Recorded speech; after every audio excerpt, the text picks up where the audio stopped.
98. Zhu, he completed the earth into a mountain formula step by step. He twisted out the word you, burned the yellow talisman, stepped on the gang, and exhaled. Finally, he put his two fingers together and whispered to the talisman on the ground. By the order of the marquises of the 3 mountains and 9 marquises, Zhu, he kept his finger pointing to the ground.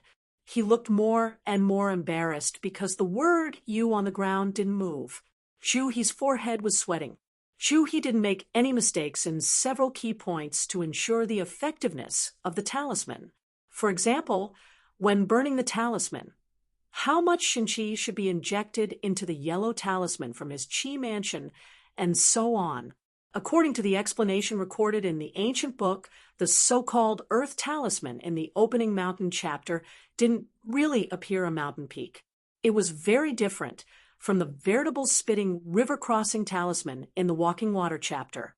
After the earth into a mountain, the word you would become a bridge for the mountain god and the earth to walk out of the cave residence. As long as it wasn't too unreasonable, the gods invited to come out of the mountain would most likely agree to the request of the person who burned the talisman, because the yellow paper talisman itself was similar to a gift. As long as the gods in charge of the mountains and rivers appeared, it meant that they were willing to open the door to welcome guests. However, Zhu, he felt that his last-minute god invitation ceremony was most likely to fail. However, when Zhu, he followed a loud noise and looked at the ridge, the trees collapsed one after another. Obviously, there was a huge monster climbing the mountain quickly. The spearhead was pointing at the people on the stone platform at the top of the mountain. It was rapidly climbing up the mountain with an earth-shattering momentum. The shocking noise that resounded through the mountain made Zhu Lu, Li Baoping, and the others quickly move closer to Zhu He. Zhu He turned his head and said in a deep voice, "Back off. Stand in the middle of the stone platform and don't act rashly. No matter what happens next, don't come near me." The youngest Li Huai's face was pale. He pulled Li Baoping's sleeve and said, "Is it a man-eating monster? Or is it a mountain god?" Previously, Chen Pingan told Alliance not to casually sit on the tree stump. He said that the stump belonged to the mountain god, and that he shouldn't sit on it. Li Baoping crossed her arms and said confidently, "Let's not panic. Even if Uncle Zhu can't stop that thing, youngest uncle and Alliance will come to help soon." However, the veins on the back of the red cotton-padded jacket girl's fair hands were bulging. Clearly, she wasn't as calm as she appeared. On the contrary, Lin Shui was the calmest of them all. His eyes were filled with anticipation. Zhu Lu looked at her father's back. She was actually more worried than Li Huai. Zhu, he suddenly lowered his head and saw a short old man whose height didn't even reach his waist. He had white hair and a white beard and was holding a green bamboo cane. He was hitting Zhu He's calf fiercely like a hooligan venting his anger.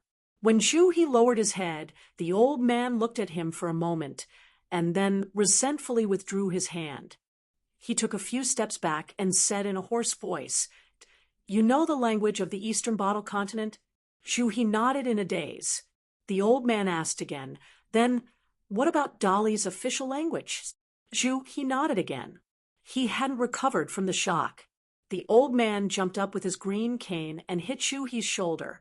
After landing, Zhu He didn't feel anything, but the old man staggered and almost fell.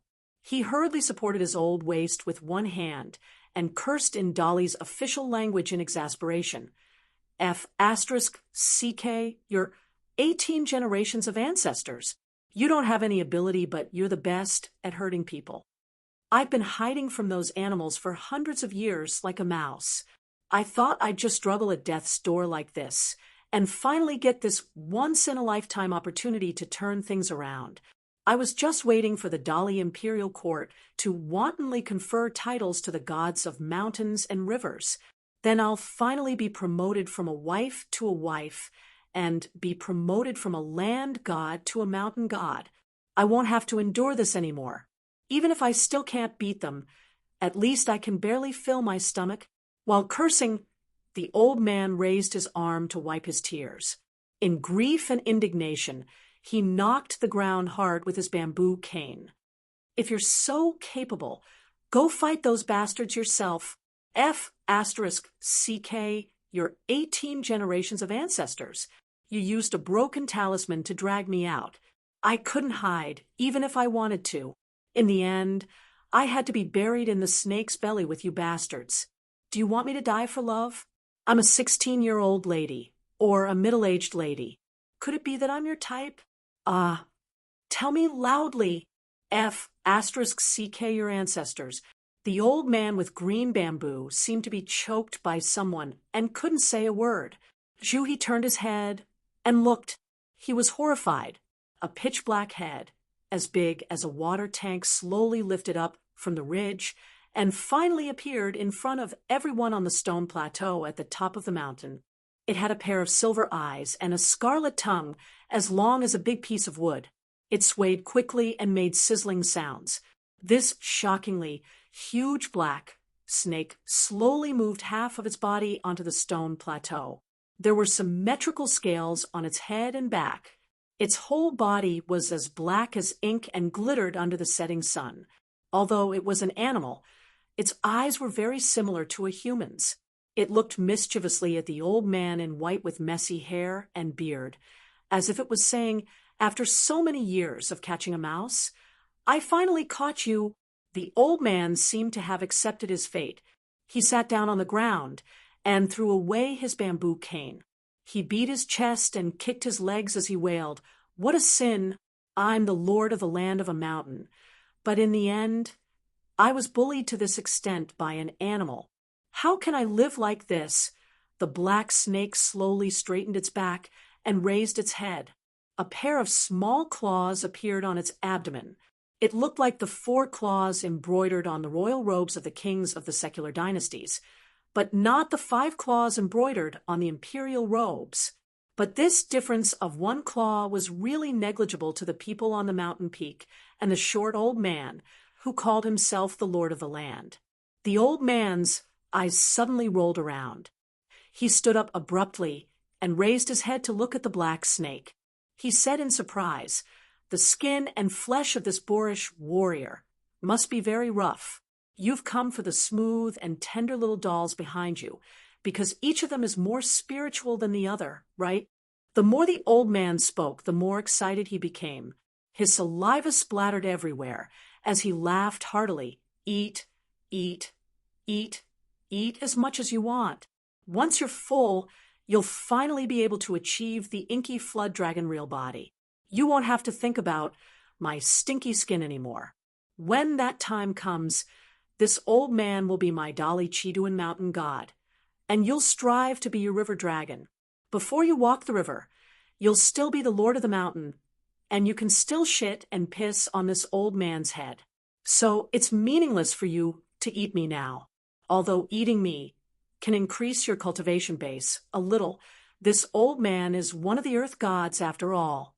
It'll also be a big hurdle for you to walk the river and enter the sea to become a dragon in the future." The black snake's big mouth cracked open slightly, as if it was sneering. It nodded its head behind the old man. The old man was dumbstruck once again. He sat down on the ground dejectedly. This time, there were no tears running down his face. He only howled, a male and a female. Both of them want to prove their Tao. "You ate those little Confucian dolls that were like miraculous elixirs to lay the foundation for you to walk the river and transform into a dragon. Your wife ate me so that she could smoothly usurp the throne and become the next mountain god. Good plan, good plan. I admit defeat. This old man admits defeat." The old man in rags had a dull look in his eyes as he murmured, "The great Tao is unpredictable. It's nothing more than this. In an extremely long time ago, there were 2 immortals who had achieved the Tao who rode on the clouds together. They were in the mood to play chess at the peak of the mountain. One of them cut off the top of the mountain with a flick of his sleeve and used his fingers as a sword to draw 19 horizontal lines. The other one pinched the earth spirit as a black chess piece and grabbed the root of the cloud as a white chess piece. The two of them played chess for more than a month. Every time they placed a chess piece, the chess piece would take root and turn into a living creature of the world. The black chess piece was the black snake, and the white chess piece was the white python. They occupied the chessboard on the mountain peak and did not move an inch. When the white chess piece was eaten, it would be swallowed by the nearby black snake, and vice versa. They were evenly matched in the chess game. The two immortals with great skills did not wait for the outcome to be revealed before they left the mountain. When they left the mountain, there were still more than 100 black snake and white python on the mountain peak. In the long years that followed, the black snake and white python fought and devoured each other crazily. In the end, only a black snake, which had the potential to shed its skin and become a black flood dragon, and a white python, which had the intelligence to grow wings on its waist, survived. For some reason, these two black snakes and white pythons no longer fought each other but became a pair of partners. They were extremely cunning and treacherous. In the beginning, they did not provoke the cultivators who could pose a threat to them easily. They only chose to attack the travelers and merchants who were alone. Moreover, they did not attack frequently. Most of the time, they would come out of the cave to kill in the heavy rain and snow. For hundreds of years, they relied on their natural longevity to accumulate physical strength bit by bit, patiently waiting for the opportunity to prove their Tao.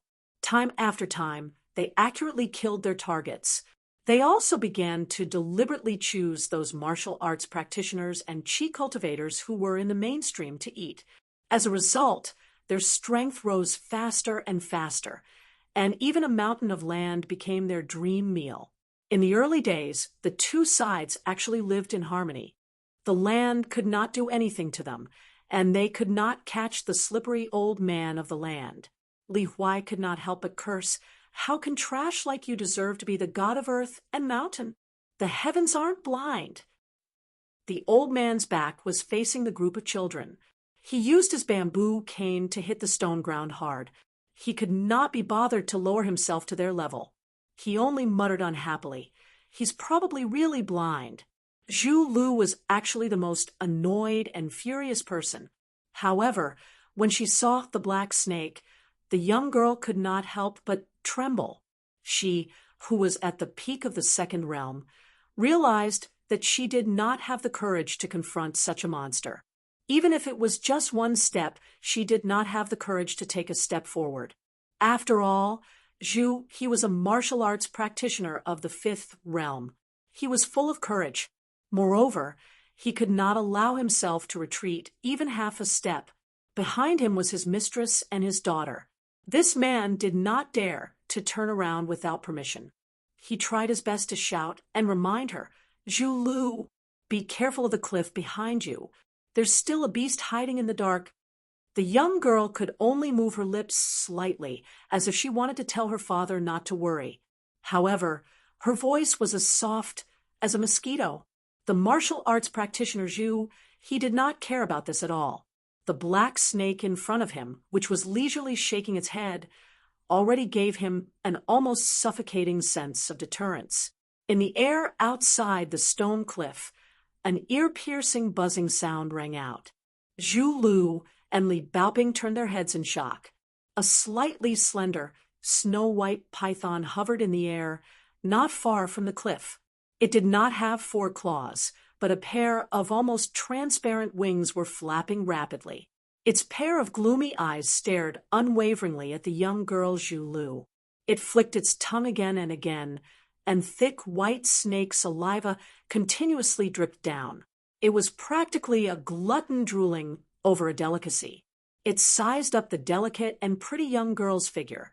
In the end, its gaze froze on the young girl's face.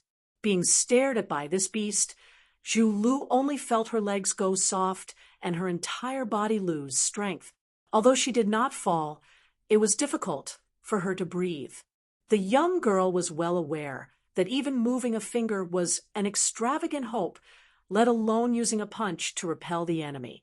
She didn't even know that her usually proud face was already filled with tears. The young girl, who had been filled with longing for the Jianghu since the first day she started practicing martial arts, was now filled with pain and regret. She should not have died here. How could she have died here? The young girl's tear-filled autumn water eyes were filled with pleading. The white python was completely indifferent to the young girl's pitiful eyes. It only stared at the delicate and pitiful young girl's face, increasingly drooling, as if in the next moment this face would become her face. The old man seemed to be dejected and his head drooped, but in fact his eyes never stopped. The corner of his eyes kept glancing at the butte character that was twisted from earth, covering the ashes of the yellow talisman. If it was useful, he would want to lie on the ground, puff out his cheeks, and blow away the ashes from the Yu character. Unfortunately, he knew that this would only be a futile effort. Lin Shui began to feel anxious, looking left and right. On the other hand, Li Huai's mouth twitched. He wanted to cry, but did not. He crouched down, leaning his back against the small green bamboo box at Li Baoping's feet. He hugged his knees with both hands, feeling waves of coolness on his back. This child somewhat missed his mother's constant scolding and his father's thunderous snoring every night. Only Li Baoping's gaze became more and more resolute. Although the young girl's forehead was covered in sweat, she still raised her chin high, showing no fear. The black snake suddenly rammed its head towards Xu He. Xu He, who had been holding his breath and carefully accumulating strength, took a step back and a step forward. He used a fist to meet the black snake's huge head head-on. Xu He's fist was ferocious. After one punch, it actually caused the head to explode. Under the violent impact, the black snake's head swayed backwards. Its huge upper body also leaned back a little. Xu He, whose arms were numb, clenched his teeth. His feet, which had sunk half a foot into the ground, quickly pulled themselves out of the ground. Instead of retreating, he charged forward with large strides. Every step he took left a deep footprint on the mountaintop's stone floor. He didn't think that he didn't have the strength to fight back in that head-on collision just now. The black snake once again rammed its head towards Xu He. The qi in Xu He's body circulated like a river bursting through a dam. His blood and qi suddenly became majestic. The muscles on his arms bulged, almost bursting out of his sleeves. He roared angrily and fiercely punched the evil creature's head in the middle. The powerful and heavy blow exploded with the vigorous momentum of an iron hammer striking a giant bell. The water tank-sized snake's head was smashed into the stone floor by the punch, raising a cloud of dust. Xu He, who had gained the upper hand, was about to follow up with another attack when the old man sighed softly, not far behind him. Something swept towards Xu He's waist. Its speed was far faster than the black snake's previous two head-on collisions. In an instant, it smashed into the side of Xu He's body. His whole body was swept away dozens of feet. Although he wasn't killed in one blow, Xu He's flesh was lacerated and his face was covered in blood. It was obvious that his injuries weren't light. He rolled a few times on the ground and barely managed to stop himself from falling back. He took a deep breath and swallowed down the mouthful of blood that had surged up his throat. Ignoring the injury to his lungs, he continued to charge forward and fight the evil creature. It turned out that the black snake had deliberately shown weakness twice in order to pave the way for this lightning-fast tail sweep. Xu He's eyes widened. His liver and gallbladder were about to burst. Out of the corner of his eye, he saw the white python arching its body and suddenly charging towards his daughter, Zhu Lu.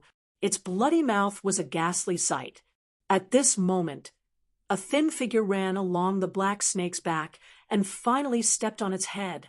With a leap, the youth pounced towards the white python with a hatchet in his hand. In the nick of time, the youth in straw sandals chopped off the left wing of the white python. However, the youth was also sent flying by the tilted body of the white python.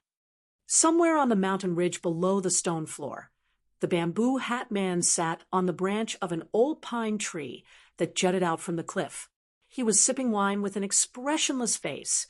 He adjusted his bamboo hat and chuckled. 99. The white python's body is as slender as a woman's. Its wings are not too big. They are transparent and crystal clear. If you don't look carefully, it is almost impossible to notice them. It is hard to imagine that flapping its wings can make it rise from the stone plateau outside the cliff. It is inevitable that people will speculate whether it has mastered some kind of magic that is similar to the floating magic of chi trainers. However, all of this was meaningless now. After the white python arched its back, it quickly swooped down and opened its bloody mouth in an attempt to swallow the delicate and pretty maidservant Zhu Lu.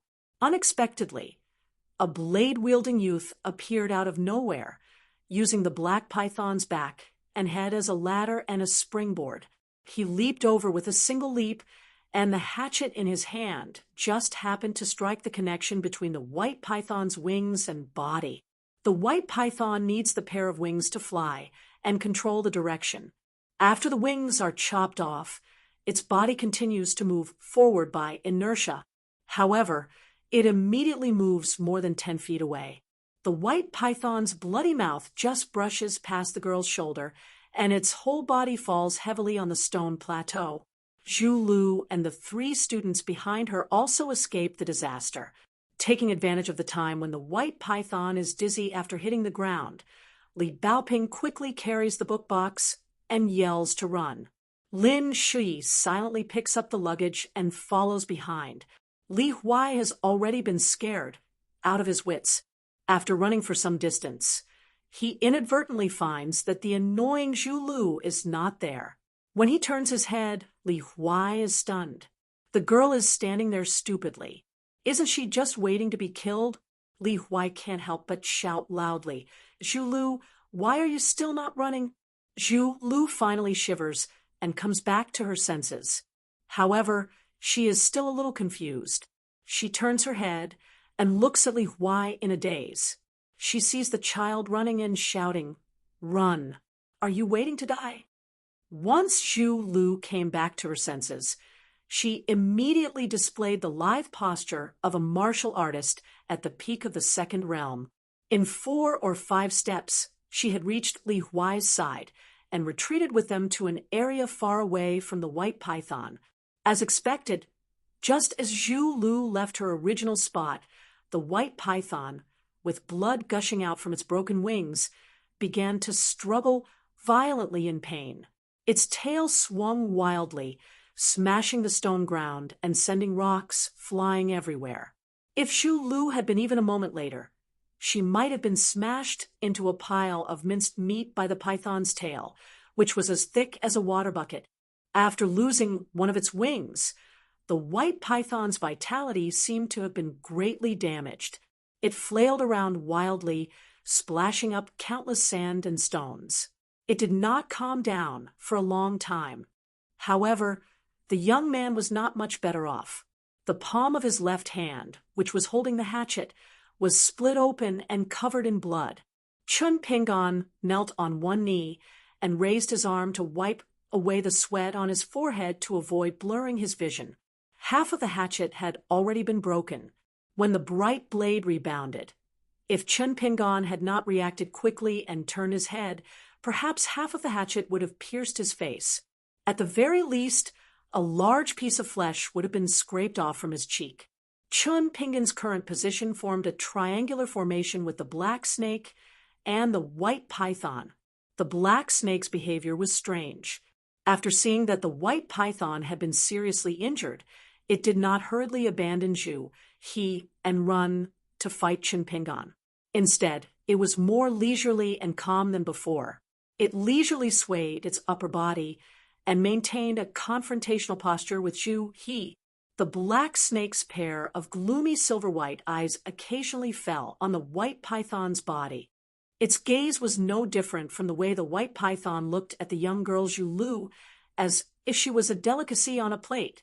In the middle of the stone platform, the white-clothed old man held a green bamboo cane and trembled. The half of the hatchet happened to be inserted into the ground not far from his feet. The old man approached on tiptoe, squatted down, and used the pad of his finger to carefully wipe the blade. Instantly, a trace of golden yellow blood flowed out from his finger. The old man was so scared that he quickly retracted his hand. He bent his finger again and gently tapped the blade. His face was full of doubt. He twirled his snow-white beard with 2 fingers and muttered, "Unparalleled sharpness. It deserves the reputation of being unparalleled sharpness. But unexpectedly, it's just an ordinary hatchet. It can't even be called 100 times a warrior's blade.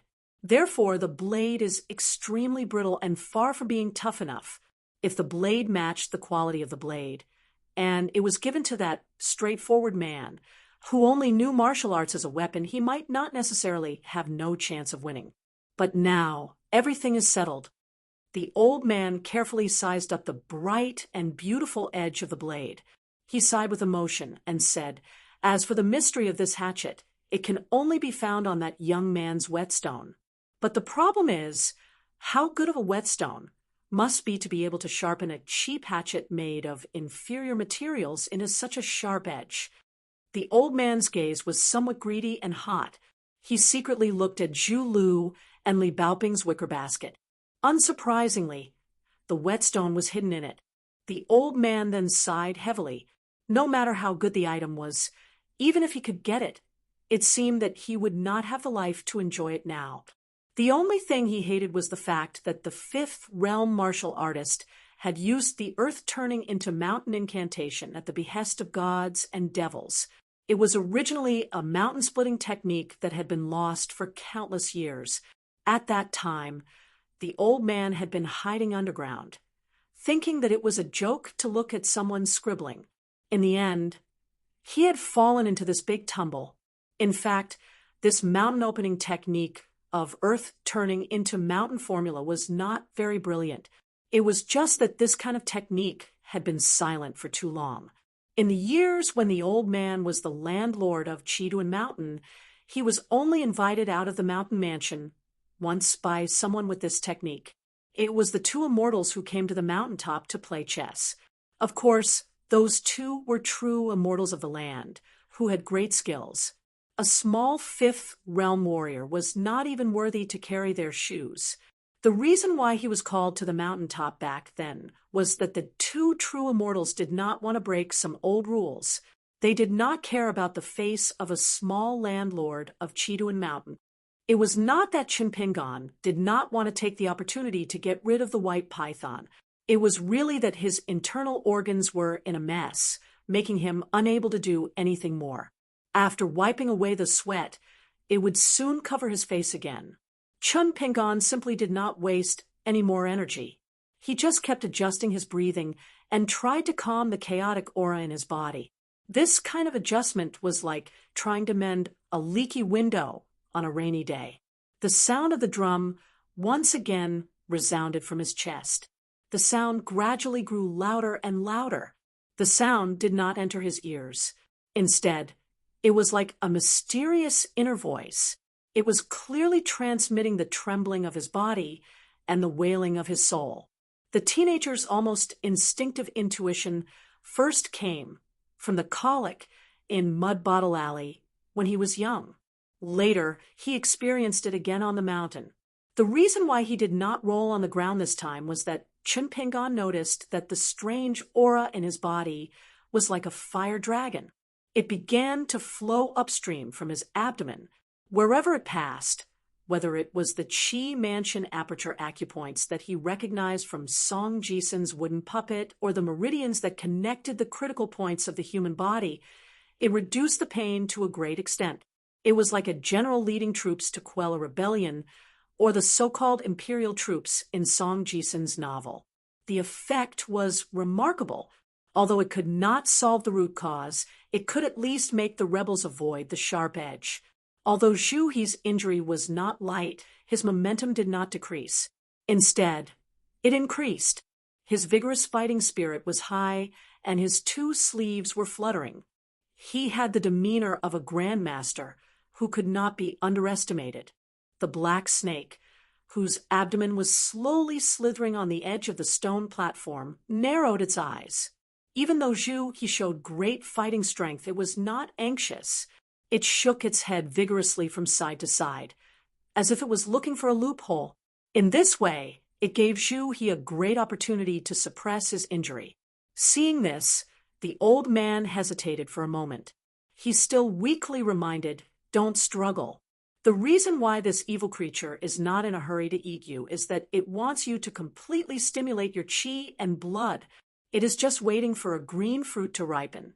Don't think that it can't do anything to you. Otherwise, even if it swallows your body, it still can't digest your essence, chi, and spirit. You should know that it is the real tonic. The old man sighed and began to tidy up his messy hair and tattered clothes. He said self-deprecatingly, "In any case, this is a piece of land. Before I die, I should at least look like a mountain god." The old man sat on the ground and sneered as he cleaned up. "By the way, the evil beast is not only physically strong but also agile in its movements. More than 100 years ago, it swallowed a Taoist Qi cultivator with the cultivation of the middle 5th floor. Now, I reckon that it should have at least cultivated 1 or 2 kinds of rudimentary Taoist techniques. Although it's said to be superficial, when it's used by this evil beast, I'm afraid that even if you have a physique of the 5th level, you won't be able to withstand it. After all, you guys are unlucky to have a martial artist of the 5th level leading the team into the mountain. If it were the 6th level, although the 2 evil beasts could still defeat you, they might not be willing to come out of the cave for fear that both sides would suffer. If it were the 7th level, hey, they would have taken the initiative to give way for dozens of miles. The young girl Lu was horrified. After hearing this, she was completely disheartened. Lin Shi muttered to himself, "Alliance. Where is Senior Alliance?" Li Huai suddenly found that Li Baoping was quietly rummaging through the book box.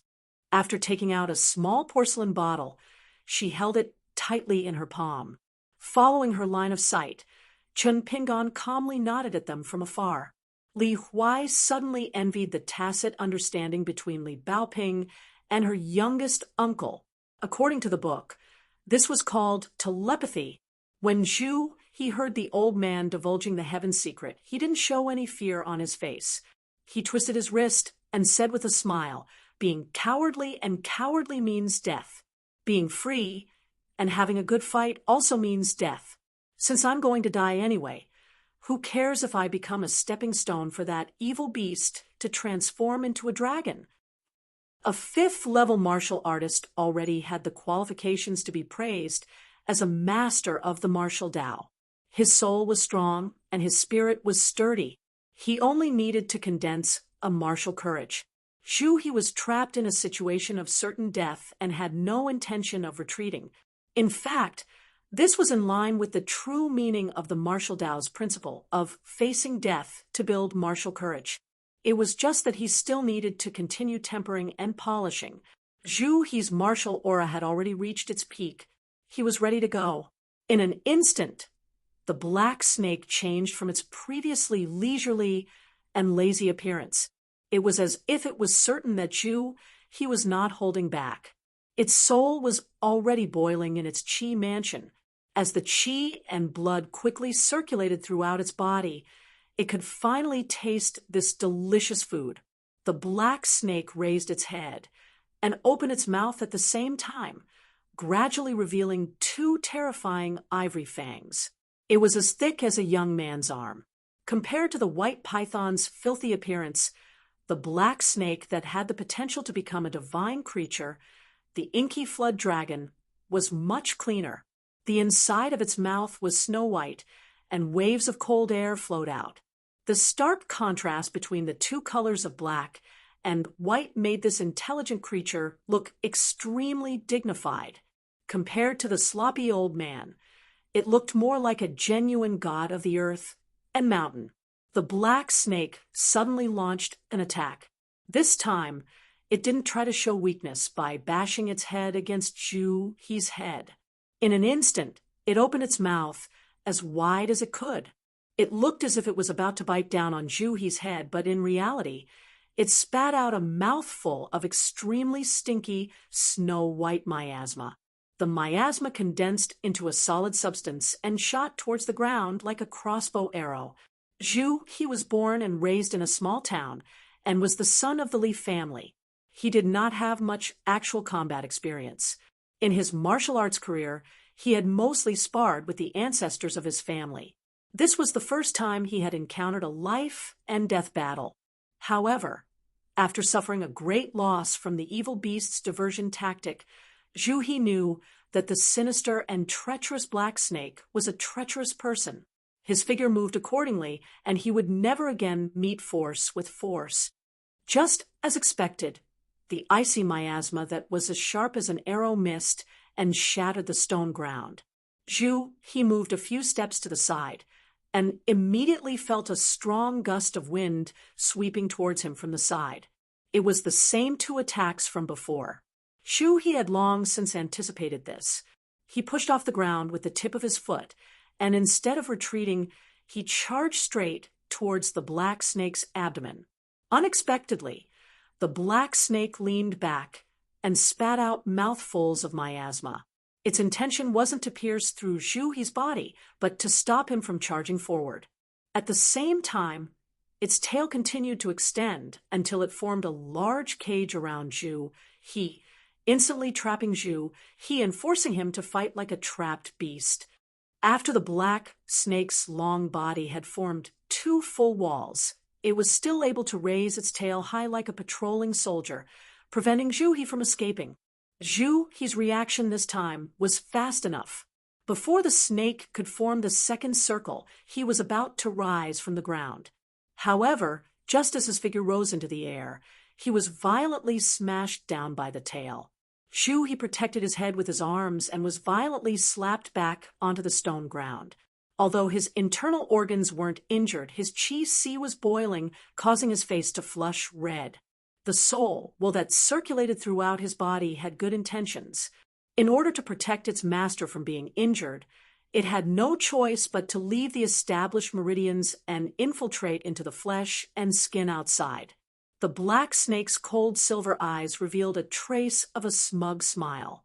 If this martial artist was considered to be a 70% cooked delicacy before, then he was now 90% cooked. Therefore, it no longer continued to consume yuan qi.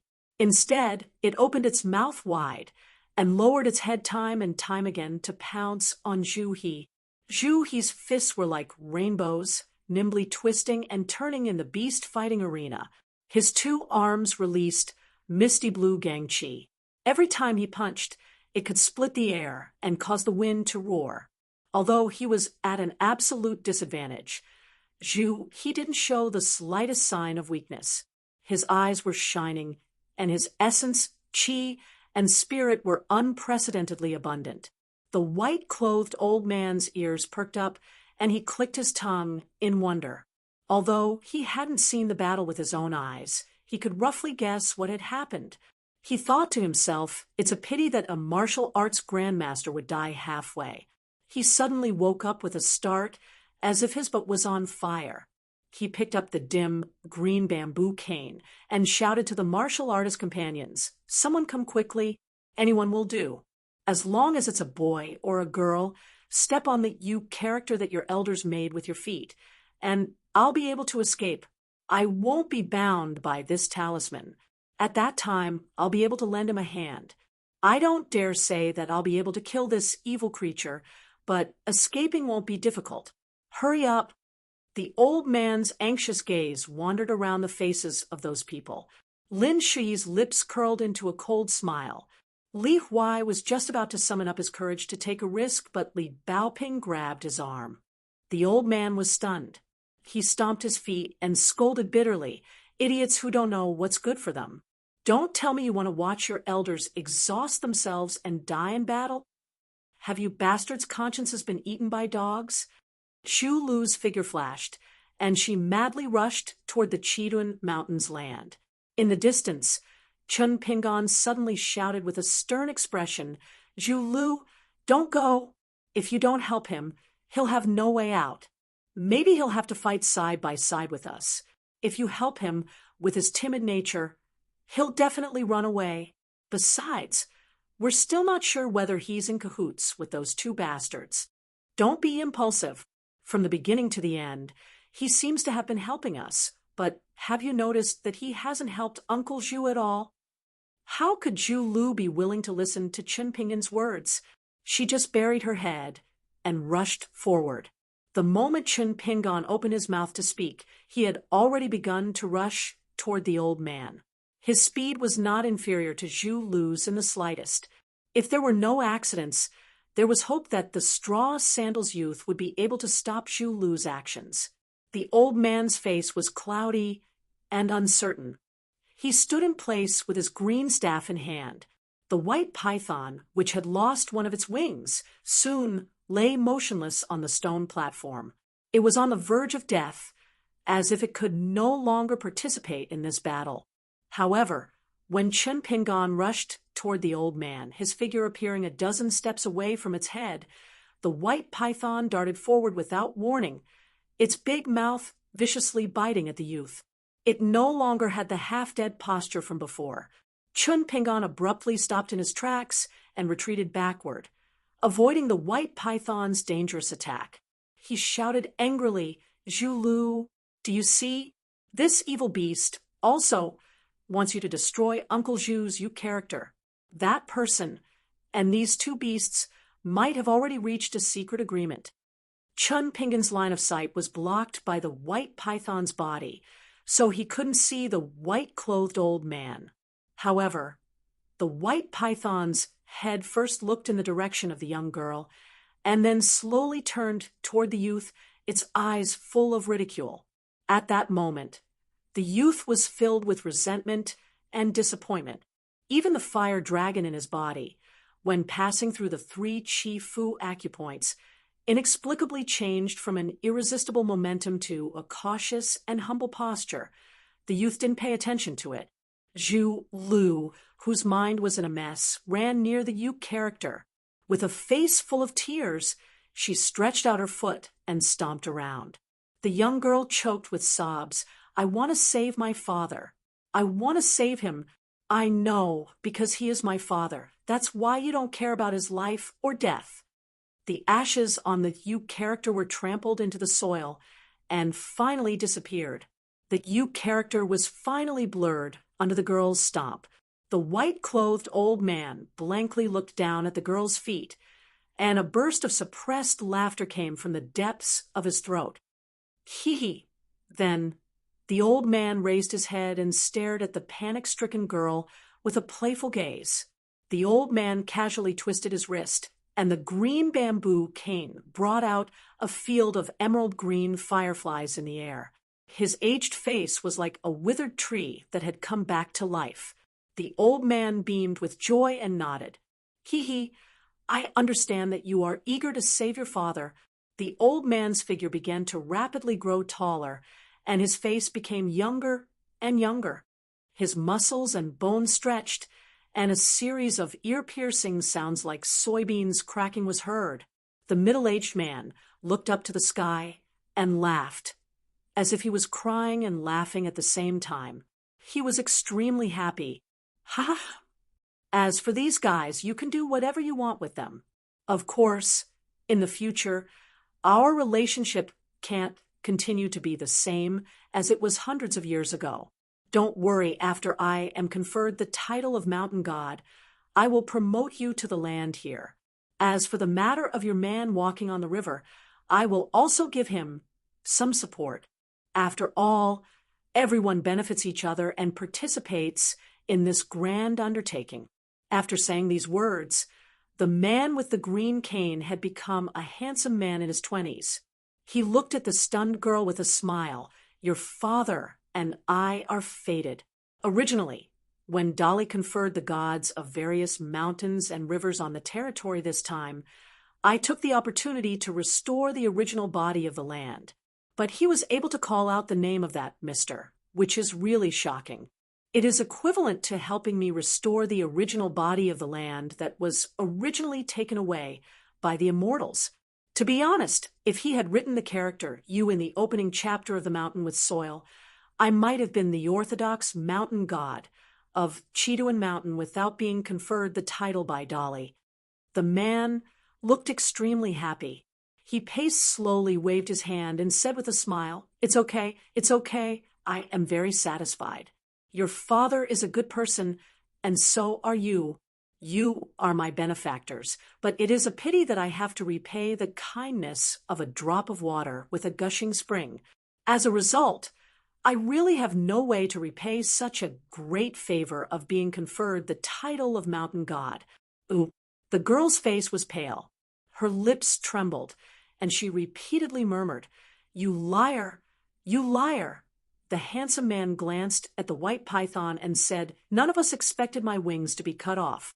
Don't expect me to compensate you for anything. I'm very poor now. The land within a radius of several hundred miles around Cheetuan Mountain has long been plundered by you all. It's outrageous that I, a dignified lord of the land, am only left with a layer of land." The white python nodded meekly, revealing a rare trace of flattery. Then it shook its head gently. The man waved the green cane in his hand and said heroically, "I don't care about your lousy property. Let all the past conflicts go with the wind." Finally, he looked around and said with a smile, "Where is the brother you call Alliance? It is fine if he does not worship the mountain god, but he dares to sit on my throne." In the end, he even reduced the character, you, the mountain god, who was in high spirits, suddenly looked down with a blank look. His face was full of pain and disbelief. An ordinary bamboo knife had pierced through his heart. The man in the bamboo hat stood side by side with him, but they were facing the opposite direction. The man let go of the hilt and patted the mountain god on the shoulder. He answered with a smile, "Are you looking for me?" 100. When the man in the bamboo hat released the handle of the bamboo knife, he patted his shoulder instead. The handsome man, who had just escaped from the gates of hell, did not feel relieved. Instead, he became even more fearful. There was no longer a carefree smile on his face. He stood motionless and said in a dry voice, "Senior, there was a misunderstanding today. I was rude. In fact, since this man of unknown origin could appear beside him without anyone noticing and easily pierce his heart acupoint with an ordinary bamboo knife, he was sure that he was no match for this man. Perhaps only when he became the god of Cheetuan Mountain would he have the confidence to wrestle with him. Then a thorny problem was placed in front of him. Should he stand straight and take the beating, or should he fight bravely? In fact, the moment the man's palm left the handle of the knife, the bamboo knife, made of ordinary material, had lost its deterrent power as a god. Even if he was just a lowly local lord in the officialdom of a secular dynasty, he was just an official without an official position. However, a god was a god after all. For example, his golden body, which had been nurtured by countless incense, was comparable to the physique of a seventh realm martial artist, especially since there was no Achilles heel. Even if he was stabbed in the back by the bamboo knife, it would not be a big deal. However, the more indifferent the man in the bamboo hat named Alliance was, the more uneasy he felt. He still remembered that when the two real immortals of the land who came to this mountain destroyed his golden body with their supreme supernatural powers, at that time, the two people's aura and appearance were also so understated. It was even far inferior to any of the moves they made in the chess game. After Alliance attacked, he returned to his cynical manner. He took off the small gourd at his waist and shook it gently. The fragrance of the wine spread. Alliance drank a mouthful of strong wine and walked around the young and handsome local lord. He clicked his tongue and said, "You're quite good at acting." Of course, that white python was not bad either. Together with the violent black snake, their cooperation was flawless. However, Your true feelings after you thought that you had succeeded were more to my taste. 3 laughs, very wonderful. I like it. The black snake and white python had long been enlightened and understood human nature. When the man in the bamboo hat greeted the man with a smile, they retreated almost at the same time. The black snake quickly spread out its long body and retreated to the edge of the stone platform on the mountain peak. The white python that had lost a wing twisted and retreated, obediently occupying the edge of the cliff. Their heads were lowered, looking docile, and unusually docile. This time, they were definitely not pretending. The scales that covered the snake and the python's huge bodies trembled slightly. They did not even dare to look at the man in the bamboo hat. Alliance's bamboo knife. After the young man heard the bamboo hat man's teasing, his face filled with embarrassment. Senior A. Liang, you must be joking. Alliance restrained his smile. Joking? The handsome young man seemed to have sensed that something was wrong. He probably thought that the bamboo hat man in front of him had a ruthless character and was about to kill him. In a hurry, he used the supernatural power of a god of mountains and rivers. His body softened and flowed like yellow mud. The mud on the ground where he stood surged. In almost the blink of an eye, the young man disappeared without a trace. The mud-like ground instantly returned to normal. In fact, the Taoist sect and the military school had similar techniques. Without the support of the body, the green bamboo knife fell.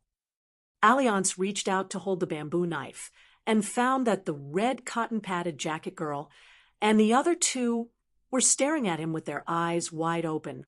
Alliance quickly raised his head and puffed out his chest. He did not put the bamboo knife back into the scabbard. Instead, he leaned the tip of the knife on the ground and assumed a confident posture of looking up at the sky. The bamboo hat man secretly muttered, praise me as much as you can. The 2 biggest advantages of Alliance are that I like to accept criticism. If you criticize me, I will beat you to death.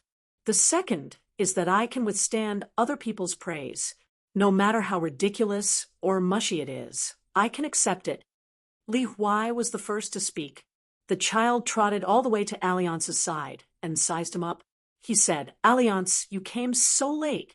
Did you take a dump? Lazy people really shit a lot. Do you know that if you came a little later, there would be no one to accompany you in the future? Then, will you miss me then? Alliance, who had a hard time pretending to be an expert, suddenly broke down. He said angrily, I miss your mother and sister, but I don't miss a heartless brat like you. For the first time, Li Huai did not curse back. He lowered his head, and his face was a little gloomy. Alliance sighed and touched the child's head. Aren't you still alive? Why are you frowning? All right. Li Huai immediately smiled and raised his head. Alliance, can you teach me peerless martial arts? Alliance asked with a smile. Can you bear hardships?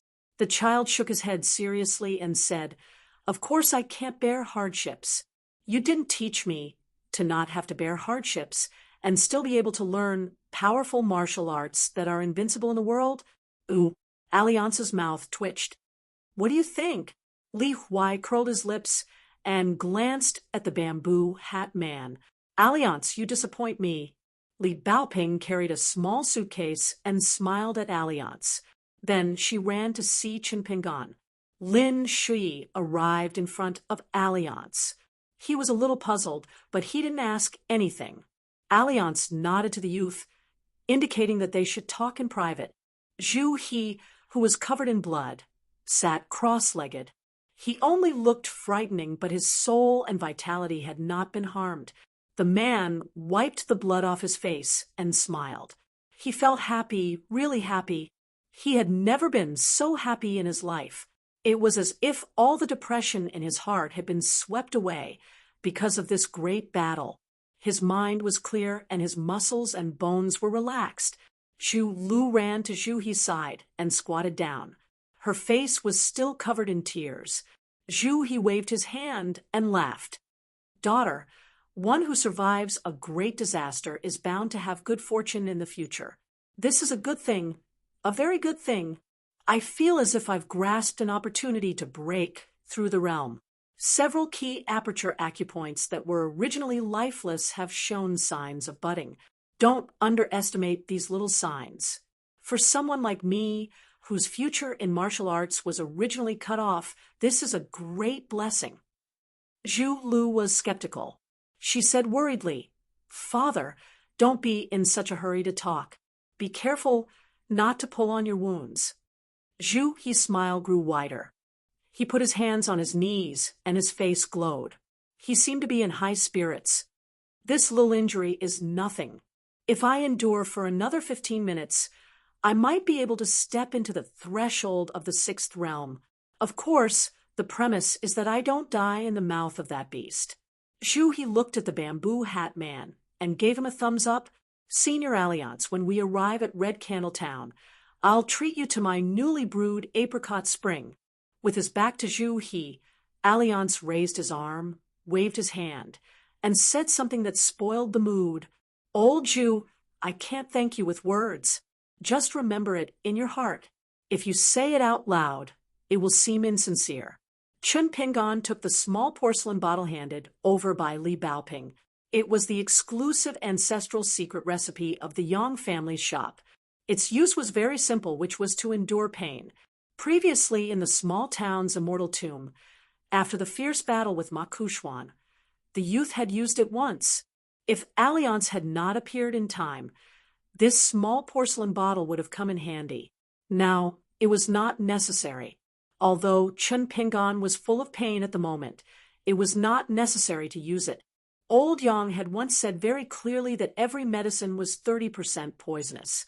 If he could avoid using it, he should not use it, especially after practicing martial arts. If he abused the so-called elixirs in the long run, he would be digging his own corner. Li Baoping looked at her youngest martial uncle's pale face. The delicate little girl noticed that her youngest martial uncle's left hand, which was holding the hatchet, was trembling uncontrollably. Chun Pingon softly comforted her. "Don't worry. It's just that your bones have been beaten back to their original state for the time being.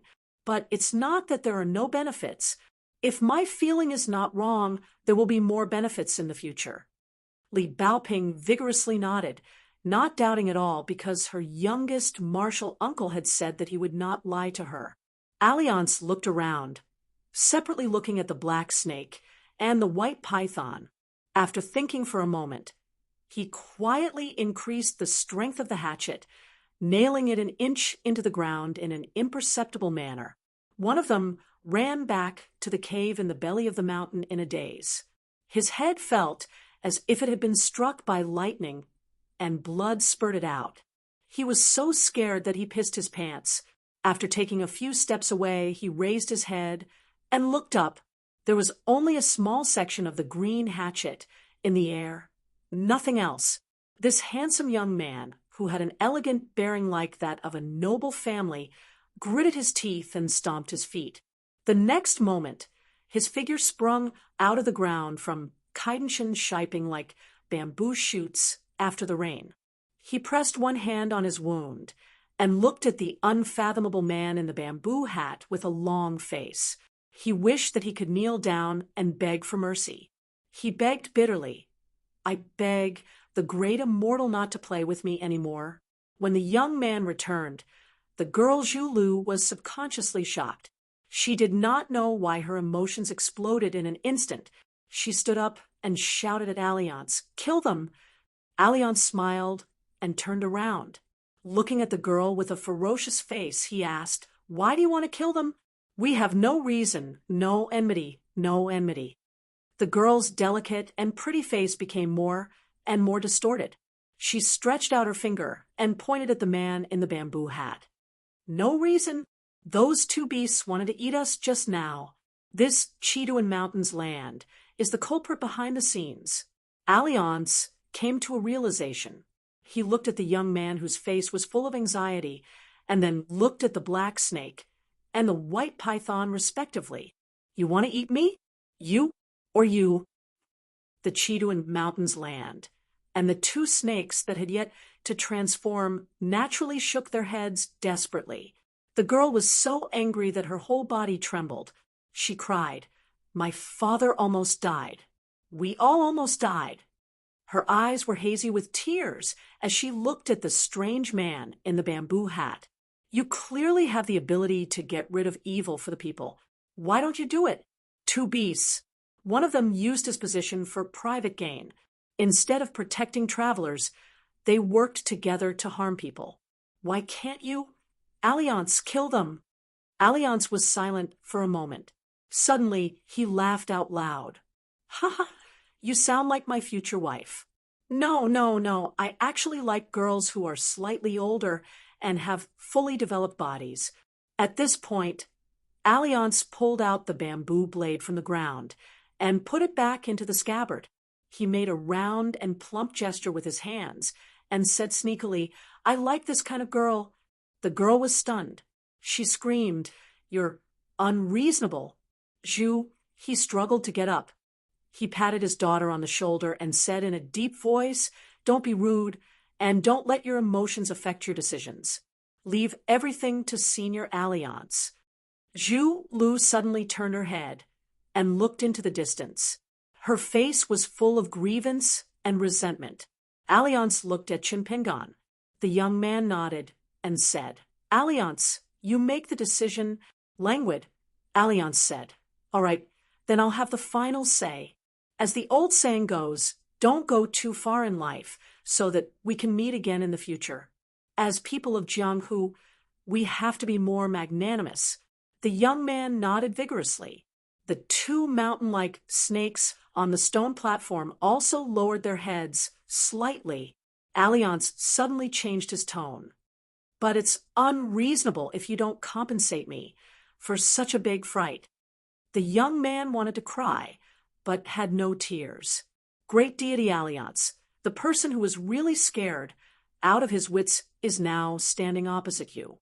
Alliance thought for a moment and put his arm around the shoulders of the Chiduan Mountains land. It was awkward that one of them was not tall, while the other was tall and slender. Fortunately, the latter was tactful and quickly bowed his head, so that Alliance did not have to tiptoe to put his arm around his shoulder. Alliance pulled him and whispered to him. He kept nodding his head like a chicken pecking at rice. He did not dare to say a word. In the end, he seemed to be shocked by Alliance's simple request. At first, the young man was afraid of losing a layer of skin, but now he was pleasantly surprised and suspicious. Alliance waved his hand impatiently. "Quickly disappear before I change my mind." After that, the young man communicated with the snakes through an unorthodox technique similar to lip reading. Then he quickly escaped through the ground.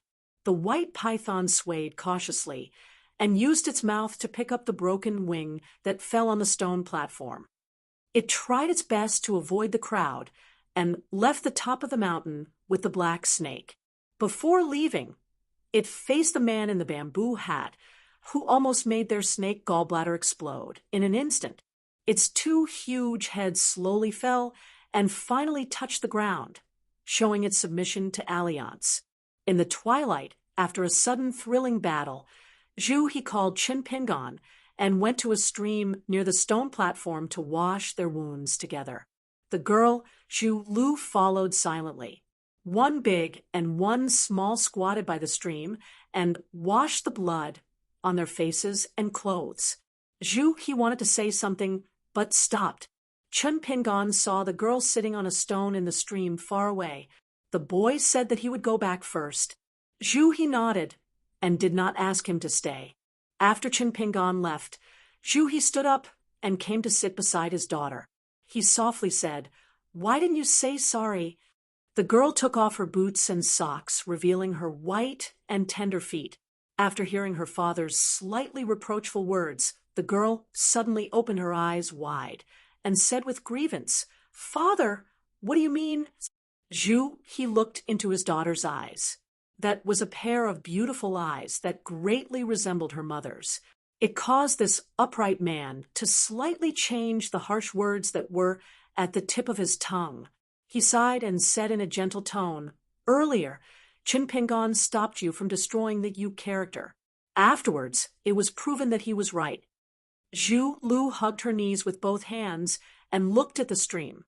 She huffed coldly and said, "You're not his father." Of course, Chin Pingon wouldn't be worried.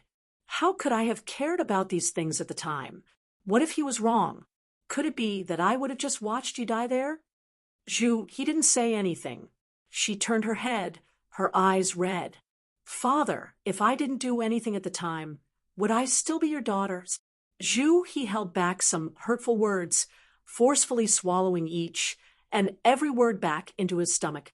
The man originally wanted to say that as a martial artist at the peak of the second realm, you shouldn't have lost your will to fight so easily in the face of a strong enemy. However, if these words were said by someone who was a martial artist, Zhu, he could say them. However, he was still her father. Thus, these words could not be said. At the very least, he could not say them now. He could only wait for a suitable opportunity in the future. However, Zhu, he still felt that something was wrong in the depths of his heart. Yet, the man could not pinpoint exactly what it was. The man who had just seen a glimmer of hope on the martial path felt guilty and sad for no reason. He thought to himself that it would be great if her mother was still alive. On the mountain path leading to the stone plateau, the youth walked slowly alone. The setting sun stretched the youth's thin and weak figure very long. At the peak of the mountain, Li Baoping was tidying up her belongings in the small book box. Li Huai joined in the fun and squatted to the side. Out of the blue, he said, "Li Baoping, I'll have a small book box soon too, okay?" Li Baoping glared fiercely at him. "If you have it, then you have it. But you can't call my little martial uncle. Li Huai asked why. Li Baoping raised a fist with a murderous look. She narrowed her eyes and asked, "Is that enough?" Li Huai swallowed his saliva and muttered, "Little martial uncle is nothing. I don't care about it. I've dropped a rank for nothing."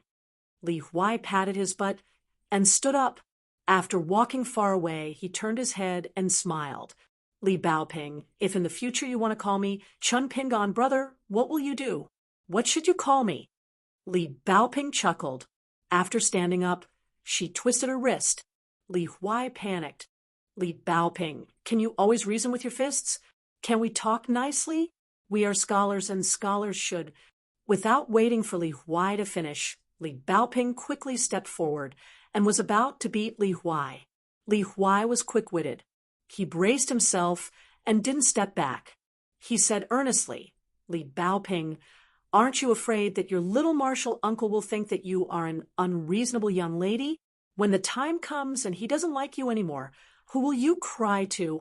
Don't blame me for not reminding you. This is called, don't say I didn't warn you." Li Baoping stopped and frowned. Li Huai patted his chest and said, "Don't worry. Among the three of us, Chin Pingon likes you the most. As long as you don't become like that Zhu Lu in the future, it'll be fine." Li Baoping smiled and returned to her original position. She squatted down and continued to pack the small suitcase. Li Huai swaggered away, his face full of pride. "The hermit has a brilliant plan to rule the country and bring peace to the world. In the future, I won't have to be afraid of Li Baoping." Li Huai was very happy. He couldn't help but want to have fun with his Alliance brothers. He roared, "Alliance? Alliance, come out." The child looked over and saw Alliance and Lin Shi together. Li Huai was about to run over, but he suddenly stopped. That was because the stone plateau cliff was where the white python had appeared. Li Huai was scared. He hesitated for a moment, but still turned around and squatted beside Li Baoping. He then looked for Chun Pingon's figure. Li Huai was in a daze when he thought of that guy's figure that had resolutely pounced on the white python. This mischievous child subconsciously felt that Li Baoping's martial uncle was quite reliable. At least, he was much better than that Zhu Lu. On the cliff's edge, Alliance and the young Lin Shui sat and looked at the mountains and rivers in the distance. Lin Shui raised his head and drank a mouthful of strong wine. He then handed the wine gourd back to Alliance. Lin Shui sat upright. Compared to Alliance's crooked posture, Lin Shui was very different. The youth asked softly, "Alliance, is the wine in this gourd not simple?" Alliance grunted. Lin Shui asked curiously, "How is it not simple?" "I only know that after drinking the wine, my body has become much better." Alliance shook the small wine gourd and said, just by deliberately shaking it to release a little bit of the wine's smell, it was able to scare away those monsters that had taken human form on Iron Talisman River. Don't you think it's amazing? Of course, no matter how good your nose is, you can only smell the wine when you pull out the cork like you normally do. Lin Shui became more and more curious. He asked, "Then why did you let go of the mountain's earth and the two pythons?" Alliance adjusted his bamboo hat and said with a smile, "The mountain's earth has a protective talisman. It's not hard to kill them, but it will be very troublesome afterwards. And right now, what I'm most afraid of is trouble. Besides, they have a great enmity with you, but they have no enmity with me. Alliance, right now you don't have anything missing, and he has even received great benefits. Why do you still want to kill them?" Alliance paused for a moment. "Some people are missing something, but I don't think they care too much. It can't be helped. This guy's way of calculating gains and losses is different from others." "Ooh," Lin Shi said, "you're talking about Chinpingan, right? His injuries are clearly more serious than Juhi's, but he hides it better." Alliance did not comment on this. Lin Shi said to himself that Chu Lu was impatient to save her father. Of course, she wasn't wrong, but her mistake was— Alliance waved his hand, interrupting the youth's conclusion. He said with a smile, "Don't talk about people behind their backs. Justice is in people's hearts." Lin Shui grunted and did not say anything else. A cool breeze brushed past his face. Alliance leisurely drank his wine, slowly saying, "Lin Shui, you're very smart. You're the first smart person to realize that I'm worth befriending. Don't be in such a hurry. I don't mean to belittle you. On the path of cultivation, some people have the root of wisdom, like Li Baoping. Some people have the fate of fortune, like Li Huai. Some people have the ability to comprehend, like you. All of them are good things. Qi Jingchuan's insight has always been very good. Otherwise—" Lin Shui's ears perked up. Alliance grinned. "He knows a friend like me?" Lin Shui smiled knowingly. This man never gave up on the chance to flatter himself. He had long since gotten used to it. However, this mature youth was becoming more and more certain of one thing. That was Alliance's boasting.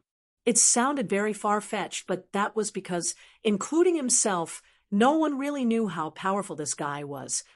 To whine in songs, "How long is life? Like morning dew, the passing of days is bitter." Alliance fiercely gulped down a mouthful of wine, raising his head to look at the darkening sky. He softly said, "And that indigo collar, lingering in my heart, how can there be such moving words in this world?" Alliance shook his head, dispersing that bit of melancholy. He laughed self-deprecatingly and pointed at the continuous mountain range. "In the eyes of some people, the human world is like an upside-down galaxy." Lin Shui asked a very profound question. "Alliance, among some people, are you one of them?" Alliance shook his head. "Not for the time being. I don't like to be that kind of person."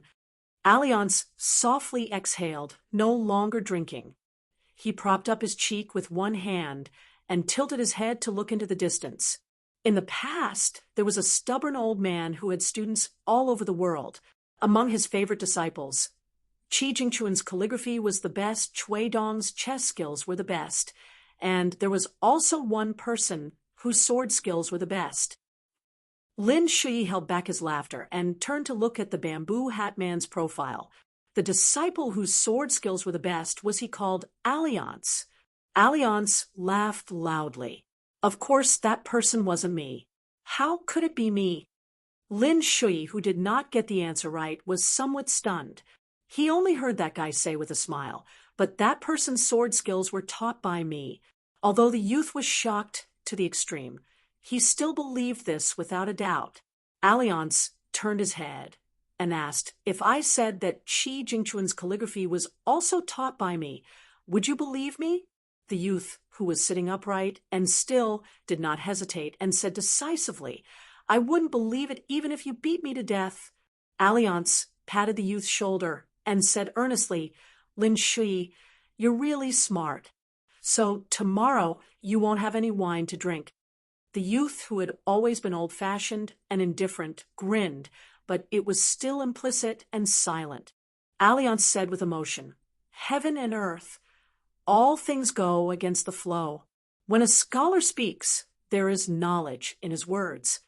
Lin Shui suddenly asked an inexplicable question. Alliance, did Qin Pingan disappoint you? The bamboo hat man's expression was as usual.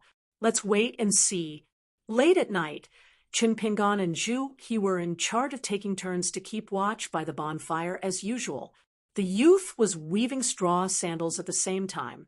For some reason, Zhu He got up and came to the youth's side. Qin Pingan was a little surprised. Zhu He reached out to warm himself by the fire. The light of the fire shone on the man's rough face. The man turned his head and asked with a smile, You should have found that Qi, right?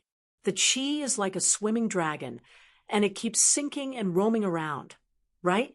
Qin Pingan nodded and sat up straight. This was what he was most confused about.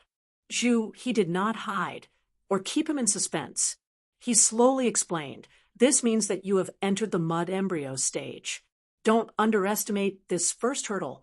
Whether you can practice martial arts or not depends on whether you can produce it, find it, and control this qi. As the saying goes, man strives for a breath, Buddha receives a stick of incense. That's pretty much what it means. Your body is still a clay bodhisattva, but as long as you have this qi, you can be considered to have reached a higher level. After that, there is hope. No matter how good the scenery at the peak of martial arts is, without this crucial step, it is all empty talk. Ooh. Zhu He sized up the youth and praised. Your body has been tempered well. Yes, it should be pretty good. You don't lose to those rich kids who grew up soaking in medicine. I don't know what you have experienced, but I can roughly confirm that you are now in the second stage of martial arts after the mud embryo stage, the wood embryo stage. Although it doesn't make much sense as to why you haven't truly found the Qi Fu acupuncture point to rest and cultivate your body, and meridians do indeed belong to the second stage. It's just that you are far from the completion of the second stage. Qin Pingan held his breath and concentrated, seriously listening to the martial arts that were hard to buy with money. The man who was praised as a wise teacher by the ancestor of the Leaf family continued. The wood embryo stage is very interesting. The level of achievement does not depend on talent or bone structure. There is only one word to describe it: suffering. Previously, Alliance explained the Dali Post House to you, right? Qin Pingan nodded and asked, Does this have anything to do with martial arts? Zhu He added a handful of firewood to the ravine and tried his best to explain the obscure and difficult to practice martial arts in simple terms. He smiled and said, The meridians in our human body are actually like a post office road. If you want carriages and horses to pass through, you can only open the road bit by bit and build a bridge when you meet a river. Some people are lazy and can't bear the hardships, so they cultivate a narrow path and build a single plank bridge. In fact, they can still walk and continue to walk on the path of martial arts. However, the further they go, the greater the limitations. It's a very simple reason. When experts call for reinforcements, it's like a war between two countries. It depends on whose troops and horses are faster. Even if you have thousands of troops and horses, the road is narrow and difficult to pass through. Qin Pingan was suddenly enlightened. That's the principle. That's why this stage is also called the mountain opening stage. It is a test of one's patience and patience. To practice martial arts, one must put in all their effort and work hard. This is why the arrogant Qi refinement warriors view the work of inferior people. This is because martial artists cannot afford the slightest bit of slacking off at this stage. They are similar to farmers. If they want to harvest, they can only bury their heads in hard work. Chen Pingon smiled and said, I can bear hardships. I'm not that much worse than others. You, Zhu, he was speechless. He thought, if you Chen Pingon are not bad, then where am I, Zhu He, supposed to stand? Zhu He's expression turned solemn. However, you must remember that at this stage, being diligent is a good thing, but you can't stay there for too long. Why do Taoists advocate returning to one's natural state? It's because one's innate qi will gradually dissipate as one grows older, or it will be mixed up by the filthy qi of heaven and earth, evil qi and many other impurities, causing it to become extremely turbid. This is just like how scholars like to drink tea. When they plant tea trees, the most taboo is the growth of impurities. This is the principle. Generally speaking, before the age of 16, or at most before the age of 18, one should attempt to break through to the third stage, the mercury silver stage. This will allow one's qi and blood to become more vigorous and dense like mercury. At the same time, one's body will become lighter, and at the same time, one's bones will become tougher. A person's qi and blood is like the soldiers under the command of a general on the battlefield. One needs an army of tigers and wolves and not those grassroots embroidered pillows. Do you understand what I'm saying? The youth wearing straw sandals lowered his head again to look at the straw sandals he was weaving in his hands. He blushed and said, I understand. Zhu, he could not help but laugh. He said in a low voice, mastery of the second stage will allow the texture of your skin to be refined, just like the magical treasures of qi cultivators. After they are inscribed with talismans and meridians are developed, the path of martial arts will become wider and wider. As for the peak of the third stage, the mercury silver stage, it is extremely important. You need to pass through a tribulation. The martial arts manuals often call it clay bodhisattva crossing the river. The specific details are extremely mysterious, so I'm not in a position to say too much. Everyone has their own fate. Chen Pingon memorized every single word without missing a single word. Zhu, he said in a low voice, the first 3 stages are about refining the body, which is relatively practical. The last 3 stages are more superficial. They are the 3 matters of the soul, spirit, and guts which need to be progressed step by step. After that, Zhu he sank into deep thoughts. He had benefited a lot from today's battle. Zhu he needed to settle down those thoughts that had suddenly appeared. Chen Pingon did not dare to disturb him. He began to digest Zhu he's priceless advice that was easy to understand. Zhu he only regained his senses after a long time. He smiled and said, the 3 stages of qi refinement emphasize on a natural process. As long as you walk to that stage, you will naturally understand. It is very difficult for outsiders to give you pointers. Moreover, the real pointers are never about the principles. Only when you have truly walked to the door by yourself will the bystanders from afar be able to explain the reason to you. Qi refinement for martial artists and qi cultivators who are proficient in both cultivation and cultivation are almost diametrically opposite. You will understand in the future. In the end, Zhu, he said in high spirits, although there are suspicions of spoiling things through excessive enthusiasm, I still can't help but want to tell you about the legendary peak scenery of the last 3 stages of martial artists. Otherwise, when you meet qi cultivators in the future, you won't know how to refute them. The 7th stage of spirit refinement, golden body, is a true master expert. The outstanding ones in this stage can even cultivate the so-called invincible body of Vajra of Buddhism or the so-called stainless glass of Taoism, the body of a golden immortal.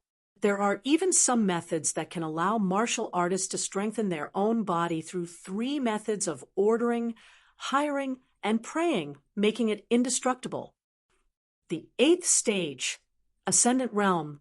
Martial artists are already able to hover in the air and fly with the wind. Therefore, it is also known as the Far Travel Realm. Far Travel Realm. Who said that we martial artists are uncouth? I feel that the term far travel is very interesting. The last stage is the 9th stage, Peak Realm. If the 2 of us are at the highest point of this Chestun Mountain, we will be at the top of the mountain and look down on the other mountains. Martial artists of this stage are also known as the Bend Realm Master. It is used to describe the martial path under one's feet. They have already reached the end. At this point, he simply stood up and walked slowly around the bonfire.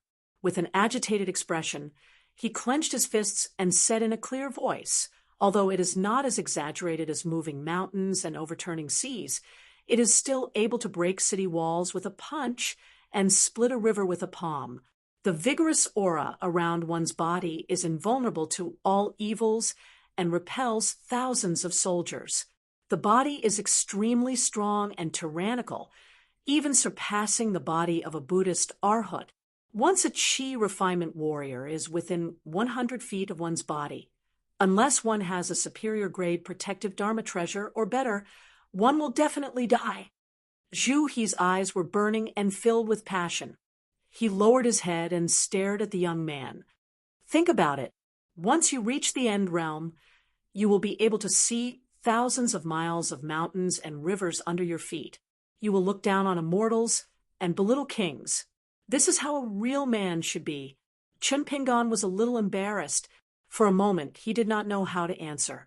This was because the young man's mind was filled with thoughts of practicing more stake walking and sword cauldron in the future.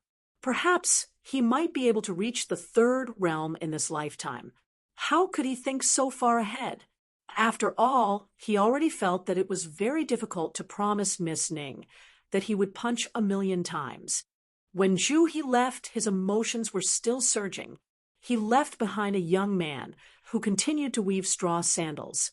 At dawn, when Alliance woke up with a yawn, he saw the young man standing at the edge of the cliff. He was still doing that boring 6-step stake walking, facing the mountain wind and sweating profusely. A figure rushed past Alliance and stood beside the young man very quickly. She accompanied her little martial uncle and practiced boxing together. Alliance drank a mouthful of wine. After putting away the small gourd, he eagerly ran over to join in the fun. Soon, the little girl's lecturing voice sounded beside him. Alliance, your posture is wrong. Sigh, your arm is crooked this time. Alliance, your steps are a little too big. Take it back. Really, I'm not lying to you. If you don't believe me, look at my little martial uncle. He's so steady. Alliance, if you continue to be so absent-minded, I'm really going to get angry. The man in the bamboo hat finally felt aggrieved. He could not help but complain. Baoping, did you not realize that I'm the real peerless swordsman in that soul-stirring battle yesterday? The little girl in the red cotton-padded jacket nodded seriously as she practiced the 6-step stake walking. I know, but you're really not that good at boxing. Mr. Chi said that every profession has its own specialization. Alliance, you don't have to feel embarrassed. Take it slow. I promise I won't scold you. Alliance strode away and shouted in a fit of pique, I'm not practicing anymore. I'm not practicing anymore. Alliance suddenly turned around and saw the little girl's sly and cute gaze. Alliance made a big face at her. The little girl ignored him. The corner of the young man's mouth curled up. Alliance looked at the young man and the little girl practicing boxing from afar. He was a little happy and also smiled. The mountain wind was warm and the sun was rising from the east. 101. When they were about to set off after breakfast, Alliance, who was leading the donkey, suddenly asked everyone to wait for a moment. Then he shouted, "Come out!"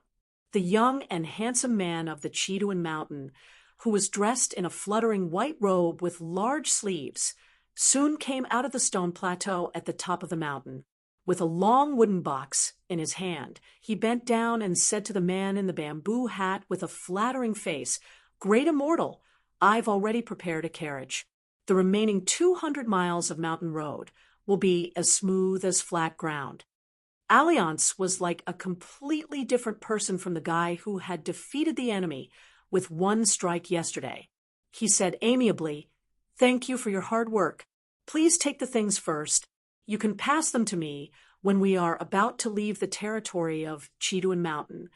The young earthling was flattered. "Great Immortal is too polite. I don't deserve it." Alliance took a step forward, patted the shoulder of this god, and handed the white donkey's reins to him. "Then I won't stand on ceremony with you. You can also take the horse to the border." The young 2D said righteously, "It's my duty. It's my honor to serve as the Great Immortal's lackey." Alliance turned to look at Li Huai.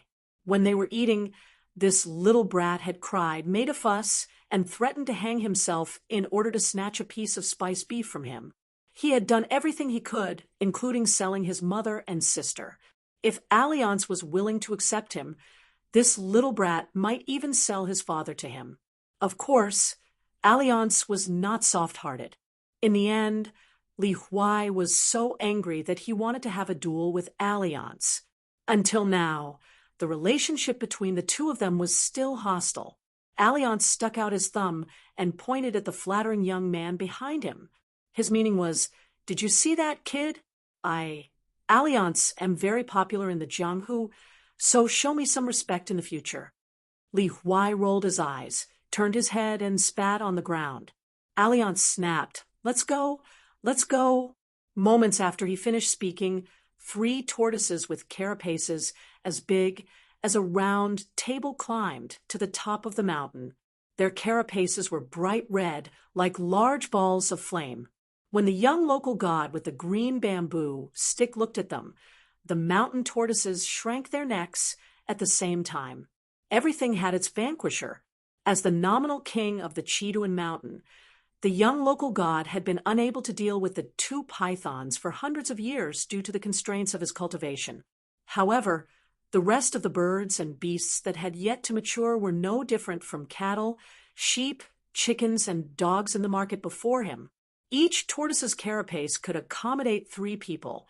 The young local god was very meticulous.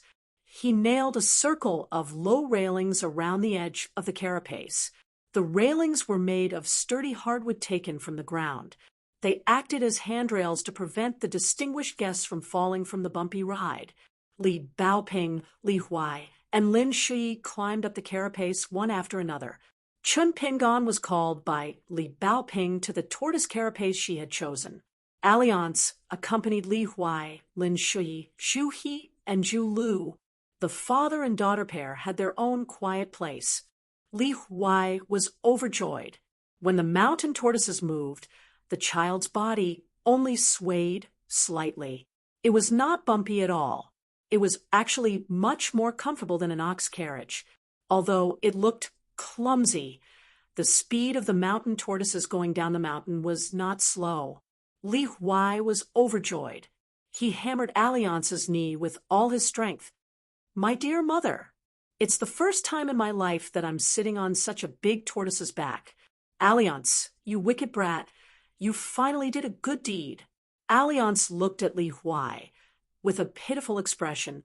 "For you to be able to grow up to this age. It seems that the customs of this small town are very simple." Li Huai turned his head to look at Lin Shui. "Did Alliance say something bad about me?" Lin Shui was resting with his eyes closed, as if he was silently feeling the gentle mountain breeze of late spring. He turned a deaf ear to Li Huai's question. Li Huai looked at Alliance sneakily, trying to find clues from the bamboo hat man's expression. Alliance said with a straight face, "It's good words." Li Huai glanced at the green scabbard saber on Alliance's leg, and then at the small silver calabash at his waist. He asked, "Alliance, can you let me play with your bamboo blade?" Alliance shook his head. You're not suited to using a saber. Li Huai frowned. Then what kind of weapon is suitable for me? Alliance's expression was serious. You can reason with others, convince them with reason and virtue. Li Huai sighed and said dejectedly, I can't. Alliance, who was originally teasing the child, was truly puzzled. Why? Li Huai raised his head and looked elsewhere. The lush green trees and the occasional brilliant spring flowers flashed and disappeared. The child said softly, My voice is too small. My mother said that whoever has the loudest voice in an argument is the one who is right. But at home, my father doesn't like to talk. You can't beat him with a stick, and my sister is also coy and soft-tempered. She's very taciturn. So when something happens at home, as long as my mother isn't around, my father and sister can only stare at each other. It can make people anxious. In fact, I don't like to argue with others. But sometimes when I sit on the wall and watch my mother argue with others, I'm afraid that one day my mother will be old and can't argue anymore. What should I do? Our family is poor. We don't even have the money to fix a hole in the house. My father is useless. When my sister grows up, she is destined to marry. When the time comes, if we don't even have someone to argue with, won't our family be bullied to death by outsiders? Lin Shi's mind moved slightly. Alliance joked, Tisk, TSK. How old are you? Thinking so far ahead? The child said, helplessly, There's no other way. My mother always said that I'm the only one in the family with a handle. Mr. Chi taught us that people who don't think far ahead will have immediate worries. So I have to do that for Wei Yu. Alliance smiled and helped to say the two words, prepare. Li Huai shook his head. Lin Shi. What did Mr. Chi say a gentleman should do? Lin Shi opened his eyes and said slowly, hide weapons in your body and wait for the right time to move. Li Huai pointed at Alliance. Alliance, you're just fooling around. Lin Shi kind of wanted to sit next to Qin Pingan and Li Baoping. At least his ears would be quiet. Liang took off his wine gourd and drank a mouthful of wine. He chuckled and said, As for me, I had an agreement with the Earth Lord of Chiduan Mountain yesterday.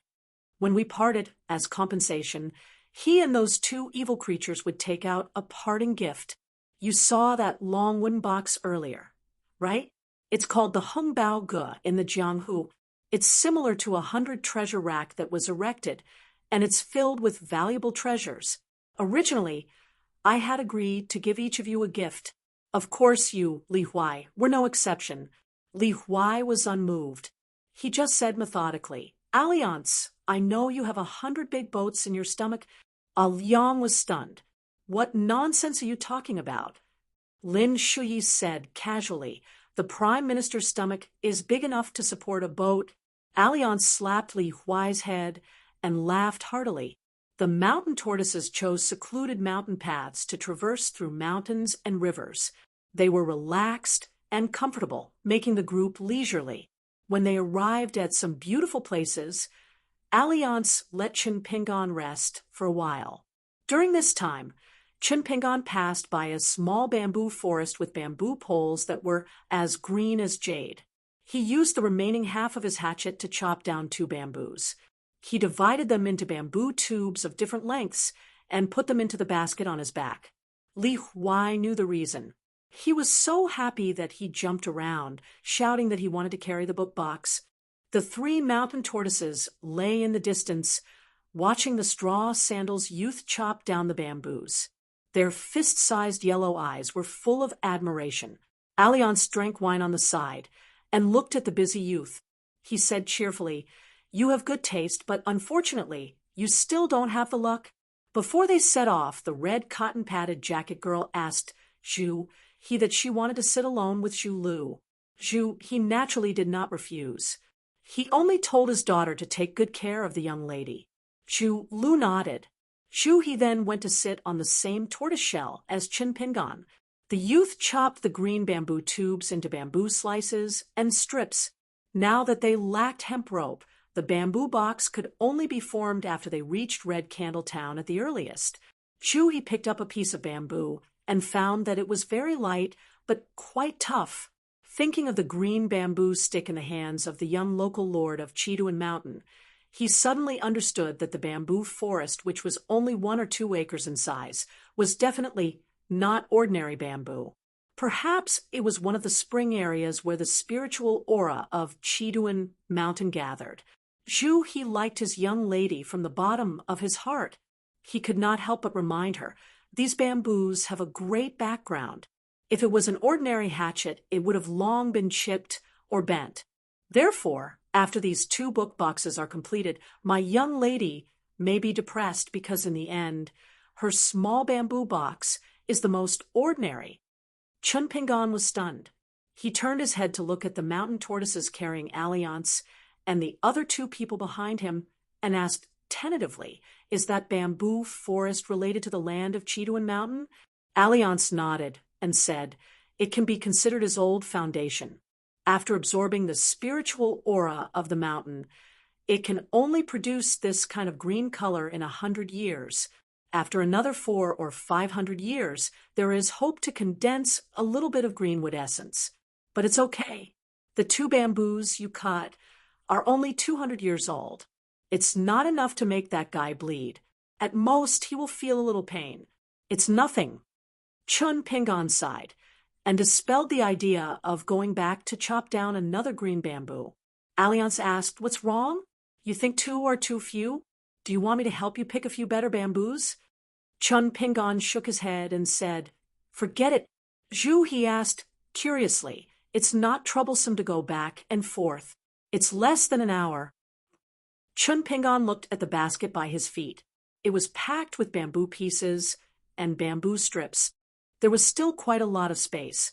However, the teenager still shook his head and said, "It's more important to hurry." He did not take it to heart. He smiled and said, "In the path of martial arts, the emphasis is on the word sharpening. If you don't spar with others and have no one to feed you, you won't be able to achieve great results. Therefore, when you have time, let's spar. I'll say the ugly words first. Although it's called a spar, other than guaranteeing that I won't hurt you, I won't be careless in my attacks. Therefore, you should be mentally prepared for a bloody nose and a swollen face." Chun Pingan's face was filled with surprise. He grinned and said, "Uncle Zhu, just hit me with all your might." Before noon, the tortoise had already traveled half of the mountain path. Everyone was beside a pool under a waterfall. They had a clear division of labor and were familiar with cooking. Chun Pingan told the little girl about the small bamboo box. After hearing the reason, he secretly told her. The little girl smiled from ear to ear. In the end, her face was filled with pride. She patted the small bamboo box that was always by her side and told her martial uncle that the best book box in the world was here. She even gave it a nickname, Green Clothes. After eating, Alliance called Chun Pingan to the dark green pool. The waterfall was not large, so the cold air was not heavy. The 2 walked side by side. Alliance hesitated for a moment and asked, "According to what you said before, you now have Loapa Mountain, Treasure Book Mountain, Iridescent Clouds Peak, Immortal Grass Mountain, and Jinju Mountain in the West Mountains of Longquan County. There are a total of 5 mountains, big and small." Chun Pingan nodded doubtfully. He did not hide anything and slowly said, "Loapa Mountain is the most valuable among them. Treasure Book Mountain is also not bad. The other 3 are very ordinary, especially Jinju Mountain. It is just an inconspicuous hill." Alliance patted the hilt of his saber gently. After thinking for a moment, he said, "The real value of these mountains now lies in the accumulation of spiritual energy, which is far better than the outside world. So on our way here, not only are the 5 transformed monsters trying to enter your hometown along the Iron Talisman River, but there are also many mandrill demons who have just been enlightened. They are rushing over there. But in the end, who will be lucky enough to successfully occupy a corner will depend on their own fate and whether they have the chance of great Tao.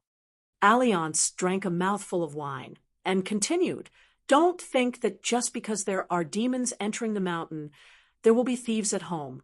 Just like this Chestun mountain, which has an extraordinary momentum, why did the land allow the two pythons to grow bit by bit under his nose? The reason is very simple. After he was stripped of his orthodox identity, if the Chestun mountain wanted to retain its spiritual energy, someone had to stand up and help him guard the mountain, suppress the evil spirits, and absorb fate." "Ooh." Chun Pingon asked, "Alliance, do you mean that I should invite the land of the Chestun mountain or the two pythons to my mountain? It's a bit like helping me guard my house?" Alliance squatted down, picked up a stone at random, and threw it into the pool.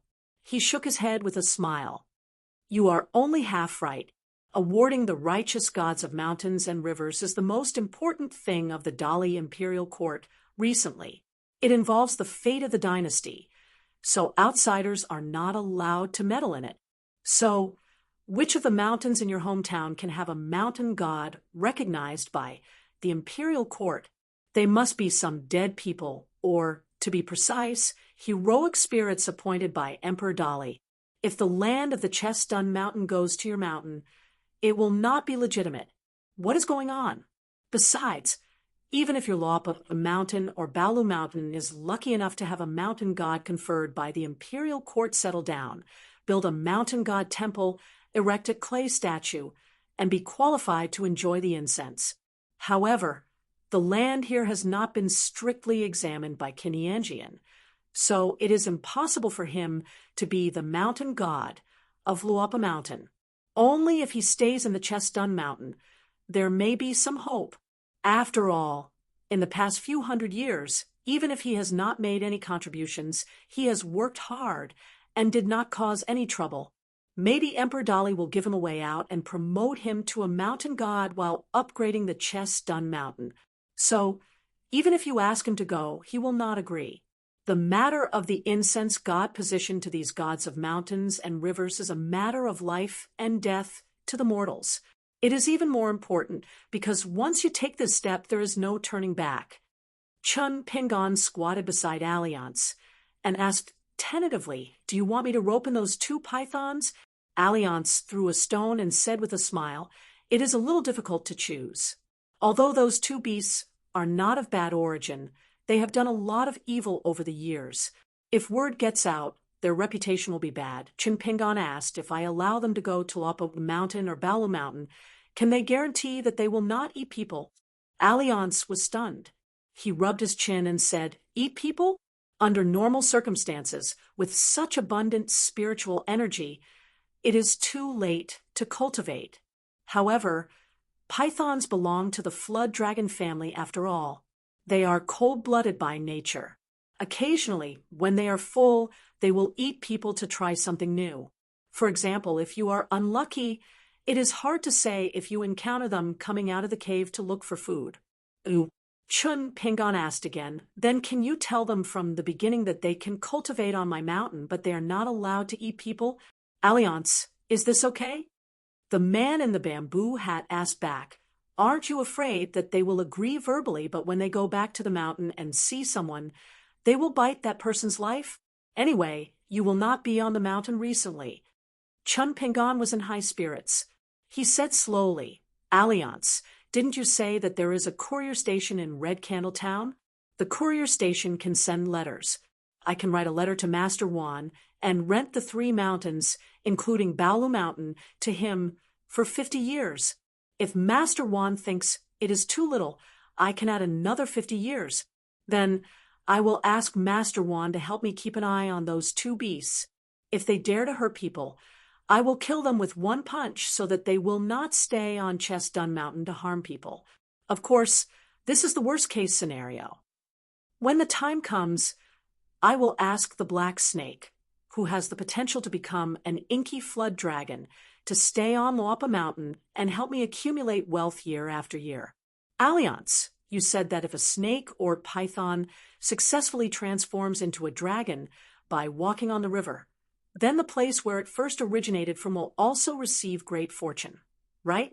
I can even be thick-skinned and beg Master Wan to agree to let it stay on Baolu Mountain. Think about it. If even the white python can walk on the river, then I will make a lot of money. It just so happens that after I bought the mountain, I have been worried about it. If the black snake and the white python stay on the mountain, I will feel that these mountains are not bought in vain. Every day, I will feel like there are a lot of copper coins falling into my pocket. Walala. Alliance looked at the teenager who was talking nonstop with a dull face. He did not know whether to laugh or cry. With complicated feelings, he asked, Chun Pingan, do you like to make money so much? Chun Pingan's face was full of shock. He asked back, is there anyone in the world who doesn't like to make money? Alliance adjusted his bamboo hat. He did not want to speak, so as to avoid playing the lute to a cow. The man sighed and said with a smile, I originally thought that you would righteously refuse. Chun Pingan was confused. Why do you think so? Alliance washed his face with water. He turned his head and said with a smile, for example, I will say that it is too late to kill those two evil beasts. Although I, Chun Pingan, am poor, my old Chun family's values are very upright. How could I be willing to let them into my house? I was already prepared to be scolded. Chun Pingan's expression calmed down. He picked up a stone and gently threw it into the pool. After a moment of silence, he suddenly turned his head and patted Alliance's shoulder. Alliance, you are still too young. The man in the bamboo hat raised his eyebrows. Oh, it seems that you are in a good mood. You even know how to joke. Chun Pingan also imitated the man and raised his eyebrows. He actually gave people the feeling that he was quite cheap. Alliance laughed and stood up. Chun Pingan also stood up. He suddenly thought of something and asked worriedly, Alliance, the key is, are those two snakes really willing to move their nest? Alliance laughed, but did not speak. Chun Pingan looked at the man in the bamboo hat and put his palm on the hilt of his saber. Alliance patted the hilt of his saber and said jokingly, so you should also hurry up and practice martial arts. You can learn swordsmanship in the future because you are willing to be reasonable. When others are not, you will need to use this. Chun Pingan did not comment. The two walked back to their original place. Alliance asked, curiously, why didn't you chop a few more bamboos before? This is such a good thing. If you miss this village, you won't be able to buy it in the future even if you have the money. Chun Pingan casually replied, someone once said that people should be content with what they have and stop when they are ahead. Alliance did not know whether to laugh or cry. You really listen to that nonsense? Chun Pingan held the back of his head with both hands. It was rare for him to be so lazy and relaxed. His head shook like the bamboo in the forest swaying in the breeze. The youth said softly, because I have never heard any great principles since I was young. So when I heard one or two sentences, it was difficult to forget. Zhu, he suddenly shouted from afar. Chun Pingan, let's find an open space to spar. The youth took to his heels and ran away. All right. 102. Once the bamboos gathered together, as long as they did not suffer too many natural and man-made disasters, they could easily become a sea of bamboos. However, this unknown small bamboo forest on the Chiduan Mountain had been growing slowly for thousands of years, even though generations of mountain lords and the land had carefully taken care of it. It still could not usher in a bumper harvest. At this time, the young and beautiful lord of the land of the Chiduan Mountain inserted the green bamboo stick into the ground beside his feet and squatted beside the two chopped green bamboos. He wanted to cry but had no tears. In a sad and trembling voice, he said, you can't bully people like this. No matter how big a guest is, he is still a guest. How can you bully the host like this? You broke the formation with a knife and revealed this treasured land. What's the difference between this and you coming to the host's house as a guest and stripping off the clothes of the host's daughter when you see her slender and beautiful appearance? What's the difference? The black snake and the white python born from the earth spirit, and the cloud root of the Chiduan mountain were entrenched in the periphery of the bamboo forest. In their gloomy eyes, there was some human-like gloating. A voice sounded not far away and teased, "Then your family has too many daughters. In the future, your dowry will be a huge loss." The young man stood up abruptly and bowed. The young man stood up in horror, without the slightest bit of grief, bitterness, and resentment on his face. He bowed and apologized to the man wearing the bamboo hat. "Great immortal, I've made a fool of myself. This humble one is used to living a poor life in this small piece of land. So my eyesight is shallow. I can't compare with the great immortal who has traveled the world and seen the mountains and rivers. With the great immortal's eyesight, you must be able to see that this bamboo forest is really a pitiful family property for this humble one. Therefore, even if it's only 2 bamboos missing, it's still difficult for me to restrain my emotions." Alliance, who had left and returned, leaned against a green bamboo and looked up at the lush bamboo leaves. He withdrew his gaze and asked, "Was the earliest ancestor of this bamboo forest transplanted from the bamboo sea cave, and then you made it into this green bamboo stick? Because of this you angered a certain immortal. In a fit of anger, he removed your golden body deity position that was originally the land of the Chestun Mountain." This time, the young landowner was really shocked. The flattery and fawning expression on his face was not strong but rather weak. He quietly straightened his back, bowed in a dignified manner, and said, "Wei Pai, the landowner of Chiduan Mountain, was conferred the title of mountain deity by the last emperor of holy water country of the previous dynasty. I was in charge of the territory of thousands of miles around Chiduan Mountain. Later, when the dynasty changed, the Song clan rose up and annexed holy water country. Because of something that angered the founding emperor of the Song clan, I was demoted from the position of mountain deity to the position of mountain deity." He raised the green bamboo stick that was full of spiritual aura in his hand and said with a wry smile, "Blessings do not come in pairs, and misfortunes do not come alone. In that storm, I was forced to cut down the green bamboo from the bamboo sea cave to make this mountain stick. Unexpectedly, not long after, I angered the immortal friend of the person who planted the bamboo. As they chatted and laughed, a small landowner from the soil, was beaten back into the soil again." Alliance leaned against the green bamboo and changed into a posture that he thought was more elegant. He clicked his tongue and said, "It sounds a little tragic." The young landowner was resentful. Ignoring the lord of the land, who had a tragic life, Alliance turned his head to look outside the bamboo forest. In his field of vision, Chun Pingon, who had returned with him, was standing on the hillside. The snakes and pythons sensibly stayed away from him, especially the white python that still had lingering fears. Alliance said with a smile, "My friend wants to discuss a business with you. You can discuss the price yourselves. If you agree, you will be friends. If you don't agree, it doesn't matter. If the business fails, we will still be friends." At this point, Alliance smiled and held the bamboo blade at his waist.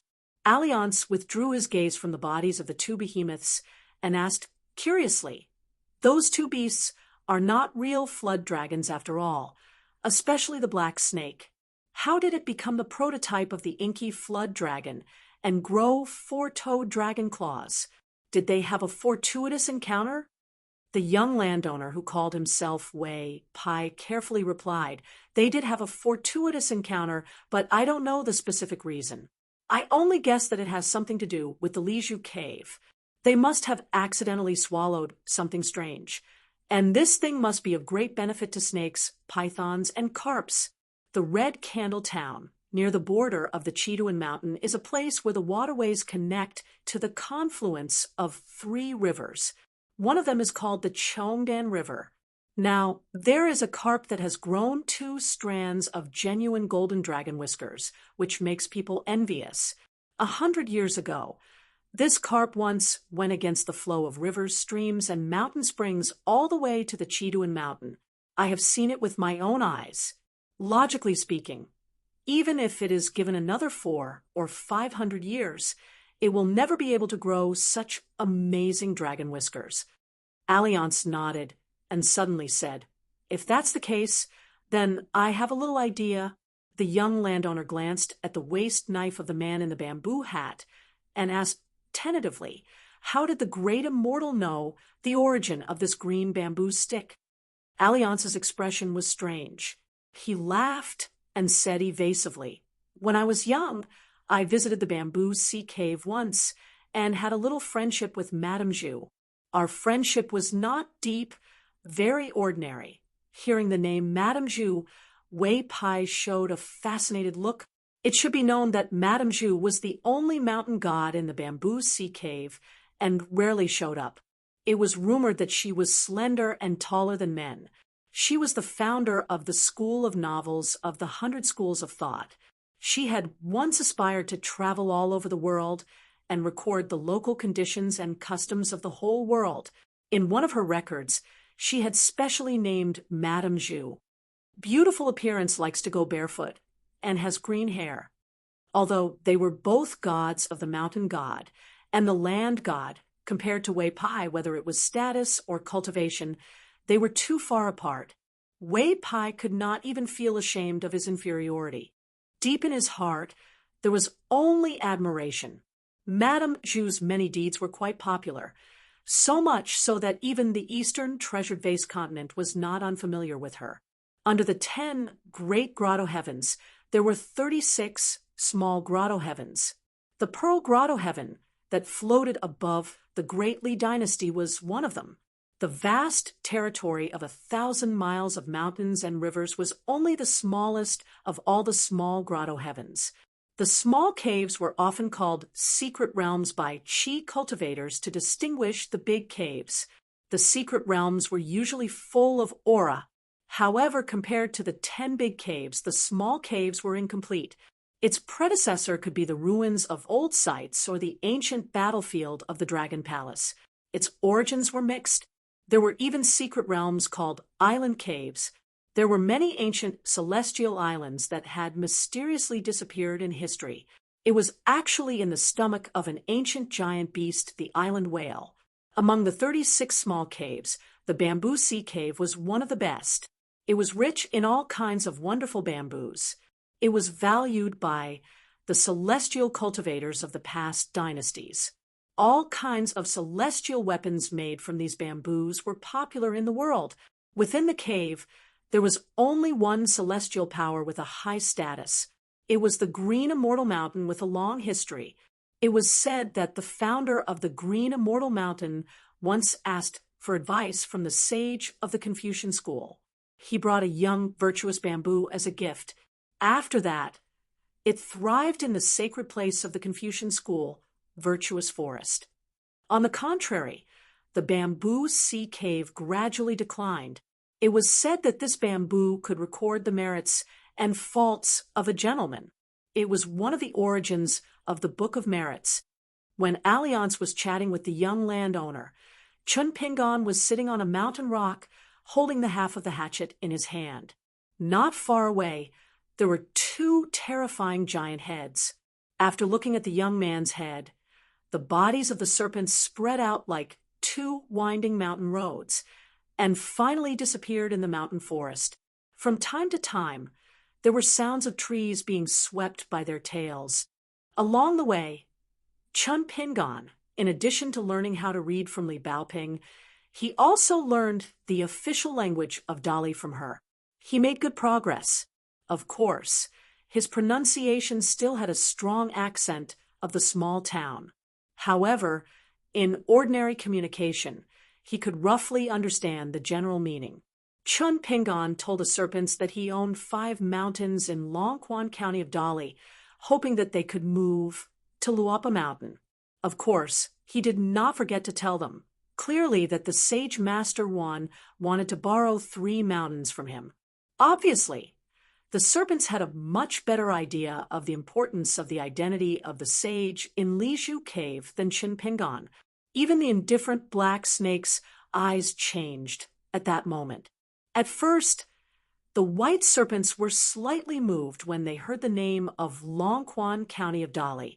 Later, they heard that the Dali Imperial Court had sent Mr. Kinianjian Qingwu and the officials of the Ministry of Rights to jointly survey more than 60 mountains. Emperor Dali was ready to confer more than one orthodox mountain god. The white serpent's eyes showed unconcealable excitement. They couldn't help but spit out their forked tongues and hissed. As a result, the black snake hit them hard with its head before it quieted down. Seeing that the serpents did not refuse the proposal on the spot, Chin Pingon breathed a sigh of relief and continued, "Although I don't know much about cultivation, I'm very sure that the spiritual qi of Chiduan Mountain is far inferior to that of the mountains in my home. You can cultivate for 100 years in my home territory, which may be comparable to hundreds of years here. Moreover, on the way here, Alliance told me some inside stories about how flood dragons and serpents turn into dragons. This waterway will be very difficult and dangerous. Many mountain gods and river gods will deliberately make things difficult for you and stop you. Therefore, I believe that if you can build a good relationship with Master Wan and the officials of Dali early on, the road may be much smoother in the future." The first half of these words was figured out by Chin Pingon himself, and the second half was Alliance's brilliant plan to reveal the secrets of heaven.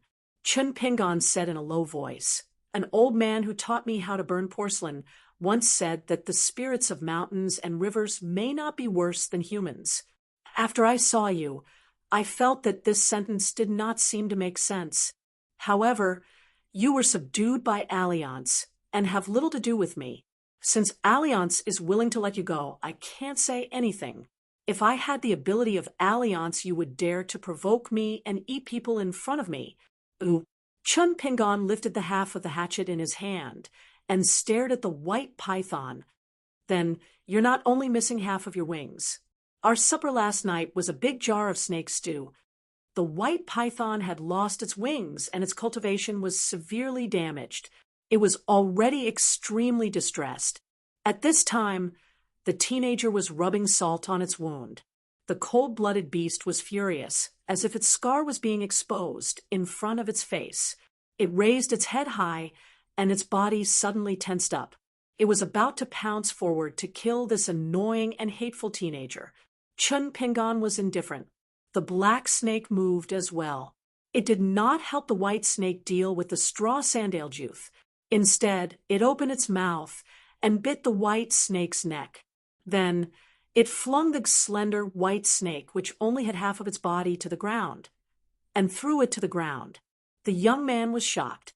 He was about to make a move to calm down the white python and the black python so that the young man wouldn't be accidentally hurt and he wouldn't be affected by the two animals.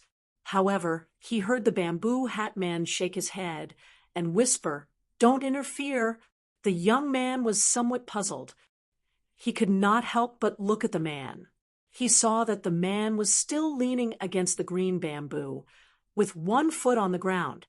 He stood in a lazy posture with his hands crossed in front of his chest. The snakes and pythons of the same species confronted each other fiercely. Chun Pingon stood up, but he did not leave the stone. He held the hatchet tightly. It was unknown what the two of them communicated, but the white python finally gradually calmed down. However, it still looked at the teenager with a fierce gaze. Chun Pingon looked straight at the white python. Now, there are thousands of people building roads in the mountains. After you enter the mountains to cultivate, you can't kill people just to fill your stomachs. Of course, if it's for self-protection, such as when cultivators enter the mountains to kill you, it's a different story. If you break the rules after getting benefits, then Master Wan will take action. What you did before has nothing to do with me. However, if you agree to enter the mountains, then what you do after that will be related to me." Chun Pingon said seriously, "So I'll say the ugly words first." The black snake remained in its original position, silent and motionless. The white python seemed to be angry, although it gave up the impulse to shed all pretense of cordiality. Even if the temptation of the great path was right in front of it, the white python still slowly rubbed its abdomen against the ground, emitting an irritable and violent aura. In the bamboo forest in the distance, Alliance sat on a bamboo without anyone noticing. The green bamboo, which was extremely resilient, was crushed into an arch bridge by him. The young landowner, who wished he could hold up the green bamboo with both hands, glanced at the confrontation between the teenager and the snake and explained, although the black snake is more cruel and fierce, it has more enlightenment. It has even learned to judge the situation and know when to advance and retreat. The white python usually doesn't seem to have the intention to hurt people, but it's more troublesome to communicate with it because it follows its heart more. This is related to their positions on the chessboard at that time. The white python is just an idle piece, but the black snake is the key to slaying the dragon. Therefore, they have been kings of Chess Block Mountain for so many years. The white python likes to wander around. Many disturbances are caused by its movements. On the other hand, the black snake is more focused on cultivation. It diligently absorbs the essence of the sun and the moon every day because of its great ambition. Alliance made a sound of agreement. The young landowner hesitated for a moment and said, "The teenager's words are not bad. What he said is true, but he still doesn't know enough about the habits of the snakes. For them who have embarked on the path of cultivation, the nature of their hearts is the cornerstone of the great way. In addition, the snakes who have enlightened their acupores probably know the importance of face. They are used to tyrannizing in Chess Block Mountain, so they will feel that going to the teenager's mountain is like living under someone else's roof, especially when the teenager mentioned a sage and threatened to kill them if they dared to eat people. The snakes will feel that the teenager is overbearing and not easy to get along with. They will inevitably be resentful. After all, once they agree, they will be neighbors for hundreds of years." Alliance interrupted his long-winded speech. "You don't have to find ways to plead for your neighbor. Since I said that I won't interfere, what are you afraid of? In the final analysis, the snakes are unwilling to bow their heads early because they feel that the teenager in the second realm of martial arts is not qualified to be on an equal footing with them. So even if the teenager's request is reasonable, they will still find it difficult to tolerate it. If it were me, what do you think the snakes would do?" The young landowner smiled embarrassedly. "Great Immortal, you can see through people and things clearly," Alliance said indifferently. "Answer my question." The young landowner was as silent as a cicada in winter for a moment. After thinking about how to phrase it, he answered seriously, "They will move without saying a word. They don't even dare to hold a grudge." Alliance looked in that direction as usual and nodded. "Very good. You have saved half of the bamboo forest."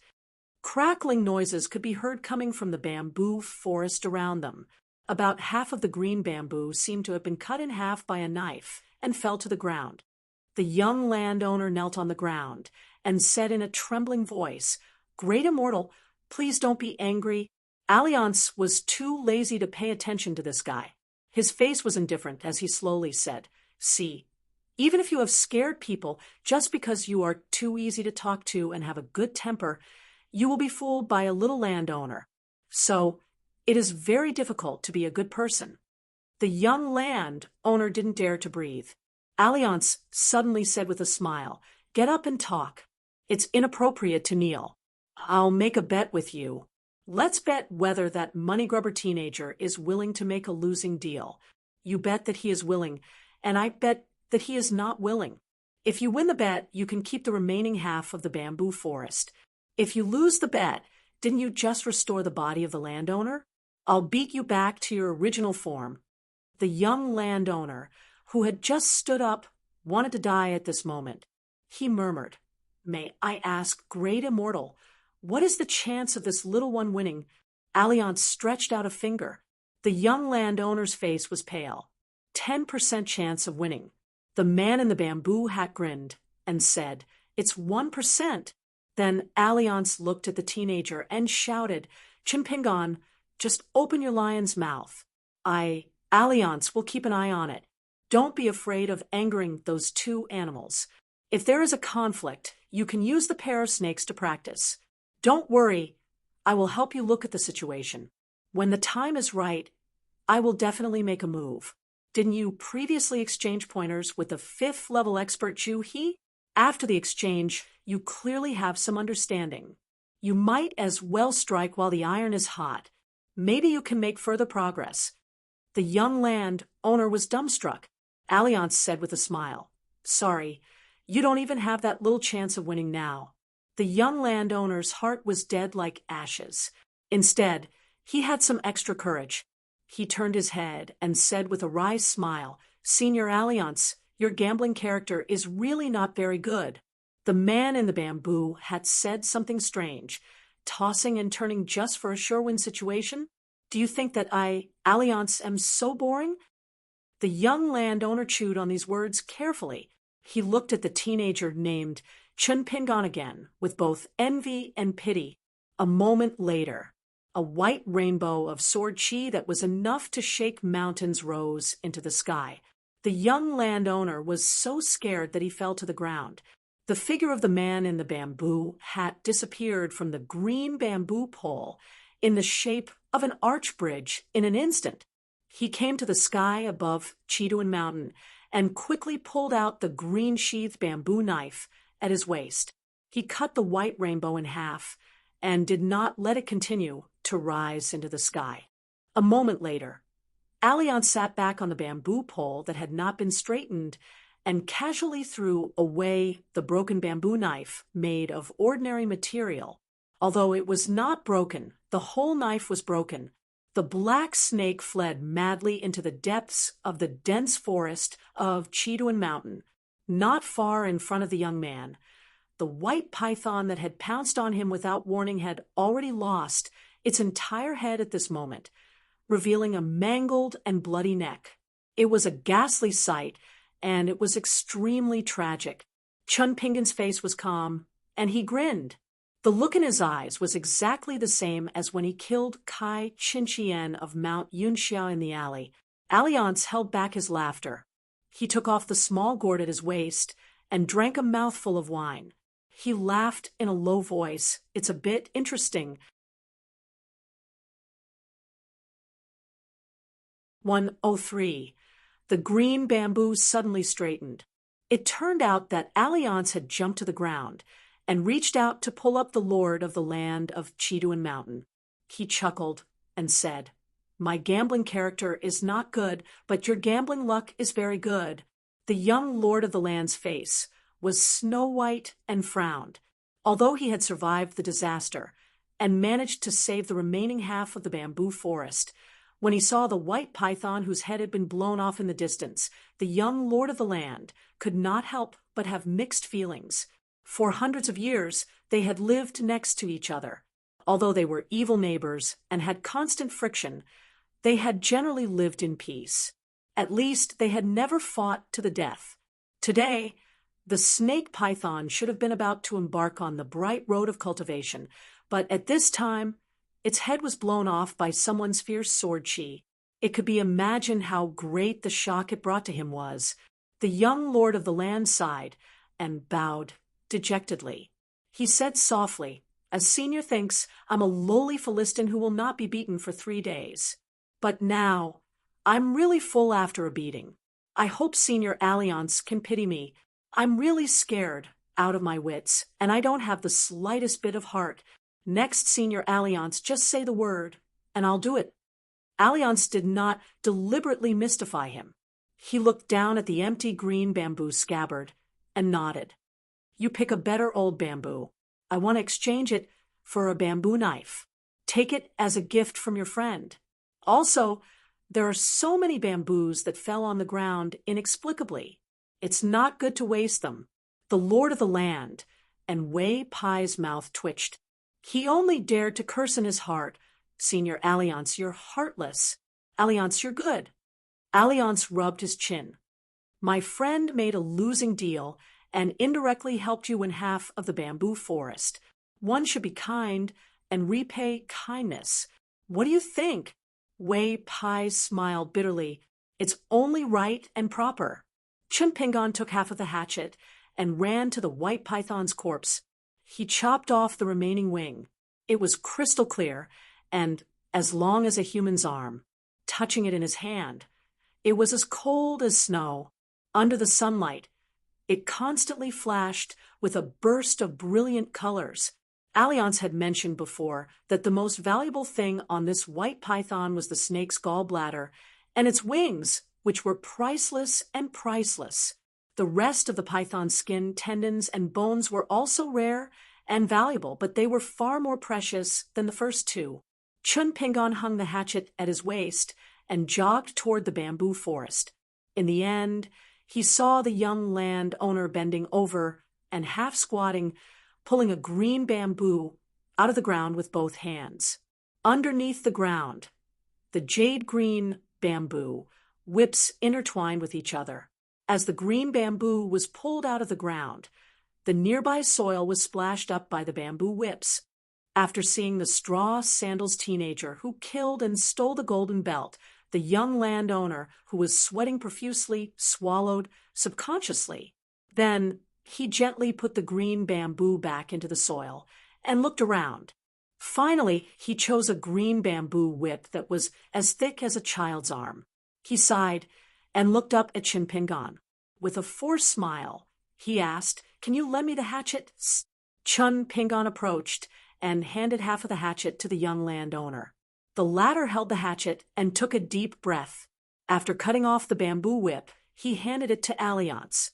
Alliance shook his head and said with a smile, "Make one according to the style of my previous bamboo knife. When we leave the border of Chiduan Mountain, just give it to me together with the white donkey." Wei Pai naturally did not dare to refuse. When he returned the hatchet to Chun Pingon, he sincerely sighed with emotion. What a sharp blade. Chun Pingon took the hatchet, thought for a moment, and said, "If you want, I can give it to you. Anyway, this half of the hatchet is not suitable for opening the mountain and leading the way. It's not of much use to me." Wei Pai laughed dryly and said, "A gentleman doesn't take what others like."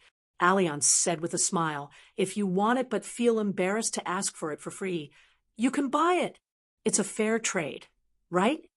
Wei Pai had an enlightened look on his face. He stood up and rubbed the soil off his hands.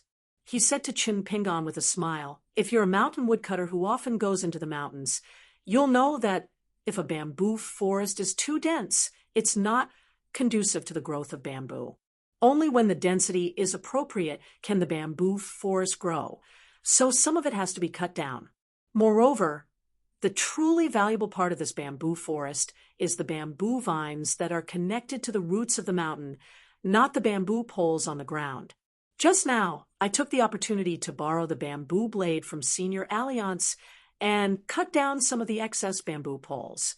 I originally wanted to build a small bamboo house for resting and enjoying the scenery during my leisure time. Now, Senior A. Liang's bamboo blade has been broken by me. I'm ashamed to say that from the first time I saw it, I coveted the half of the hatchet in your hand. Otherwise, I would have made the bamboo blade as well. The bamboo building will still be built. Later, I can hand the bamboo blade to Liang early, but the small bamboo building will probably be completed later. When the Black Snake heads to Longquan County's Loapa Mountain, I'll accompany it. It's to prevent it from going all the way north and causing any trouble. At the same time, it can carry these bamboos. When I reach Loapa Mountain, I'll find a place with beautiful scenery and pleasant scenery to build a bamboo building for you." Ooh. Chun Pingon looked at Alliance. The man in the bamboo hat explained with a smile, "There are 10 most important celestial bamboos in the bamboo sea cave. Bamboos have 10 virtues, and the celestial bamboos correspond to them. The ancestor of this bamboo forest is the son of the valiant bamboo. The disciples and grand disciples in this bamboo forest have also benefited from it. If they build a bamboo house and cultivate in it all year round. It will be very beneficial for pure martial artists or military cultivators. Wei Pai quickly echoed. Yes, the bamboo forest here is the son of the valiant celestial bamboo. The historical records say that the military power has been raised, such as the broken bamboo. After a few sections, it will be easily solved, which coincides with this meaning. Therefore, cultivating in the bamboo house will definitely be very nourishing for the soul. Chun Pingan was about to speak, but Alliance quickly stepped forward, put his arm around the young man's shoulder, and walked out of the bamboo forest. It's hard to refuse such kindness. The guest should follow the host's wishes. Let's go, Chun Pingan whispered. The hatchet hasn't been given to him yet. Alliance said casually. Later, give him the half of the hatchet in the basket. After that, the man in the bamboo hat did not forget to turn around and remind him, don't take the unformed white python's gallbladder. It's bloody and too scary. Give it to the black snake to eat together with the python's flesh. In this way, even if it loses a pair of wings, it can still increase its cultivation by 200 or 300 years. Take it as our sincerity. Remember to make it cultivate honestly after it settles down in Luapa Mountain. Finally, Alliance stretched out his hand and pointed to the young man, who was in a daze. Take care of yourself. The young man stood at the edge of the bamboo forest, looking at the backs of the two people. The mountain breeze in the forest passed through the green trees and clusters of red flowers, bringing a refreshing fragrance of flowers and trees. The young man, who was as beautiful as a stunner, was holding the green bamboo cane that symbolized his identity. His white clothes fluttered and his big sleeves fluttered. The previous shock, fear, anxiety, and hesitation were swept away by the breeze, replaced by the solemnity that was consistent with the identity of a god. He looked around and sighed softly. Fortune and misfortune go hand in hand. It's just like this. Thank you, Alliance, for your unintentional advice. You helped me untie the knot in my heart and break through the demon barrier. The young man closed his eyes with a warm smile on the corner of his mouth and murmured, since ancient times, famous mountains have been waiting for saints. It doesn't matter if the saints don't come. I can concentrate on becoming a saint. Ooh.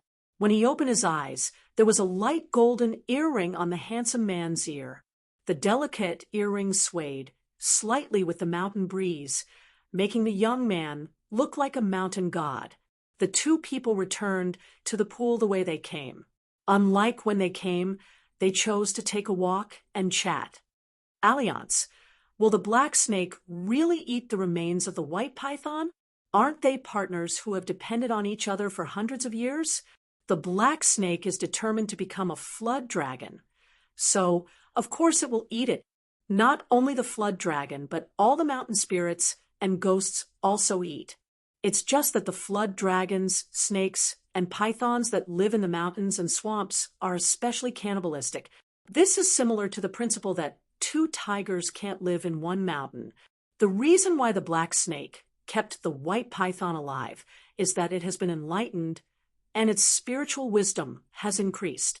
It also has the idea of eating the white python after it forms its core. By the way, if you want to see the black snake eat the white python, we can go back. Let's forget about it. Speaking of which, don't blame me for making a decision for you and agreeing to let the black snake eat the python's gallbladder. Since it will go to Wapa Mountain to help you guard your luck, then the gallbladder will be sold by you. No matter how high the price is, it's not as good as the black snake becoming an inky flood dragon earlier. I'm actually very curious about why you killed the white python.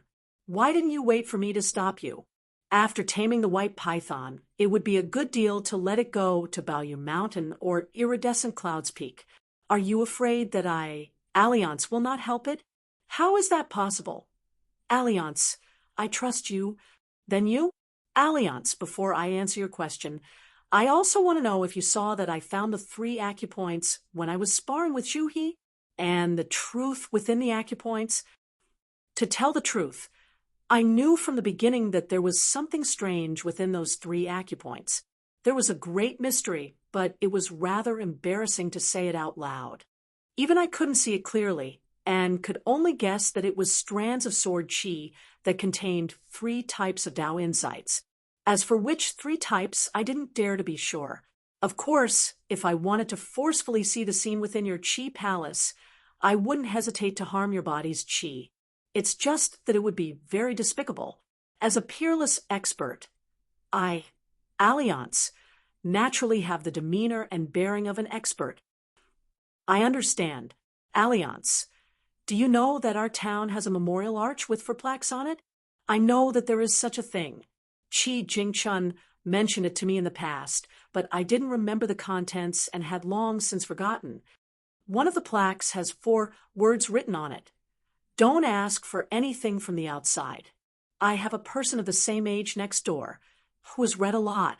He said that this is a Buddhist doctrine, which means to warn everyone to focus on cultivating the Buddhist Dharma and not to ask for anything from those outside the Buddhist Dharma. At first, I felt that it was very reasonable, but later on, when I was burning charcoal on the mountain and had nothing to do, I was bored and blindly pondering. I felt that for me, whether it was burning incense, praying to Buddha, or paying respect to Bodhisattva, I had to first do what was within my ability. If I still couldn't achieve my wish, then there was really no other way, and I had to go ask for it. Only then would Bodhisattva nod in agreement. Otherwise, why would Bodhisattva help you? Right, Alliance? To seek Buddha, one must seek oneself first. Right. That's what I meant. Yes, if you explain it this way, it's barely reasonable. But I have to make one thing clear to you. Alliance can dig out a little bit from my fingernails, and it's still better than your family's. So you feel that it's very troublesome for me. So you'd rather lose a strand of sword chi? In fact, to me, Alliance, it's just a small matter of casually unsheathing a blade. This account, you have to calculate it this way. You can't calculate it this way. Old man Yao, who taught me how to burn porcelain, was rarely willing to talk to me, but there were 2 times when he spoke very harshly. I remember it very clearly. The first time was when I was a kiln worker's apprentice. He said that it was fine to learn how to burn porcelain from me, but if you dared to slack off even once, you would get out of the dragon kiln. The second time was when I went into the mountain with him for the first time. He said that it was fine to go into the mountain with me to find soil. But no matter what happened, if you dared to cry in front of me once, you would never go into the mountain again. What are you talking about? Chun Pingon, what do you mean? Then let me put it another way. Alliance, do you like to sleep in? Nonsense, you don't like it. I like it too, but you might not believe it. Since the first day I was a kiln worker's apprentice, until today, I have never slept in. When I should wake up, I would wake up as soon as I opened my eyes, so I haven't slept in even once. Beating around the bush, what are you trying to say? Are you trying to bully me, Alliance, for not being a scholar? What I mean is that if you feel that something is not good, then don't do it for the first time. Don't do it even once, and don't take even a small step out. Otherwise, when you look back, you will be the one who suffers. Just like me, if I were to slack off once, I would definitely not be able to become a kiln worker's apprentice, let alone enter the mountain. Then, how would I be where I am today? Maybe I am now similar to the thousands of young men in the small town going into the mountain to open the road, cutting wood to build bridges, and getting some copper coins every day. How can there be 5 mountains? How much is 5 mountains worth? Alliance, do you know? Alliance, if you have the chance in the future, you must come to my mountain to take a look. Stop! Chun Pingon, you beat around the bush with me just to show off your wealth? Alliance, you really haven't studied. Alliance, in the future, if there is really a bamboo building in my Luopa mountain, can you help me give it a name? Alliance is very fierce building. How about it? Is it imposing enough? What? Do you dislike it for stealing the limelight and overshadowing you, the king of the mountain? All right, then I will change it to a more reserved one. Let's call it Fierce Building. Alliance, have sacrificed a lot. Are you still not satisfied? Alliance. I suddenly feel that the bamboo building doesn't have a name is quite good. The bamboo hat man rolled his eyes. Chun Pingon laughed. Don't worry, let's call it Fierce Building. Alliance suddenly turned his head and asked, do you want to learn swordsmanship? Chun Pingon shook his head and said, not at the moment. Alliance smiled knowingly. Are you afraid of being distracted? Delaying your practice? Oh. Chun Pingon sighed and nodded. Alliance knew why the teenager sighed. At the peak of Chiduan Mountain, in order to stop the white python from killing the Li family's servant Zhu Lu, the teenager had squandered all the capital that he had painstakingly accumulated from practicing the stance and practicing martial arts. If it was said that he was originally like a small family with a little money in hand, the result was that he was beaten back to his original state. Once again, his house was in a pitiful state. From the door to the window, it was a bleak scene of leaking air. Fortunately, the walking stance was a strong and healthy body. It was the most important thing to do to survive. As for the upright stance sword furnace, it could nourish the soul. In the battle on the stone platform, he had a breakthrough. This was the foundation for when he sparred with Zhu He later, when the youth was able to accurately find the chakra points where the 3 sword chis were hidden. Alliance joked, losing such a powerful life-saving sword chi. Does it hurt? Chun Pingon said without hesitation. It doesn't hurt. The anger that I had accumulated in my heart has finally been released. Now it's very satisfying. Alliance smiled and said, tell me about it. Chun Pingon looked forward. I am willing to reason with others, and I can make others listen to me. This feeling is very good. In the past, I practiced martial arts to strengthen my body or to survive, but now I feel that the goal can be a little further, a little higher.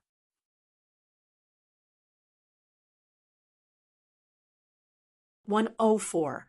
The mountain tortoises were native to the Chiduan Mountain, so they were naturally familiar with the mountain shortcuts. In addition, their legs were much stronger than donkeys and mules when it came to traversing the mountains. Carrying them, they soon arrived at the border of the Chiduan Mountain. After walking south for more than 20 miles, they would be able to enter Red Candle Town. Although the road to the north was now blocked because of the sudden fall of the Black Pearl Cave, Chun Pingon and the others still chose to be careful. They did not want the 3 giant tortoises to disturb the woodcutters, hunters, or traveling merchants. Chun Pingon and the rest sat on the top of the hill to rest. Li Huai was looking forward to it. He hated the young land. But Alliance said that there were treasures hidden in the Hungbao Pavilion, and everyone had a share. Li Huai was looking forward to it. He thought to himself that he would make his sister jealous when he saw her in the future. The Earth Lord of the Chiduan Mountains soon arrived as promised. This time, he did not use the supernatural power of shrinking the ground into inches. He walked up the mountain in large strides, his white robes fluttering in the wind. His large sleeves were like 2 white clouds drifting up the mountain. Even the maidservant Zhu Lu had to admit that if one only looked at his appearance, the young Earth Lord was worthy of the description of handsome in the books. Behind the handsome man were Alliance's white donkey and the Li family's horse. It was unknown what kind of magic the Lord of the Land used. Not only did they keep up with the big team, but they also did not look tired at all. Wei Pai, who had lived for hundreds of years, held the long wooden box horizontally and bowed to the man in the bamboo hat. The latter nodded in return. The shrewd god and the cynical strange swordsman gave off the same feeling at this moment. They walked together on the Great Way. Wei Ba handed over a bright red wooden box made of an unknown material to All Liang. Li Huai hurriedly went over to touch it. His palm was full of warmth. When he touched it, it felt like the fine silk and satin that was the treasure of a cloth shop in Riding Dragon Alley. At the end of last year, he had followed his mother and sister to buy cloth and tailor new clothes. He had only secretly touched the beautiful brocade embroidered with flowers and birds before he was driven out by the flustered and exasperated shop owner. Li Huai looked up and asked, Alliance, I want to discuss something with you. After we divide the treasures in the box, can you give me the box in the end? Alliance asked back, Who do you think you are? Li Huai said seriously, You married my sister, so I'm your brother-in-law. Alliance slapped him. Then call me brother-in-law. The child suddenly said, I don't want to be a brother-in-law. I like to be a brother-in-law. The worst person in the world is a brother-in-law. Alliance looked at Wei Pai and asked, Is the box valuable? Wei Pai smiled embarrassedly. It's okay. It's made of yellow and gloomy wood. It's been buried in the soil for many years. It's fragrant instead of rotting. The color also changed from yellow to red. It's not valuable, but it's not common. Alliance looked down at the hopeful child. Since it's not valuable, I'll give it to you. Li Huai wanted to take the wooden box in a hurry, but he was slapped by Alliance. You want to keep it for yourself? Alliance looked around, waved his hand, and then squatted on the ground. He opened the long wooden box called Delicate Yellow and shouted, Chinpingon, little treasure bottle, Lin Shui, Shuhi, Shulu, all come here. It's time to divide the loot. First come, first served. There are no other rules except for one. Everyone can only take one item from Bai Bao Pavilion. You can take whatever you take. No regrets. Chun Pingon looked at the young man, who noticed his gaze. He was a little confused and asked in a gentle voice, Aren't you going to fight for the opportunity? Chun Pingon smiled. Let them take it first. Chun Pingon happened to have something to discuss with the young man. It was about Black Snake's settlement in Luapa Mountain and Wei Pai's departure from the territory to Longquan County. On the way back, Alliance roughly told them about the rules of the righteous gods of mountains and rivers. They could not easily leave the territory of the imperial court. This was a bit similar to the rule that vassal kings could not meet each other that was set by many dynasties. Once someone broke the taboo, those gods would be punished by the imperial court, and their incense offerings would be reduced. In serious cases, they would be demoted, and their incense offerings would be completely cut off for many years. In history, there were many gods of mountains and rivers who broke the rules, and their fate was even more miserable. The golden statues were pulled out of the shrines by the imperial court and pulled down from the altar. The yamen runners beat them with mighty sticks as a warning to others. Some local officials personally whipped them, and some even directly sent people to beat them up. This happened in the history of various countries. Therefore, when Wei Pai said that he would personally take Black Snake to Luapa Mountain and build a bamboo house on the mountain with those valiant bamboos, Chinpingon naturally wouldn't reject his good intentions. However, he also didn't want Wei Pai to be severely punished because of this. In fact, the young man had never been able to deeply understand the incense offerings of Shinto, the feng shui of mountains and rivers, and the fate of dynasties. This was also related to Alliance's lack of education. This guy stepped on a watermelon skin and said whatever he wanted to say. He spoke very mysteriously and deliberately liked to keep people in suspense. Originally, there was nothing strange or profound about the matter, but he could also make it mysterious and profound. Later, it was Li Baoping who gave an example that Chunpingon's thoughts suddenly became clear. The little girl said that the incense offerings of Shinto was like the Dragon Whisker Creek outside the town. There was only one water source, and the people would compete for water for the harvest of their respective crops. Almost every year, there would be large-scale fights.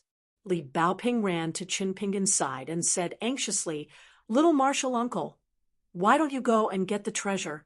You see, even someone like Lin Shui is running so fast. Li Huai can't wait to stuff his head into the 100 Treasures Pavilion.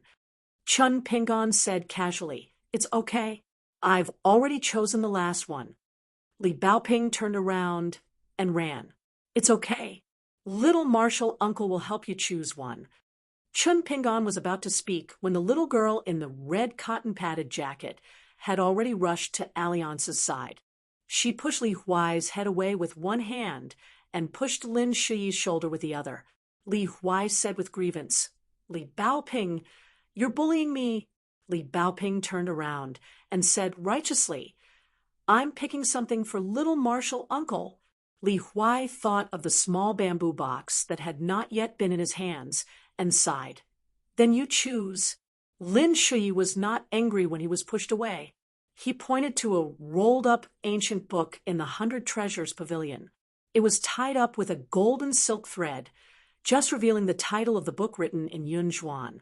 "I've chosen this Taoist book called Cloud Gem Book. I only want it and won't compete with you for other things."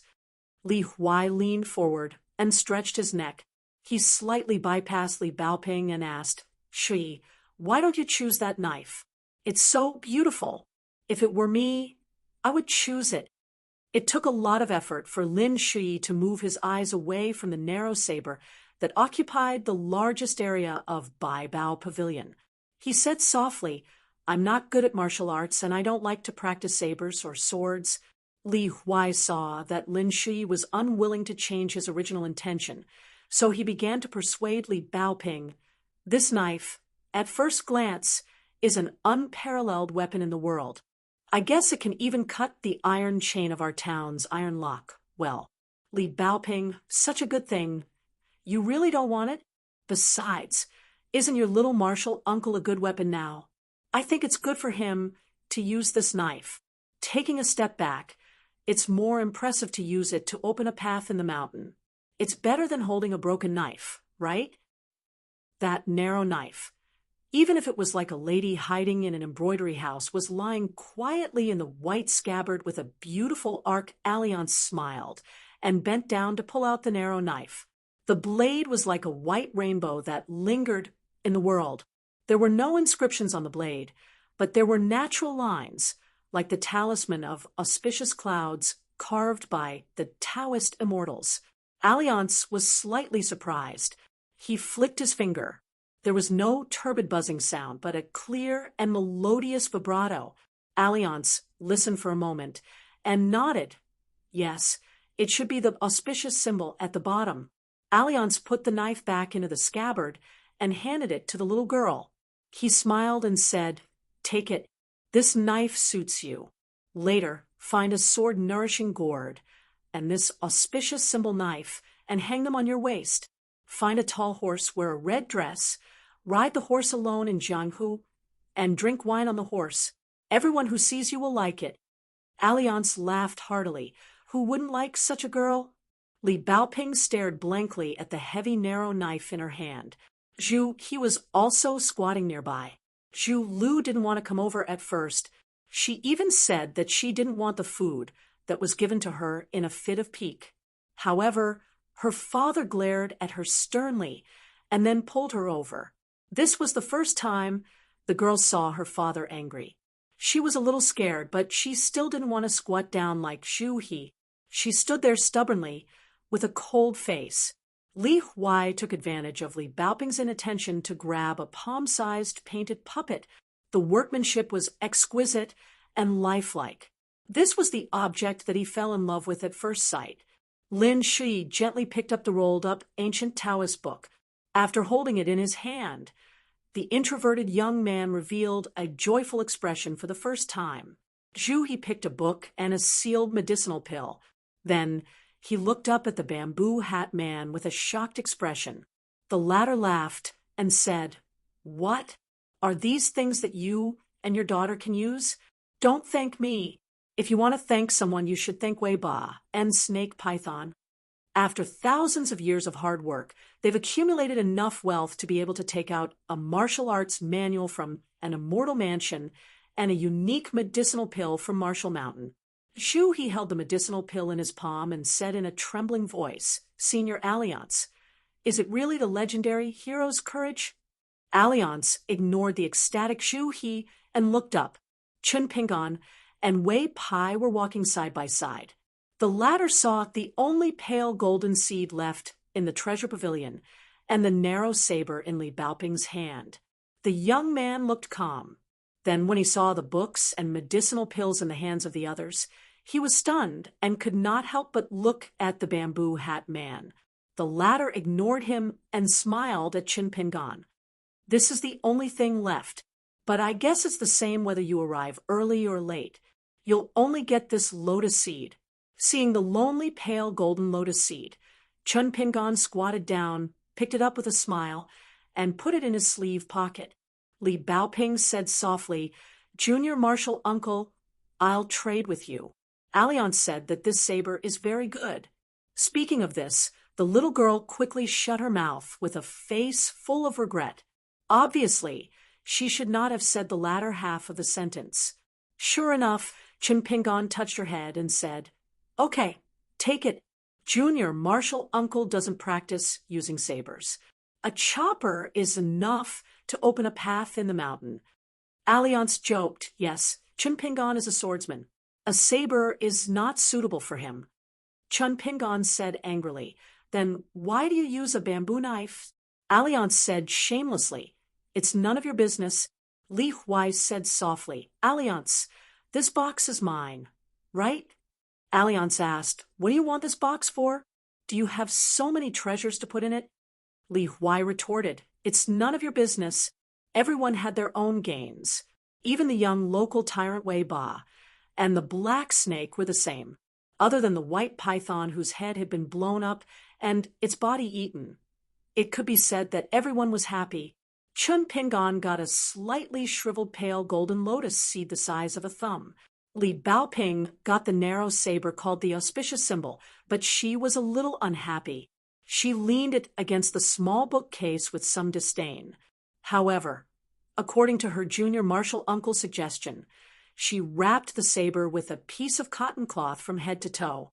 It was tightly wrapped and did not expose the saber. Li Huai got the painted puppet and the delicate yellow wooden box. The former was temporarily borrowed in Li Baoping's bookcase. Before putting it in the box, the child was very reluctant to let it go. She patted her chest and promised the puppet that when she had her own bookcase, she would let it move and ensure that it was spacious. Lin Shui kept the Cloud Gem book close to his body. The name was strange, but it was full of ancient meaning. Although Zhu Lu was reluctant, she still accepted the immortal's secret book, the Book of Purple Clouds. Zhu, he was a very steady man who could not stop smiling. It was not Zhu He, but he was too lucky. Even if you gave him a mountain of gold and silver, it was not as good as the hero's gallbladder of Jinwu Mountain, which could not be bought with money. This medicine could help the person who took it condense the scattered soul in the acupoints and Qi mansion, and finally form a house hero's gallbladder that was convenient for the Yin spirit to rest in. Zhu, he was not a Qi cultivator, nor was he a military cultivator. However, the hero's gallbladder was precious precisely because it was also suitable for pure martial artists, especially martial artists who were stagnant at the peak of the fifth realm. Obtaining a hero's gallbladder was equivalent to having half a life. Alliance asked softly, "How was your chat with the Lord of the Land?" Chinpingan smiled and said, "Very good. I also gave away the things in the bag." Alliance clicked his tongue and said, "You're not careless at all. You gave it away just like that. I was just casually saying before. Besides, if we're talking about business, you should actually treat it as a business deal. I believe that with the wealth of the black snake and the white python, no matter how stingy they are, they will be willing to give you something really good." Chinpingan said, "I still understand the principle of not letting the fertile water flow into the fields of others, as well as the principle of planting in spring and harvesting in autumn." Alliance nodded and adjusted his bamboo hat. "We'll be arriving at Red Candle Town soon." Then the man wiped his saliva and said, "New apricot spring wine, Rouge small pleasure boat, Alliance, am back." Chinpingan suddenly had an ominous premonition about the Red Candle Town that Alliance had been longing for. Wei Pai looked at the back of the group of people descending the mountain and sighed. He tapped his toes and flew to the top of a mountain tortoise's shell and sat down cross-legged. After traveling for dozens of li, the black snake with its bulging abdomen accompanied him from afar. Although its body was bloated, its aura had soared, and it was abnormally fierce. Wei Pai suddenly smiled and threw a bag at it which happened to fall on its path. The black snake carefully lowered its head and sniffed. There was nothing unusual, so it turned its head to look at the immortal on the mountain tortoise. The handsome man who looked like a banished immortal smiled and said, "Consider it a housewarming gift from that young man." The black snake with 4 claws and 4 toes hesitated for a moment and finally tore open the bag with its teeth. A dozen snake gallstones that the young man had picked up from the Dragon Whisker Creek rolled out. The color of the gallstones had faded in the creek. At first glance, they looked no different from the pebbles in the ordinary creek. However, after the black snake stared at them closely, its eyes were burning hot and full of anxiety. It was afraid that it would be disappointed in the next moment. It slowly spat out its tongue and tentatively rolled a stone into its mouth. After seeing this, the young man continued to ride the mountain tortoise and said to himself, "A good beginning, but I don't know if it will end well." After a moment, the black snake behind him grabbed the ground with its 4 claws and looked up at the sky. It let out a roar that resounded through the mountain and startled countless birds that were flapping their wings and flying away. Even the young man was a little envious. "I heard that except for the Pearl Cave, this thing is almost extinct in the eastern bottle continent. It belongs to the flood dragon species. Eating it can give birth to the muscles, bones, whiskers, and scales of a real dragon." As they approached the Red Candle Town, the white donkey stepped on the bluestone road, making a crisp ticking sound. Alliance did not hold the reins of the donkey as it would follow him. After hearing the roar, Alliance smiled and said, "It seems that it's really useful." Chun Pingon whispered, "I kept the most valuable snake gall stone. I didn't want to give it away." Alliance laughed. "You're a thief." At the back of the group, after pulling away from Li Huai and Lin Shui, Zhu he whispered to his daughter while leading the horse, "You must keep the purple chi book well. If everything goes well, this book can help you reach the 5th realm. At that time, with the help of the hero's gall, you can reach the 6th realm." The girl was stunned. "Father, if you give me the pill, what will you do?" Zhu he chuckled. "Father is still young. Now that your spirit has returned, you might be able to break through by yourself and take a big step forward. You'll be at the peak of the 7th realm. Father dares to think about it now." The girl who had been depressed smiled and said, "Still young? Then, Father, do you want to find a beautiful wife in the Red Candle Town?" "Father, don't worry, I won't stop you." Zhu he looked embarrassed and glared at his daughter. "Nonsense." The girl thought for a moment. "Father, you should keep the pill. I'm only at the peak of the 2nd realm now. I'm still far from the 5th realm." Zhu he laughed heartily. "You can keep it. Just think of it as your dowry in the future." The delicate and pretty girl seemed to have thought of someone, and her face turned red. Zhu he was in a good mood and said heroically, "In the future, when we come to the capital of our Li dynasty, let's see which noble family has the fortune to marry my daughter." The girl stamped her feet and said shyly, "Father." Zhu he quickly waved his hand and said, "Don't talk about it. Father won't talk about it." On the post road at dusk, Alliance stood on tiptoe and rubbed his hands as he looked at the gentle silhouette of the Red Candle Town. In the eyes of the bamboo hat man, it was like a beautiful woman lying drunk in a wine shop. He said hurriedly, "Chun Pingon, let's agree in advance. You have to lend me a gold ingot." Chun Pingon nodded, but he was somewhat puzzled. "Alliance, you're short of money?" Alliance grinned. "You don't understand. Do you? In the martial world, the one who borrows is the grandson, and the one who returns is the ancestor. I've been humiliated so miserably by little brats like Li Huai and Zhu Lu. I must enjoy being the ancestor and make it up to myself." Chun Pingon said helplessly, "Then I'll give you a gold ingot." "I won't lend it. I'll just give it to you." Alliance slapped the youth's shoulder and laughed. Then it settled. You'll give me the gold ingot for free. Alliance looked ahead and raised his arm and clenched his fist. To be able to get a gold ingot from a money grubber like you for free, Alliance, am really fierce. Chun Pingon didn't go back on his word. He just quietly looked at the red candle town that was getting closer and closer. The familiar smell of the market hit him in the face. It was no longer the surging river and the deep mountains and forests. Chun Pingon turned to the girl in the red cotton-padded jacket and said with a smile, when we reach the town after buying all the food and necessities on the road, we'll go and see if there's any Tonghalu for sale. Li Baoping happily skipped forward, the little girl gently bouncing the small green book box on her back. Little Marshal Uncle will just buy 2 Tonghalu skewers. The small ones are delicious.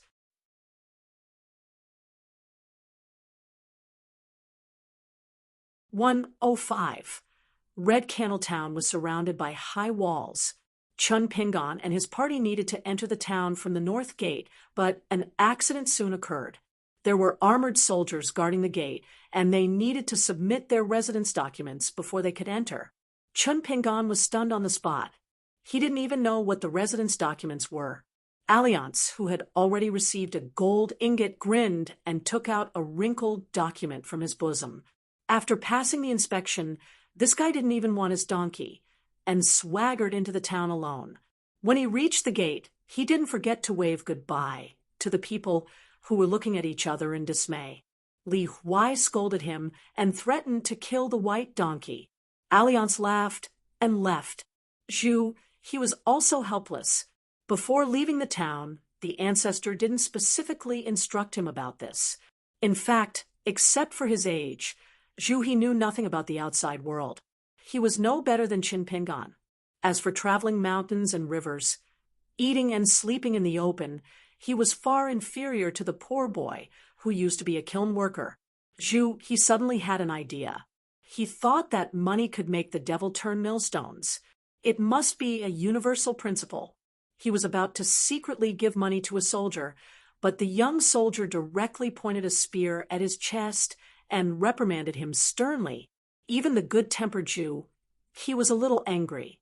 As a warrior of the Fifth Realm, if he joined the army, he might even become a middle-level general with thousands of elite soldiers. However, when Zhu he was about to argue with the man, Zhu Lu gently pulled his arm and reminded him softly, "Father, our Dali military law is clear about rewards and punishments. It is either very light or very heavy, so don't get into a conflict with these soldiers.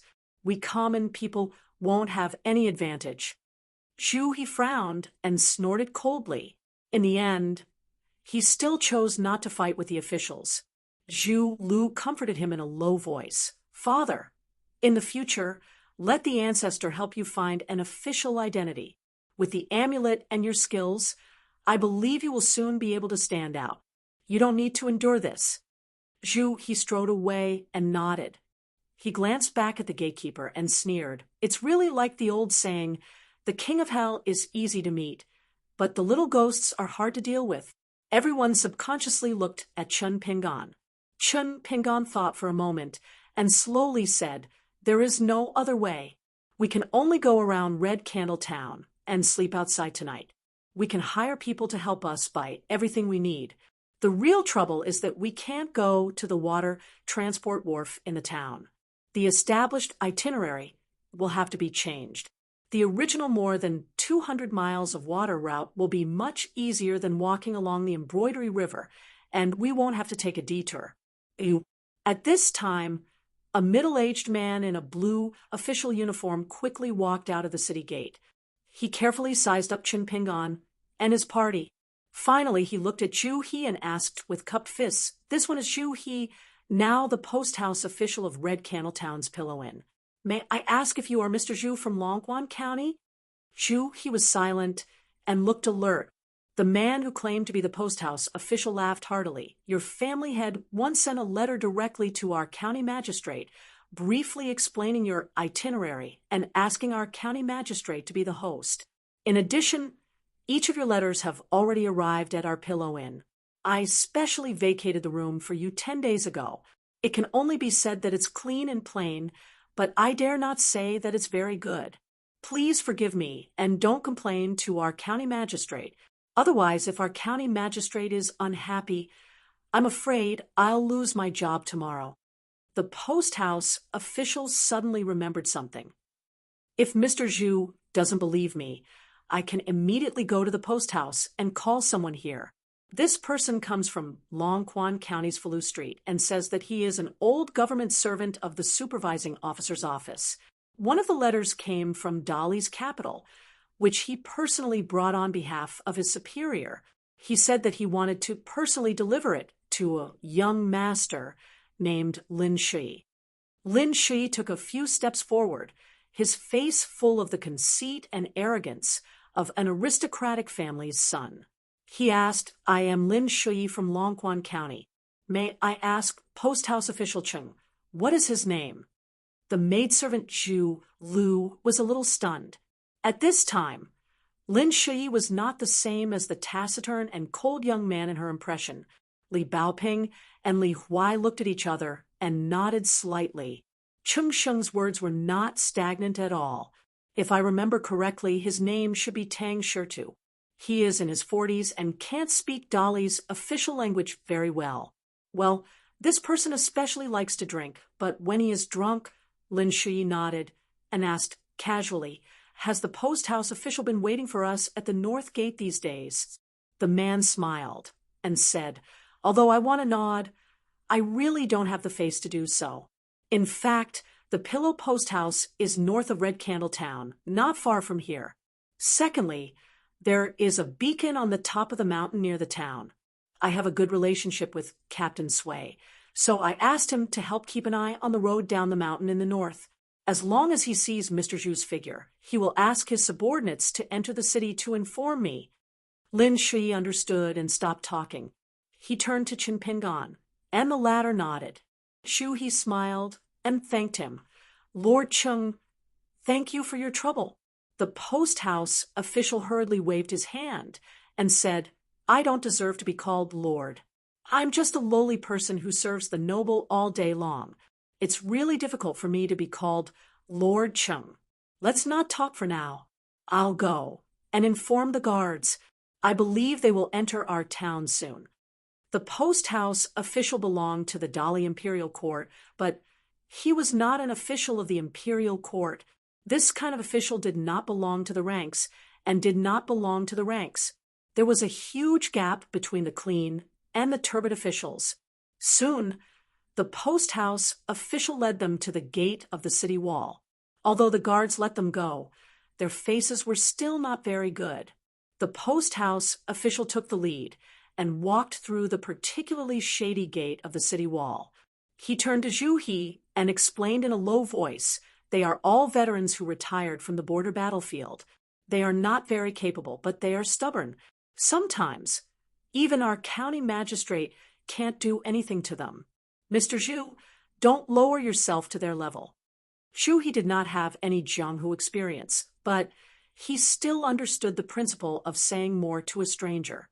So he did not answer. They passed by a shop that was full of cold air. There were young and strong men coming in and out constantly. From time to time, there was a flash of white light in the shop. Li Huai could not move his feet. Zhu he could not help but look at it a few more times. Soon he lost interest. The post house official said, "That is a knife and sword shop. Other weapons are also sold occasionally."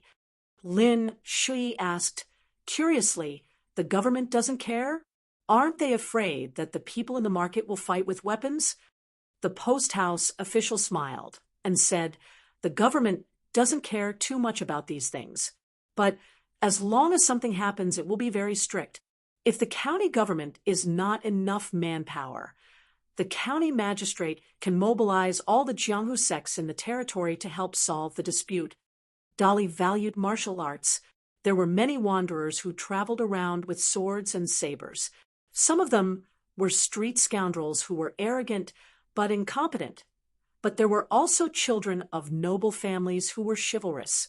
Although the Dali imperial court prohibited the sale of all weapons, most of them turned a blind eye to ordinary swords and sabers made with mediocre craftsmanship. It mainly depended on the attitude of the local officials.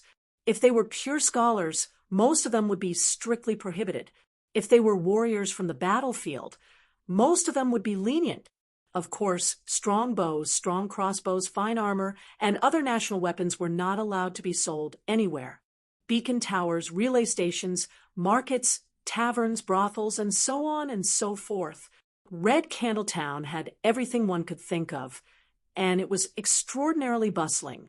The streets were filled with people, and it was much more bustling than the small town in Chunpingan's hometown.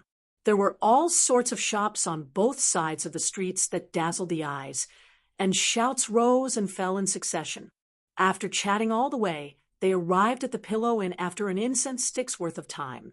Soon, the handyman of the post house took the white donkey and the horse away. Cheng Sheng had indeed arranged post house for them. There were both A and B post house. He did not make a decision on his own. Instead, he threw 5 post house to Zhu He and let them arrange it themselves. Under Qin Pingan's arrangement, Li Baoping and Zhu Lu lived in a first-class post house. Zhu He lived in a first-class post house. He, Li Huai, and Lin Shi each lived in a second-class post house. If Alliance came back, he could choose any one of the post houses to live in. Of course, with Alliance's temper, he would certainly ask if he could choose Zhu Lu's post house. At that time, Zhu Lu would probably roll her eyes at him. In the twilight, everyone put away their luggage and packages and gathered in Zhu He's spacious first-class post house. Cheng Sheng quickly sent a stack of letters home. After sending them, he said goodbye with a smile, saying that they only needed to shout if they needed anything. He also said that the night market of Red Candle Town was a little famous in the south of Dali. If there was a chance, they must see it. Lin Shui had 1 letter, Li Baoping had the most with 3, and even Qin Pingan had 1. Li Huai was empty-handed. Finally, he found Zhu Lu, who was in a similar situation, and said with a smile, "Fortunately, we are in the same boat." Zhu Lu turned a deaf ear to him and walked to the window. The small pillow post house had a deep, winding path, creating a courtyard with a deep, aristocratic garden. Looking from here, it looked like a small lake the size of a palm, and there were many fat red and yellow koi fish. Lin Shui's letter was only a piece of paper without many words. The youth took a deep breath and put the so-called letter back into the envelope. Then he left the post house with a gloomy face. His 5 fingers tightly clenched the envelope. In addition to more than 30 sloppy semi-cursive characters, there was also a banknote worth 300 taels of silver from the largest bank in Dali.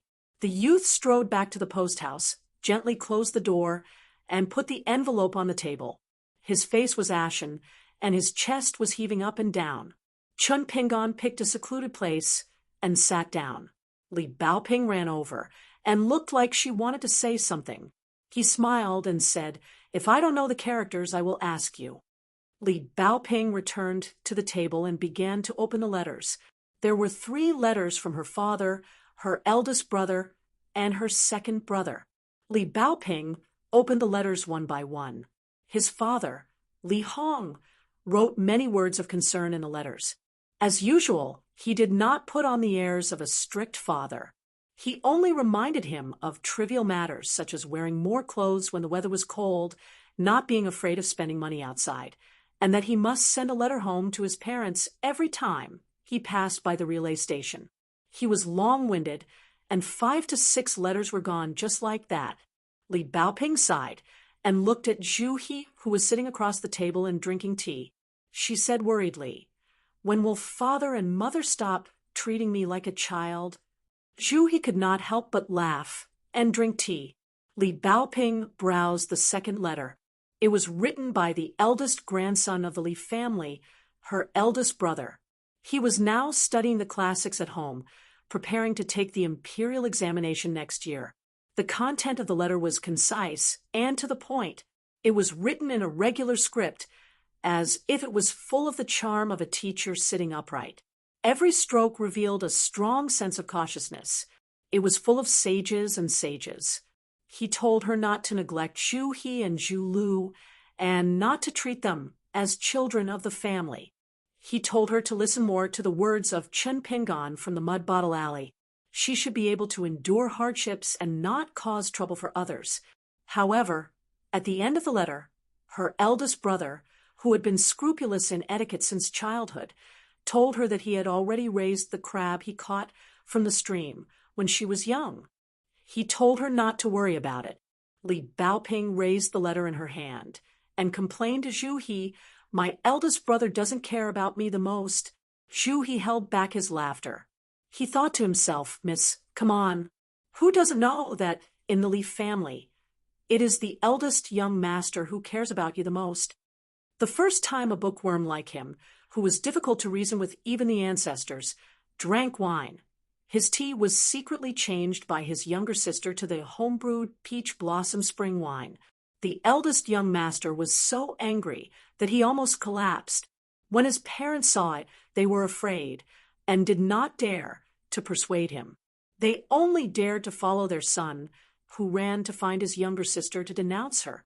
They were afraid that this slightly pedantic son would teach his younger sister a lesson in anger. He never thought that when he saw that lass standing outside the courtyard with her hands on her hips, as if she was looking at death calmly, he couldn't bear to scold her. He was so angry that he turned around and left, sulking for several days. Later, he buried a jar of peach blossom spring wine in his courtyard. When his younger sister asked about it, he said that he was going to marry her off. The little girl was so scared that she secretly ran away from home. She wandered around the Longshu Creek for a whole day and almost hid in the mountains. When the Li family realized that Li Baoping was missing, the ancestors were furious and sent everyone to look for this silly girl. In the end, it was the eldest young master who made up for his mistake. He found the poor girl sleeping on a bench in a small temple on the other side of the creek and carried her home. The little girl in the red jacket suddenly smiled and said, "But I still like my eldest brother the most." The last letter was a thick stack of letters.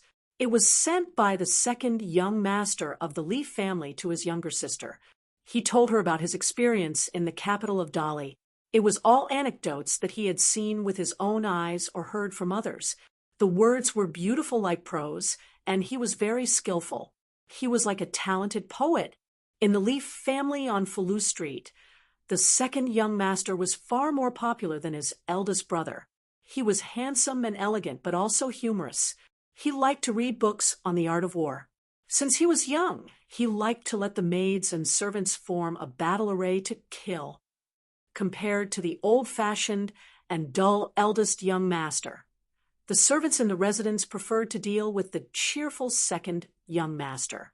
During festivals, the second young master would throw a small embroidered bag to people as a tip. It was heavy. If someone had good luck, he would give an extra embroidered bag. Li Baoping flipped through the letters quickly. When she reached the second last letter, she looked up at Zhu Lu and said, "My second brother talked about you. He talked about the peace fire of Dali's beacon that he told you before. He once stayed at the peak of a mountain at night and saw with his own eyes the beacon signal that was used to report peace to the capital from the border. When he looked into the distance, it looked like a long flaming dragon. It was very spectacular." Zhu Lu quickly walked back to the table and sat down. She asked, "Miss, what else did he say?" Li Baoping simply handed the whole stack of letters to Zhu Lu. On the other hand, her second brother talked about local customs and customs. There was nothing unspeakable. Zhu Lu took the letters and asked, "Can I take it back and read it slowly?" Li Baoping nodded and said, "As long as it doesn't get lost."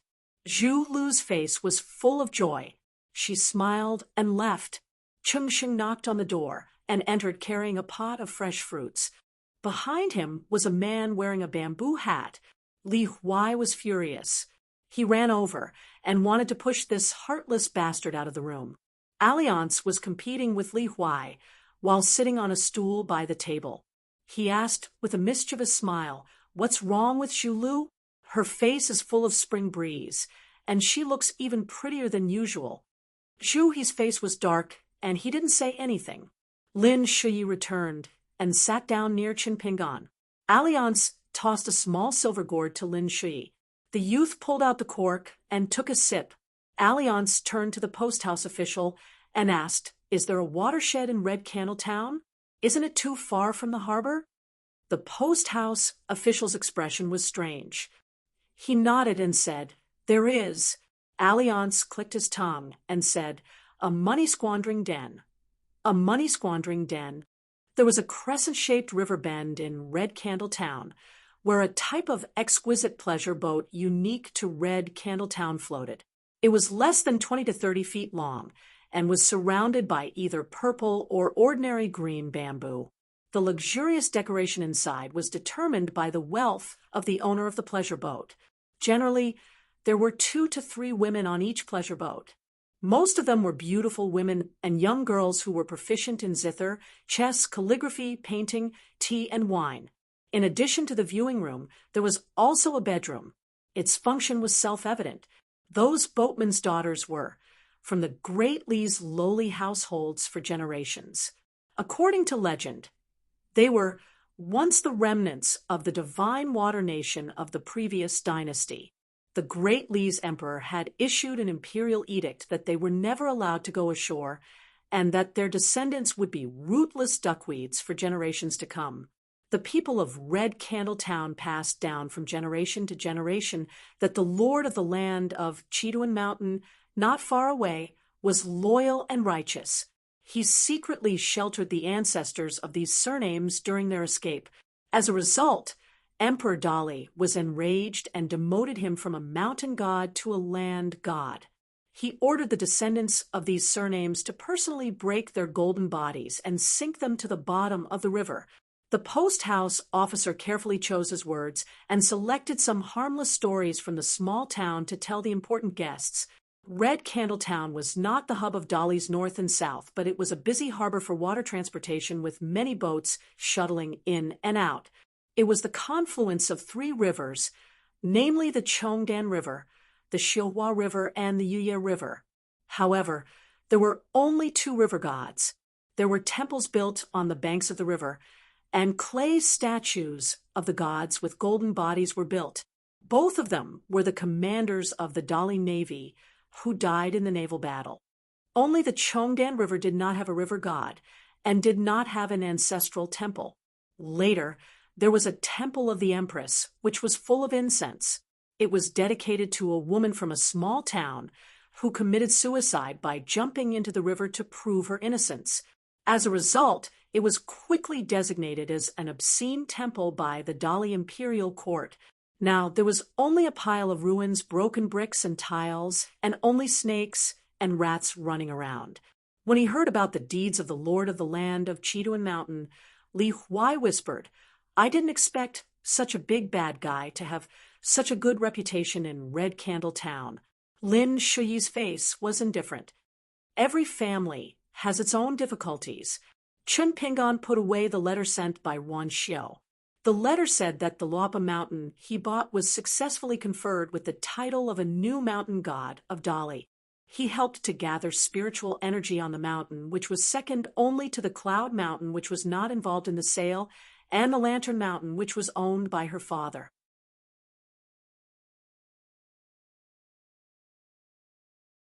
"106. The post house official told him that there was no night curfew in Red Candle Town, and there was a market in the west of the town. Although it was small, it had all kinds of sundries. Knowing that Qin Pingan and his companions were going to buy the things they needed for their study tour, Cheng Sheng offered to be their guide, saying that it would save them a lot of trouble, and at least those merchants would not dare to ask for sky-high prices. Chun Pingan looked at Alliance, who had been to Red Candle Town once. The bamboo hat man nodded and said that he was only familiar with the scenery on both sides of the river and had never been to the market. The post house official looked at Alliance, and the 2 old men smiled knowingly. There were nearly 100 large and small gaily painted pleasure boats in Tushui Bay. Every night, they would sail out of the bay and enter Red Candle Town along the river. After circling around, they would return to Tushui Bay. During this period, men would constantly board those gaily painted pleasure boats to get drunk and laugh. In Red Candle Town, although the girls of the boatmen in Tushui Bay and the other girls in the brothels were all of Dolly, the former had always been directly managed by the musical house in the capital city. Even the county magistrate, as a local official, was not qualified to change the identity of the girls in the gaily painted pleasure boats. Therefore, there had always been a rumor in Red Candle Town that the ancestors of the 5 families in Tushui Bay were once the royal children and meritorious families of the Holy Water dynasty. Under the guidance of Cheng Sheng, the local leader, Chun Pingon, and the others went to the market on the west side of the town. The further west they went, the more crowded the streets became. After learning that Red Candle Town was more than 200 li south by boat, and there would be relay stations along the way for them to replenish their supplies, Chun Pingon gave up on some of his ideas. He did not buy too much rice, bacon, and other food, but bought a lot of medicinal ointments in a pharmacy to deal with minor illnesses such as cold, heat stroke, and injuries. When it was time to spend money, Chun Pingon realized that a whole silver ingot was almost the same as the town in his hometown. Therefore, he converted the 2 ingots of snow-patterned silver into Dolly copper coins, Tianhua ingots. Because he had the best quality silver, the premium alone was as high as 200 copper coins, which made Chun Pingon very grateful to Miss Xiuxiu in the blacksmith shop. Because post house officer Cheng Sheng was by his side, everything went smoothly. In a small town and a county, it was true that officials were not officials, especially someone like Cheng Sheng, who often interacted with tycoons, magnates, and traveling officials all year round. In the eyes of the people of the small town, he was a big shot who knew everything. Therefore, whenever Chun Pingon and the others walked into a shop, they would greet Lord Cheng politely, wishing they could worship this post-house officer like a bodhisattva. Along the way, Li Huai was very reserved. He only dared to hide behind Alliance, sticking his head out and looking around. Alliance teased him that he was timid and only knew how to be a tyrant in his own home. Li Huai had just opened his mouth to argue with Alliance for 300 rounds, but when he received curious gazes from all around, Li Huai immediately drooped his head and followed behind Alliance sickly. This made Alliance extremely happy. From time to time, he would slap Li Huai's head. The child was angry, but did not dare to say anything. He was very sullen. Lin Shuyi was still indifferent, as if the matter had nothing to do with him. Presumably, even if this young man was walking on the imperial road in the capital, he would still be like this. Only Li Baoping carried her dark green bamboo box. Like a crab running amok, she raised her head and puffed out her chest. She wished she could just randomly pull someone on the side of the road and tell them that her little box was personally made by her youngest martial uncle. The market square was made up of 2 main streets running north-south. After strolling through Guanshan Street, Chun Pingon and the others were about to cross an alley and head to the next Guanshui Street. In the end, they passed by a deserted bookstore in the alley. Cheng Sheng, who was leading the way, went straight ahead. However, Chun Pingon stopped. After greeting the post-house official, he smiled at Li Baoping and the others and said, "Each of you can buy a book. It doesn't matter how expensive it is as long as we can afford it." The store was very small. The door was less than 20 feet wide. After walking in, there were 2 rows of tall book walls on the left and right. In the innermost part of the store, a young man in a black robe was sitting on a small bamboo chair with his legs crossed. He was resting with his eyes closed and holding a folded fan in his hand. He gently tapped the palm of his hand and hummed a little tune. The young store owner had a handsome and feminine face. He didn't have the stink of money of the merchants in the previous stores. When the young girl Zhu Lu saw him for the first time, she was stunned. She probably didn't expect to meet such a distinguished person with a refined temperament in the marketplace of Red Candle Town. After the Lord of the Land of Chestun Mountain got rid of the shackles, he regained his identity as a god. He changed from a short old man in white to a handsome and noble young master. However, in the young girl's heart, Wei Pai was more of a sloppy and unbearable image. However, the young master in front of her gave her a very distinct first impression. Even Zhu, he was full of doubts. Could this person be a descendant of a powerful family whose family had declined? He was no worse than the two young masters in his family. The young man didn't open his eyes. Languid, he said, "The books in the store don't bargain. Whether you make a profit or lose money depends on your judgment." The post house officer Ching Sheng whispered to Zhu, "This shop is a little famous in our Red Candle Town. Most of the scholars who pass by here like to visit here at least once. However, this shop owner has a strange temper. All the books he sells are much higher than the market price. Moreover, if anyone dares to bargain, he will drive them away on the spot. He is aloof and doesn't know how to handle affairs of the public. There was once an official from the Ministry of Revenue who was on a private visit and stayed at my Pillow Inn.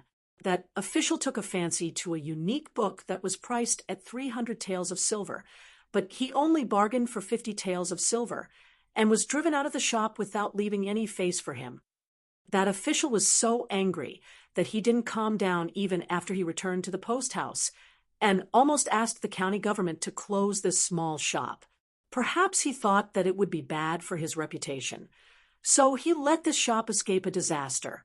Zhu He understood in his heart that the store owner was most likely a pedantic scholar who didn't know about the affairs of the world. He was the kind of person that the second young master liked to ridicule the most. The second young master called him a king who talked about his temperament with sleeves folded and died to repay the king. The second young master also laughed and said that in less than 200 years their dolly would be the same. Therefore, Zhu He had never had a good impression of the scholars outside. The courier route through Red Candle Town was one of the three main courier routes from the southern border of Dali to the capital. Merchants and officials of small stature often chose this route if they wanted to go north to the important towns and cities of Dali. This was because although the other two routes were wider, almost every inn along the way was overcrowded, without enough authority to check on them. Not to mention staying in the inn, one couldn't even enter the main gate. Every year, many officials and tyrants who didn't know this way lost face because of this. The southern scholars who came to the capital to take the imperial examinations, because they didn't have official positions, liked to choose this route. They often traveled in groups of 2 or 3. Not only could they take care of each other, the scenery along the way was beautiful, and they could also explore the underworld and visit immortals together. As for the officials who were demoted to the south, they were depressed and unhappy. They liked to inscribe poems on the walls of the inn, and they also liked to take this route to the south. Gradually, the walls of the Pillow Inn in Red Candle Town were filled with the complaining poems of scholars and poets. Li Baoping looked up and began to look for books. She glanced here and there, depending on her mood. Occasionally, she would pick out a book and casually flip through a few pages.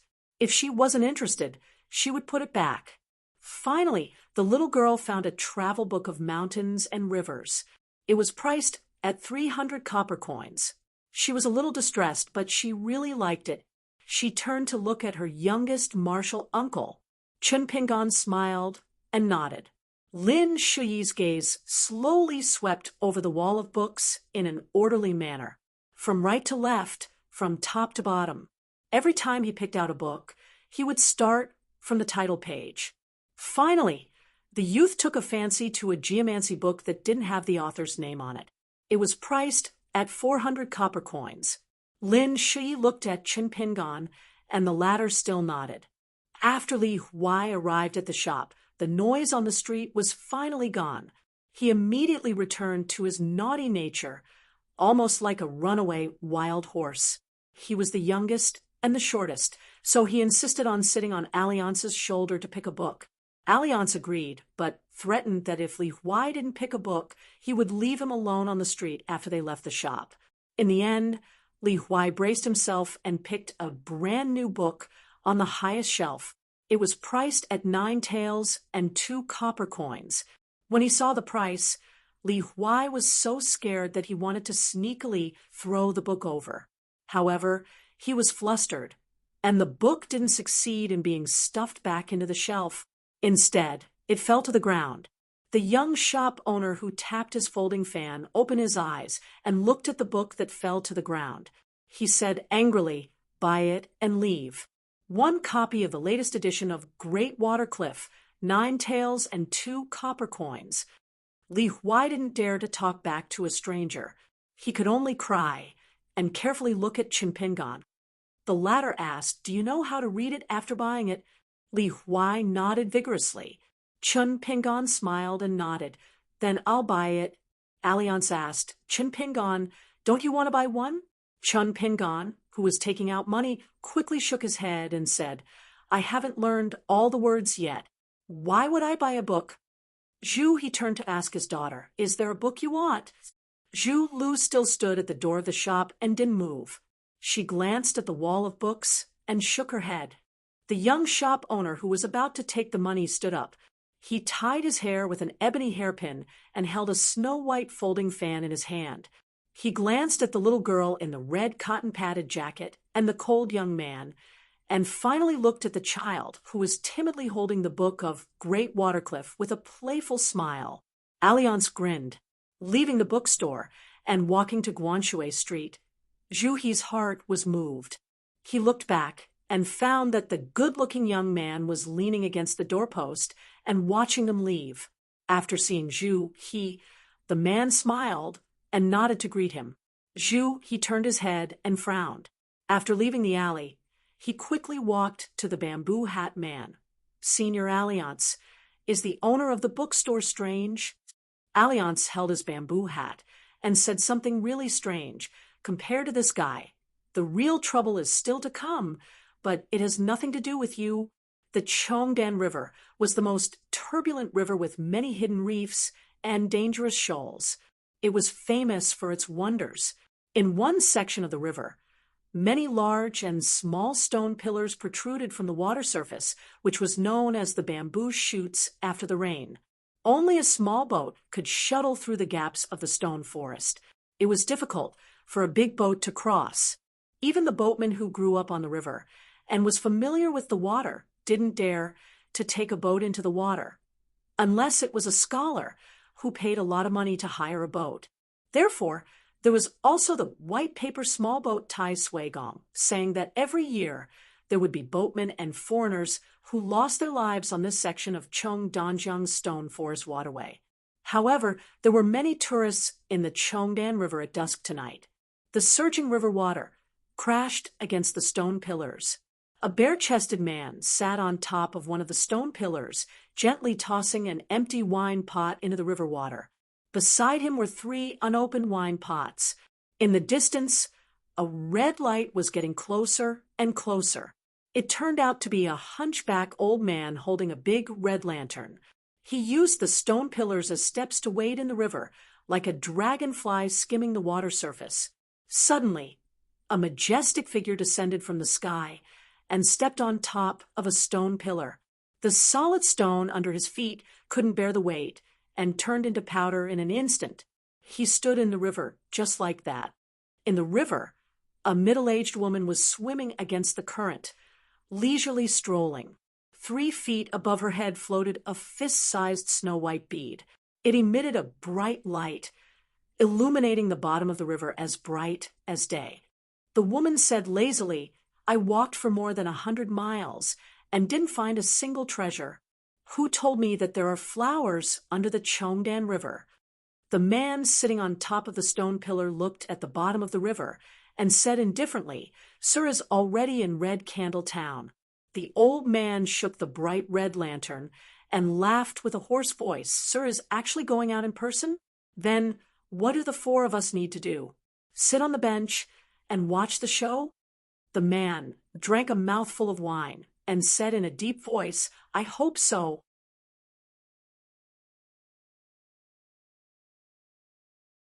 107. After strolling around Guanshui Street, Chinpingan had bought everything he needed. He was about to go home when Alliance proposed to take a night boat trip to the Chongdan River. Only Lin Shui agreed. Chinpingan didn't mind going to the dangerous beach after putting away his things, but Li Baoping tugged at his sleeve. Chinpingan understood and weighed some coins in his purse. The scattered copper coins were enough to buy some candied haws. Zhu Lu took her father, Zhu He, to the weapon shop. Li Huai complained that he was hungry, so Alliance asked the post house official to take him back to Pillow Rest for supper. The group parted ways. Lin Shi walked side by side with the bamboo hat man and asked softly, "Senior, you said that Li Huai is the most blessed. Is the seemingly brand new Duanshui cliff the most valuable?" Alliance nodded gently and revealed a secret.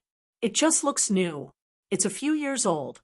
The things written in the book aren't worth much. It's a mess of water magic cultivation. It's deliberately used to mislead people, but the material of the book is more precious. It won't be eaten by worms even if it's stored for hundreds of years." Alliance took off the small gourd and drank a mouthful of wine. "And if I'm not wrong, this book has already given birth to a few Moby fish. Of course, you can't see them with your naked eyes. This thing is one of the world's spirits. It's extremely subtle and swims between the lines, just like the living fish in the river. The Moby fish uses the spiritual chi contained in the book as bait. After it grows, it's no bigger than the thickness of a hair. There are many kinds of Moby fish in the world. The species in that book is ordinary, but if it's sold to a high-ranking official who likes to hunt for novelty, it should be worth at least 3,000 taels of silver. So it's one of the most valuable books in that bookstore." The young man was speechless. The Moby fish that he couldn't even see could be sold for 3,000 taels of silver. Was money the most worthless thing in the world outside the town? Alliance seemed to see through the young man's thoughts. He smiled and said, "When you really set foot on cultivation in the future, you'll understand that the gold and silver in the eyes of the common people can be piled up like a mountain. It's just a matter of a snap of the finger. By the way, since money must be spent like running water, it means that the vulgar things are the most valuable." Lin Shui nodded. Alliance smiled and said, "If you tell Chinpingan these things, he may not understand." Calm. Lin Shui shook his head. "It's about money. He definitely knows." Alliance laughed and brought the young man to the riverbank of Red Candle Town. It was a hubbub of voices. The young man was used to the quiet night of his hometown, so he was not used to it. Especially every time he breathed, he seemed to be able to smell the scent of cosmetics. At first, he would feel that the fragrance would assail his nostrils, but after smelling it for a while, he felt a little sick. When the two of them passed through the alley and came to the riverbank, their vision suddenly opened up. Both sides of the river were covered with thick bluestone roads. Orioles and swallows were chattering and laughing. Many beautiful women were leaning against the railings of tall buildings, revealing their white lotus-like tender arms. The women's clothes were mostly red and green. A series of lanterns hung from the tall buildings, illuminating the women's faces and making them look even more enchanting. Pleasure boats of different sizes were slowly moving along both sides of the river with bamboo curtains hanging down. Most of the boats had two women sitting at the front and back of the boat, with another person rowing, compared to the women in the tall buildings who were unbridled and loudly soliciting business. Although the women on the boats were also wearing revealing clothes, their expressions were more demure.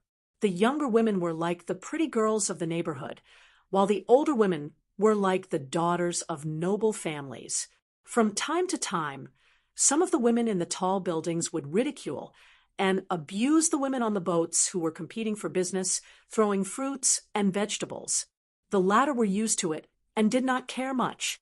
Unless they were hit on the spot, they rarely got up and scolded them. Once the women on the boats and the women in the brothels had a conflict, it would inevitably cause a group of men to cheer in unison. as if they wanted to see the world in chaos. Lin Shui felt his scalp go numb. Senior Alliance, aren't we going to the Chongdan River to enjoy the scenery?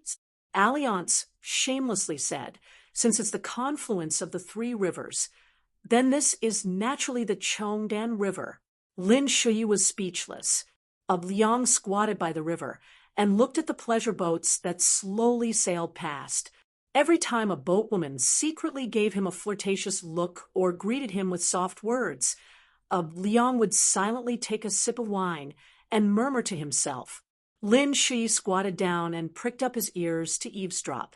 Intermittently, he heard something about keeping one's chastity, being a gentleman, lust is a knife above a knife, and so on. Lin Shui couldn't help but laugh. Well, it turns out that Liang is no better than me? Alliance turned his head slightly and looked at a small pleasure boat not far away. An average-looking woman sat at the bow of the boat and looked around confidently. She did not look like a woman who was in the flesh business, but more like a rich and powerful woman who was on a night tour. On the other hand, the 28-year-old girl rowing the boat behind the woman looked delicate and beautiful. Alliance stood up and waited for the boat to come closer. This chapter is not finished. Please turn the page.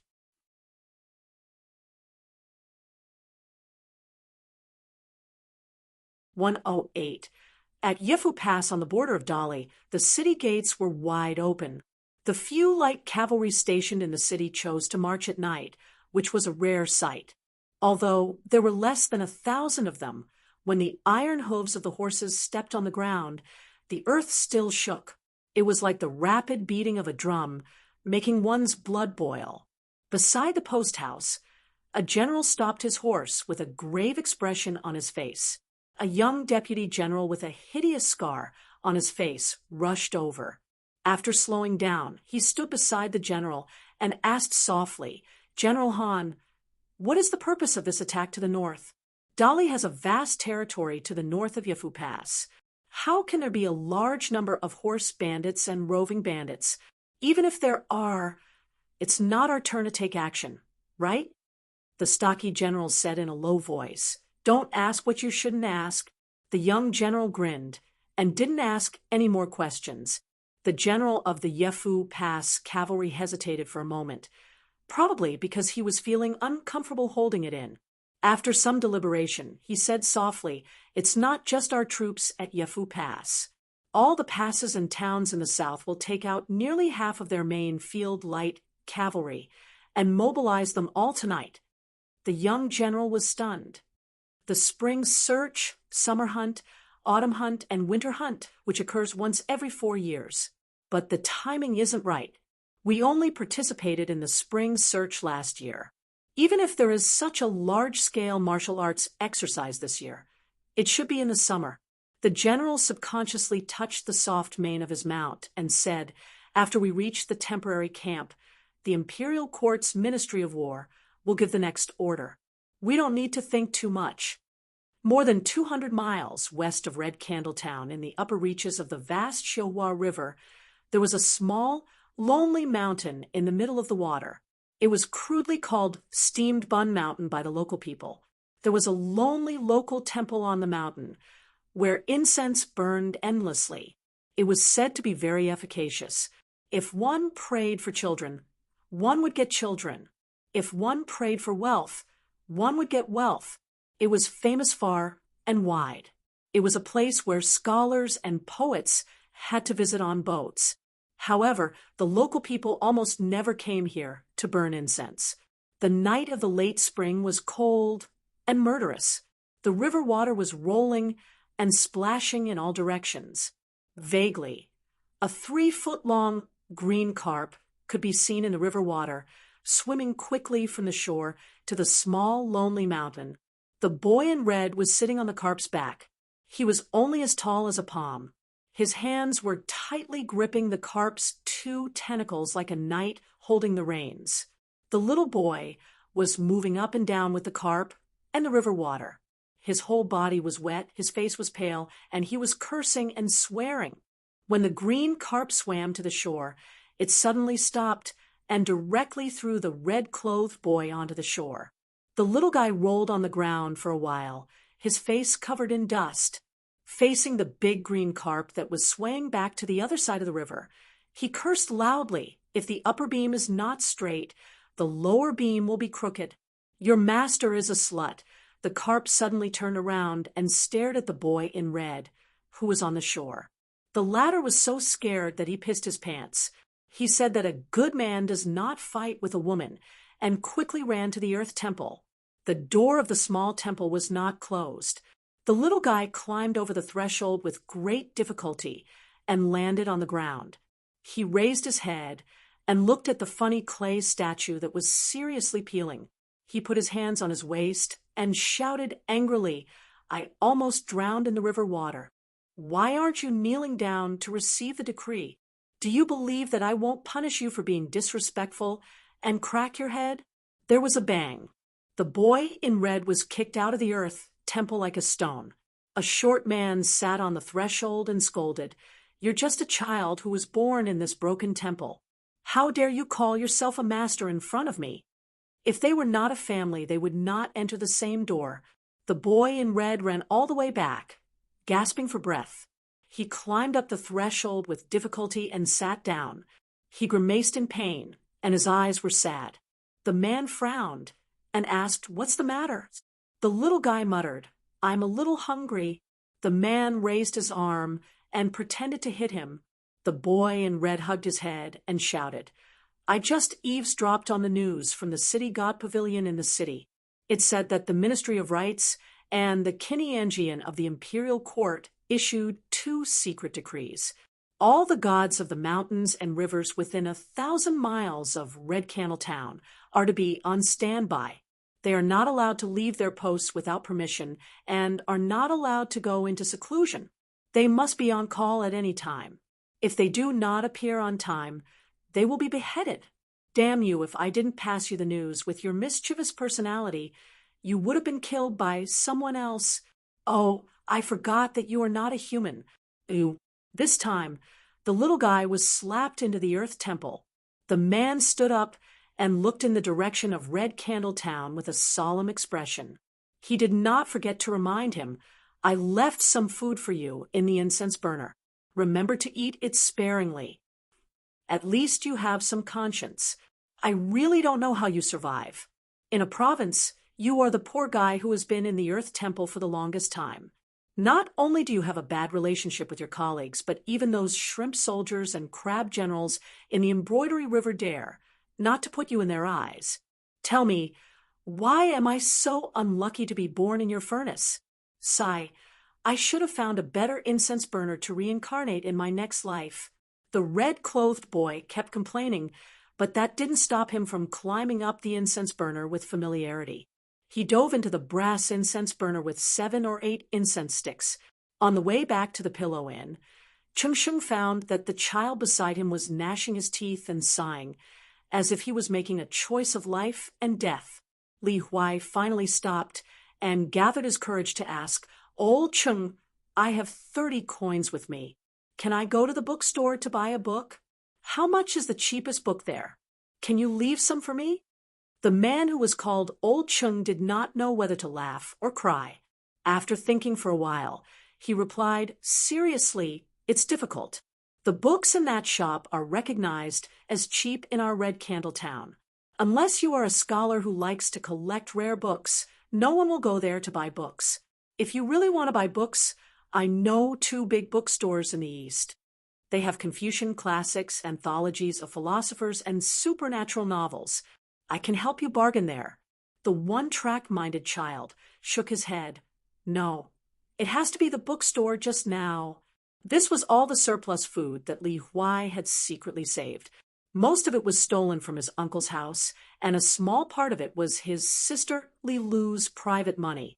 Previously, in the bookstore, the poor fellow who wore straw sandals all year round didn't try to pretend to be rich by buying a lousy book that cost nearly 10 taels of silver without hesitation. He also didn't refuse on the spot because he was unwilling to spend so much money on him. Instead, he asked if he would read the book. This made Li Huai very surprised. Although he had said that he would read it, in fact, after buying it, he would naturally read it to pass the time. Li Huai did not have much interest in this book, Great Water Cliff. But when someone was willing to take out 10 taels of silver for him, Li Huai felt very happy. Li Huai was not stupid. Whether other people treated him well or badly, the child knew very well in his heart, very clearly. Pairs of straw sandals, unfinished book boxes, and this Great Water Cliff book. He owed so much. So Li Huai felt that if he did not do something for Qin Pingan, he would feel very apologetic. In fact, Li Huai did not like Zhu Lu. He did not even like Lin Shi, who had gone through thick and thin with him. Instead, he felt that Li Baoping, who often bullied him in school, was not bad. Li Huai liked the sloppy Alliance the most. As for the pauper from Mud Bottle Alley, Li Huai was a little afraid of him. At this moment, Post House Minister Cheng Sheng lowered his head to look at the child, who had a serious expression on his face. He thought to himself, as expected of that fellow's so-called immortal aptitude, there were some things that were truly blessed with the soul. He held back his laughter, thinking that he could just go with the flow and help this child. Who knows, maybe he would be able to form a huge relationship with him. Being kind to others, even to 1,000 ordinary teachers, was far better than being kind to an immortal. This was what he had seen with his own eyes and heard with his own ears. It was absolutely true. Cheng Sheng took the child to the alley between the two streets. The young shopkeeper was sitting on the threshold and looking at them with a smile, as if he had been waiting for their arrival. At this time, at the other end of the alley, a stooped old man with a lantern walked in and faced Li Huai. The young man slowly got up and waved his hand at Cheng Sheng. The bookstore is closed today. I'll bring the child here to buy books later. Cheng Sheng pulled Li Huai without saying anything and turned around to leave. After confirming that the two of them had left the alley, the elegant and refined young master no longer had his previous tranquility and ease. He appeared slightly respectful and uneasy as he cupped his fists and said softly, Li Jin of Chong Danjiang pays his respects to Master Lang Zhong. The white-haired old man nodded with one hand behind his back and the other holding a lantern. He stepped over the threshold of the bookstore, and the young man who stepped aside followed him. The old man inserted the handle of the lantern into the lower end of a book high on the wall and turned to look at the young man with a jade-like face. He sighed with emotion. When you and I first met 40 years ago, you had such a face. Now that we meet again, you are still the same. You are envious. The young man clenched his folding fan and smiled. For us aliens, it is a great blessing to be born as a human. The old man nodded and did not refute. The young man asked curiously, is it your arrangement that those people can live in the Pillow Inn? The old man kept silent. The young man did not ask any more. 100 years ago, he opened this small bookstore and watched the affairs of the world with cold eyes. He had seen a lot of the ways of the world and the storms in the officialdom, so he was no stranger to the great Li's officialdom. To be able to vacate so many first and second post houses in the Pillow Rest Inn, it should be the ability of the assistant ministers of the 6 ministries. Of course, the 3 doctors were an exception. In the Dali Imperial Court, the Langzhong was the head official of each division, and the minister-counselor was the deputy. Secondary grade 5. The positions of the Langzhong and the minister-counselor were not obvious, but there were 3 Langzhong, and their power was beyond imagination. These were the Ministry of Personnel Meritorious Service Division, the Ministry of War Martial Selection Division, and the Bureau of Rights. The heads of these 3 divisions could be said to have a low position and power. Once they were sent out, they would definitely become officials of the border. One was in charge of the promotion of all officials in the dynasty below grade 4. One was in charge of the selection and promotion of martial artists for the dynasty. He also had the power to recruit people of the underworld. One was in charge of the sacrificial ceremonies of a country. Many times, the emperor would ask this person for advice. These officials were usually from the Confucian schools. This unassuming old man in front of him was one of them. 40 years ago, Li Jin, as the owner of this bookstore, had given 2 books to a poor scholar who came to the capital for the imperial examinations. Who would have thought that the poor scholar would rise up and become the Lang Zhong of the Dali Bureau of Rights? But to Li Jin, who was far away in the Jianghu, the Ministry of Rights' temple and department for purging officials had another layer of meaning. It was this small yamen. It was said that many officials in the capital could not even find the door, but it was secretly in charge of the selection and evaluation of the righteous gods of the world. Although it did not have the final authority to determine the righteous gods, it had the crucial right to recommend them. Li Jin had learned from the officials and merchants passing by Red Candle Town that the old man had taken this position. He had sent many letters, but all of them had disappeared without a trace. Li Jin did not dare to be rash and could only regretfully give up. The young man who used the alias of Li Jin had been working hard for the position of the god of the Chongdan River. He had used many methods, but all of them had been for naught. The old man suddenly said, "You should know the reason why the Chongdan River does not have a river god position. Thus, I pretended not to see the letters you secretly sent to my residence. It's not that I'm not willing to help, but that I don't have the ability." The young man smiled bitterly and nodded. "I understand. As long as the emperor does not agree, even the words of the Minister of Rights will be useless." The old man smiled and stared at the young man in front of him. Every 20 or 30 years, the young man would change his face and appearance. The old man squinted and said, "But now there is an opportunity in front of you. It depends on whether you dare to fight for it." The young man did not show any excitement and asked back, "I heard that Emperor Dali had conferred a river god of the Longshu River and a river god of the Tiefu River. Mount Biyun, Mount Jianding, and Mount Luapa each conferred a mountain god. He had given 3 mountains and 2 rivers at once, a total of 5 positions. This had already used up a lot of His Majesty's wealth. How could he throw another precious position to the Chongdan River at this time, when he was about to run out of money?" The old man smiled and said, "Don't worry, it's not a conspiracy against you. To put it bluntly, you don't need me to do it personally." The young man was a little angry from embarrassment, but then he looked helpless and did not speak any more. The old man restrained his smile and said, "With Red Candle Town as the center, all the gods of mountains and rivers conferred by the Dali Imperial Court, as well as the substitute gods of land and river, need to be on standby and be ready to participate in the encirclement and suppression at any time. Apart from this, the border towns to the south, including Yefu Pass in Dali, dispatched large amounts of elite cavalry, scattering out countless scouts and scouts. As for you, Li Jin, if it were not for the kindness of giving you the book back then, I would never tell you this news. With or without you, there is no difference." Li Jin was shocked to the extreme. What's the use of setting up such a huge formation in the territory of Dali? What is the encirclement and suppression? "Ooh," the old man said bluntly, "a person—" Li Jin looked into the old man's eyes and felt that he was not faking it. He asked slowly, "Dr. Zhong, what do you need me to do?" The old man smiled and said, "A small matter within my ability. I just need you to keep an eye on a man who has just arrived in Red Candle Town, because I know that after leaving the Chongdan River for more than 200 years, you have been doing very well in Red Candle Town. You are more familiar with the waterways than Cheng Huang and the 2 river gods, and if the records in the capital are correct, you have a few rare blackfishes from ancient books.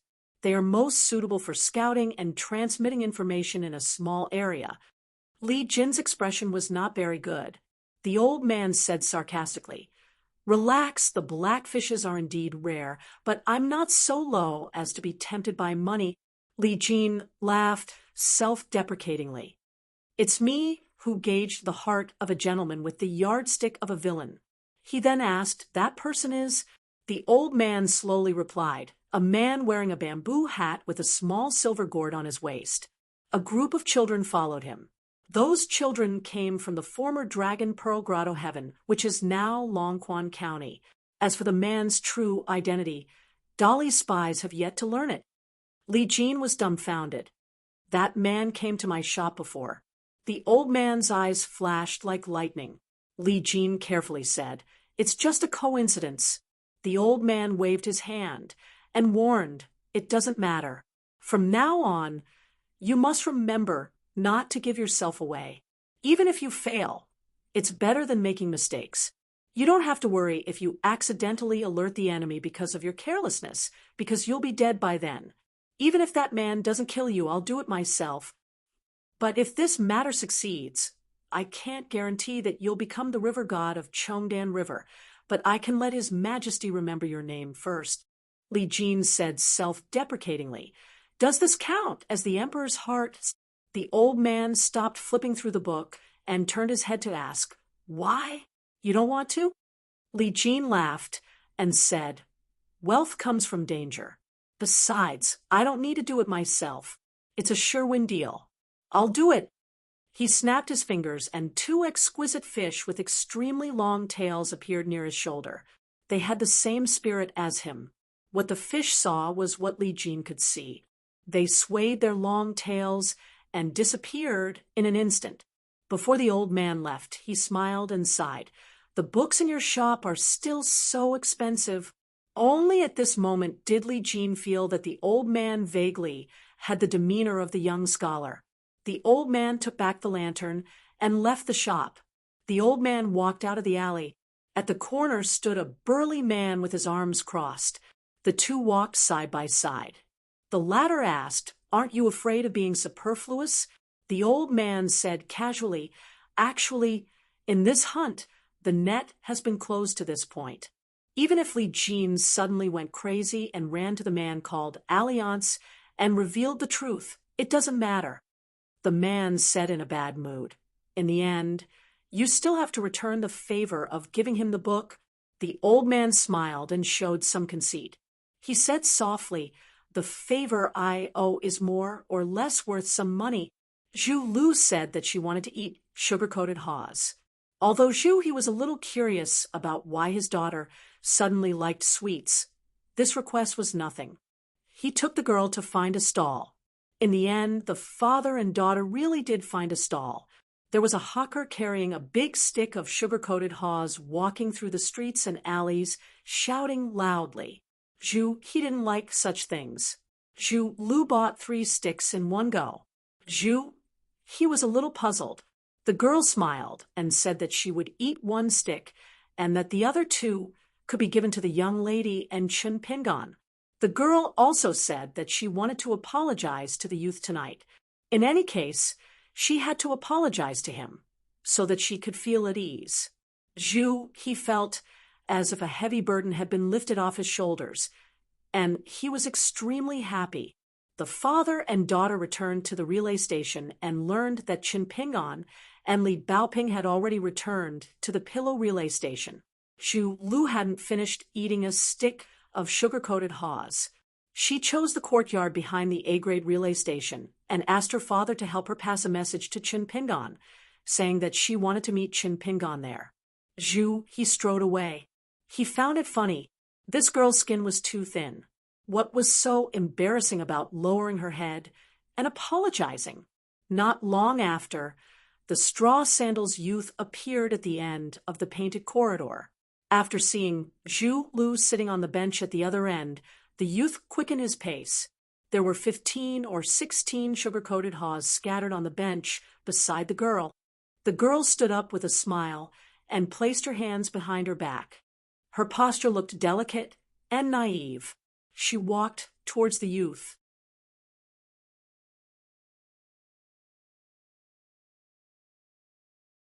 "109. The youth watched as the young girl walked towards him. Her footsteps were light as she walked along the dimly lit corridor. She was like a young deer in the night. Zhu Lu no longer had her usual bossy attitude. She was like a young girl next door who had grown up together, smiling sweetly. Chun Pingon seemed to be in disbelief. He slowed down his steps and stood still. His eyes widened as he stared at that somewhat unfamiliar, delicate face. Zhu Lu drew her left hand from behind her back and waved at Chen Pingan. As she walked, she said, "Chen Pingan, my father wants me to tell you about what happened at the Kaidenshin Shiping 5 steps away." The young girl, who was at the peak of second realm, suddenly charged forward. In just 2 large strides, she was in front of Chen Pingan in an instant. They were practically staring at each other. The 2 faces could be seen clearly. The young girl's face was filled with savagery, anger, pleasure, and relief. Her expression was extremely complicated. Other than the sadness in the youth's eyes, there was also a sharpness. His gaze carried the sharpness of a hatchet that had been sharpened on the dragon beheading platform. Zhu Lu's left fist went straight for the youth's forehead. This was a smokescreen. The young girl had even deliberately slowed down the speed of her fist. Her true trump card was her right hand. When she struck at lightning speed, she held 3 sharp bamboo skewers in her hand and stabbed them straight at the youth's heart. Just as the bamboo skewers were about to pierce the youth's heart, the young girl, who had gone on a murderous rampage, happened to blurt out the words that she had not finished speaking. "I'm sorry." At this moment, the young girl no longer had any of her lovable and naive demeanor. She was only fierce. However, in the next moment, Zhu Lu's face was filled with shock. She knew that things were not going well and was about to retreat. Chen Pingan quickly raised his right hand. Not only did he block the young girl's left fist, but he also took advantage of her daring to show weakness to extend his arm forward and choke Zhu Lu's neck. At the same time, the youth's left hand tightly gripped Zhu Lu's right wrist that was filled with killing intent. He pulled it outwards, preventing the 3 candied hawthorn skewers from piercing his heart. The hand that was gripping her neck suddenly exerted force, pulling the girl towards him.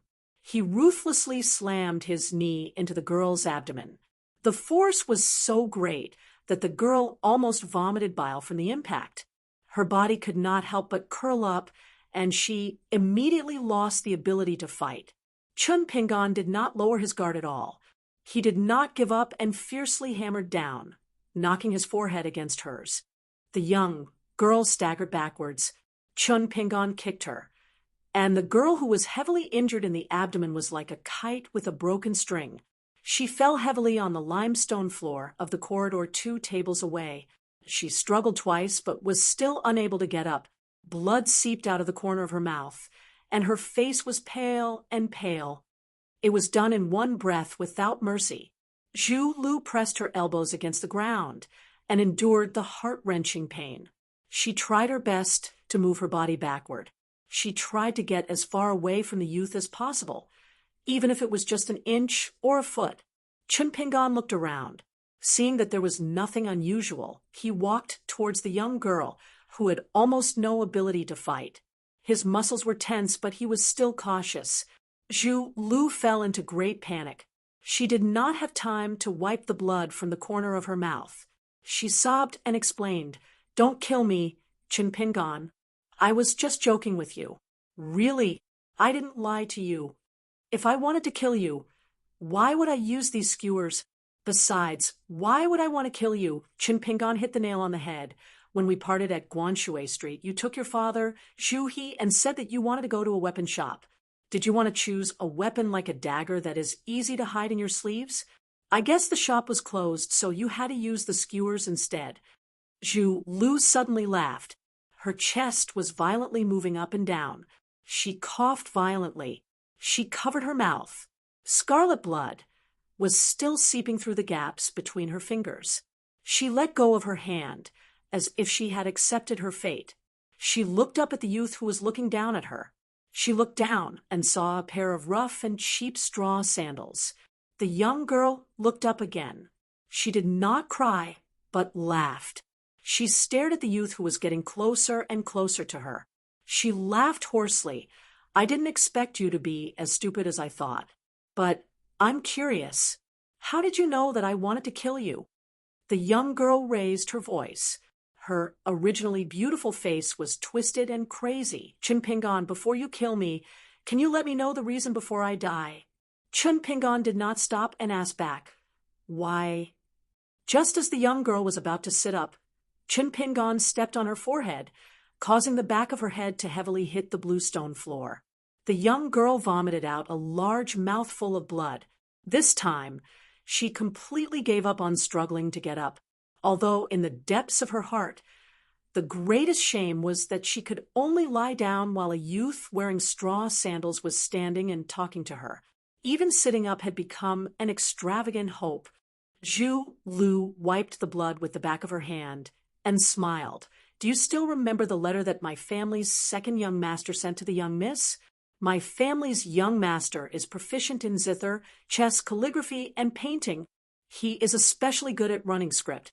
Just like my young master's temperament, he is free and unrestrained.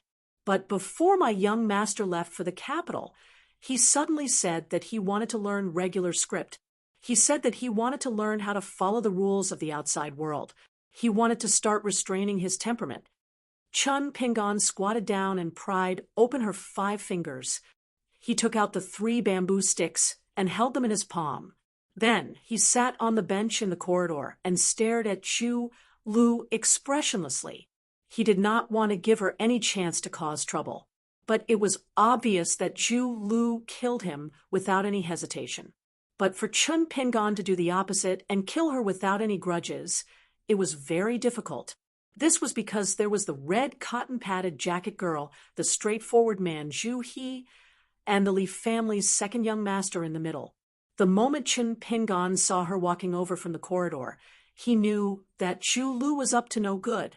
Moreover, the young man had excellent eyesight. The girl's concealment was far from perfect. Chun Pingon could see her trembling eyelashes, clenching her teeth, and puffing up her cheeks. She lowered her gaze and looked at him viciously. But Chun Pingon never thought that she would really kill someone. When the young girl mentioned her family's young master, her entire demeanor changed. She turned her head and looked at the straw sandals youth like a person looking at a dog. At that time, young Miss mentioned the contents of the letter to me for the first time. Young master said that Dolly's fire beacon lit a fire of peace that stretched for thousands of li from the border all the way to the capital. But young Miss did not know, all of you did not know, that before this, young master had never told me about this matter of using the fire of peace at the border to report to the king. Young master told me some interesting stories and anecdotes. I remember them clearly since I was old enough to understand them. So at that time, I felt that something was wrong and asked young Miss for that letter. As expected, I saw through the mystery of the letter. In this world, only I, Zhu Lu, can see through it. Chun Pingon lowered his head and looked at the young girl whose face was filled with fanaticism. The youth did not say a word. Zhu Lu was immersed in her own world. At this moment, she became the arrogant and conceited servant of the Li family, the fledgling martial arts genius. She continued, then I carefully looked through it twice. After using it twice, I found the correct answer and solved the riddle that my family's young master deliberately left for me. Ew. She looked at the youth's cold and dark face. The young girl sneered. Young Miss is an unpredictable child. Of course, she could not understand young master's good intentions. So from the beginning, young master did not place his hopes on young Miss. Instead, he chose me. That letter was full of more than 2,000 words. Almost all of it was written in running script. Only 7 words were written in regular script. The young girl almost laughed until tears came out of her eyes. She said intermittently, Dolly's surname is Zhugua, the eldest grandson of the Qin family. Killed the horse bandits, set the fire of peace, reported his safety, and received the title of nobility. Those 7 words were killed Chun Pingon, received the title of nobility. Scholars did not use knives to kill people. Chun Pingon frowned. Zhu Lu covered her stomach, which was in constant pain. Her head was covered with cold sweat, but she still sneered, Have you never heard of the word, title of nobility? Zhu Lu struggled to lean against the bench opposite the youth. This time, Chen Pingan did not stop her. She looked at the youth, who was called youngest uncle by her young miss. Do you know what I want to do the most besides killing you? Don't you know a lot of words? I just want to hand that letter to you. Maybe you'll feel ashamed of your inferiority, wondering how there can be such beautiful words in the world, such good literary talent. Even if you, Chen Pingan, read it 10 times or 100 times, you still don't know that the real knowledge is only those 7 words. Isn't it funny? I think it's very funny. It's so funny that I almost die of laughter. Chen Pingan sat quietly on the bench. The candied haws were scattered around him. No one cared about them. The youth looked at Zhu Lu and twitched the corner of his mouth. If it wasn't for Zhu, you would really die of laughter today. Chen Pingan stood up and said slowly, I know that you are actually saying these words to your father, and you struggled to get up this time to lure me to attack you. You want Zhu to have no choice. Either I kill you or he kills me, right? Zhu Lu's face was gloomy. She did not say anything. He was standing in the corridor. His fists were clenched, and the veins on the back of his hands were bulging. His face was full of pain. The man looked at the youth and the girl. One was his beloved daughter, and the other was a junior he admired. Zhu Lu stretched out her thumb and wiped the blood from the corner of her mouth. She lowered her head slightly, but her eyes were fixed on the youth with straw sandals. She turned her head slowly. For the first time, the girl was calm. She said to the familiar figure, with the temper of our miss, if she knows all this, even if I don't die, I will lose a layer of skin. There will be no hope for me in this life. Father, I beg you, don't be soft-hearted. Take advantage of the fact that Alliance from the Wind Snow Temple hasn't come back yet. Hurry up and attack. Young Master said that indecisiveness will lead to chaos. Chen Pingan suddenly turned around and bent down. He picked up a candied haw and put it in his mouth to chew. Then the youth stood in the middle of the corridor and confronted Zhu. The youth said softly to the girl, You will die. Zhu Lu's heart sank. Her father was about 15 steps away from Chen Pingan. Although Chen Pingan's martial arts realm was not high, the girl had seen his vigorous body. She was a little annoyed. Her father should not have appeared so openly in such a distant place. In a battle of life and death, there was no need to talk about the demeanor of a master. Zhu Lu turned her head and spat a mouthful of blood on the ground. Try it if you can. She looked at her father and reminded, Father, if you don't attack today, I will die in front of you. No matter what, take down Chen Pingan first. After taking him down, if her father did not want to kill him, she would do it. Zhu Lu had already held her breath and was ready to deal with Chen Pingan using her to threaten her father. Her father once said unintentionally that once she faced this lowly person from the Mud Bottle Alley, she would have a chance to win in a battle of martial arts. But in a battle of life and death, she would definitely die.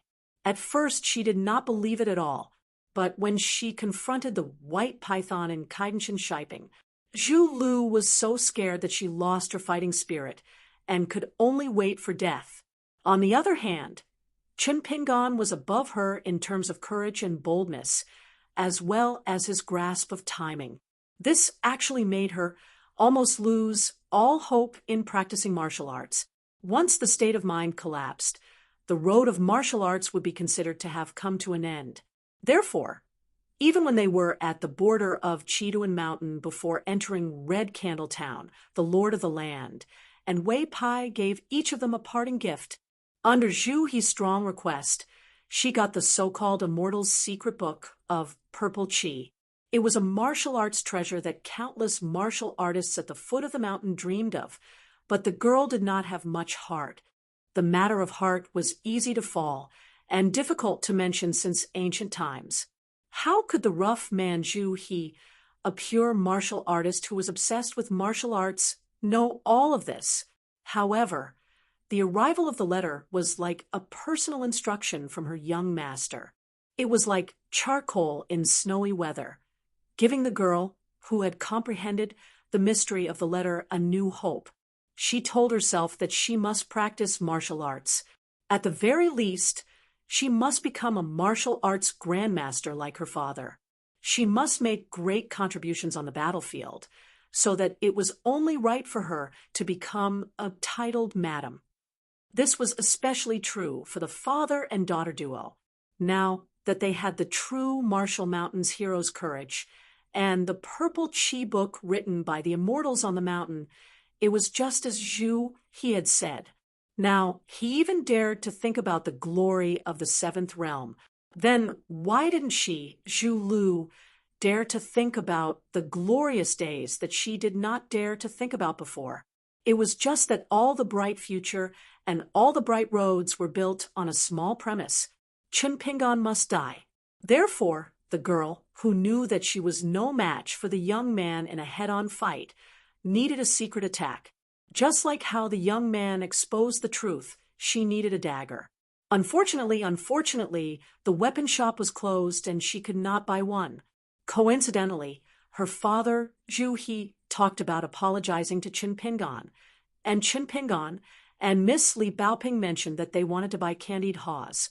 A dagger could kill, and the bamboo skewers of candied haws could also be used in the hands of a martial artist at the peak of the second realm. Worried that the bamboo skewers would break easily, the girl used the excuse of bringing 2 skewers to Chen Pingan and Li Baoping. She did not believe that she could not pierce through the young man's heart with the 3 skewers held together. They were interlocked. The vermilion deer's quick-wittedness was evident. The second young master of the Li family, who had never shown his face, was also evident in his ability to judge people and use people accurately, because Zhu Lu's true strength lay in the fact that she found a way out for herself and a path of no return for Zhu He, who was at the 5th realm of martial arts, and for her father. She would die, or Chen Pingan would die. Zhu He looked at the poor young man with his hair tied up with a jade hairpin and said 3 words that should have been said by his daughter. Sincerely, "I'm sorry." Chen Pingan smiled and said, "It's okay. You chose your own path." The straw-sandaled youth's unnatural smile gave off a chilling feeling. This absurd feeling was especially clear to the girl not far away. Back then, in the territory of Chiduan Mountain, after sparring with Zhu He, the young man realized that the 3 chi dwellings in his body actually made the rampaging fire dragon of chi only dare to pass through the door and not enter. It was only then that Chen Pingan realized that there were 3 extremely small wisps of sword chi hidden in those 3 places. They were connected to his mind, and there was no barrier to using them. After that, the young man used a wisp of sword chi to blow up the white python's head. In order to survive, Chen Pingan felt that it was not a loss to use another wisp of sword chi. However, the young man felt that the next time he used sword chi, he had to make a profit. It was not a good idea to always not make a loss. This was a vicious trap. Zhu Lu had said a lot. Chen Pingan had only opened his mouth a few times, and added together, there were only a few words. This was why the young man felt that he had to say something for himself and for the fairy sister who needed him to live. Otherwise, he would feel a little unhappy. The young man stepped forward with 1 straw sandal and moved back with the other. The young man bent his knees, and his body fell down. He put his fingers together and pointed at the man in the distance. His lips moved slightly. Who knows if they were connected or if her ancestors were protecting her, but Zhu Lu was filled with terror and shouted. No. Zhu He's scalp felt numb. He was a martial path master, but his mind was in a mess and his limbs couldn't move at all. The young man chanted, "Sword, come."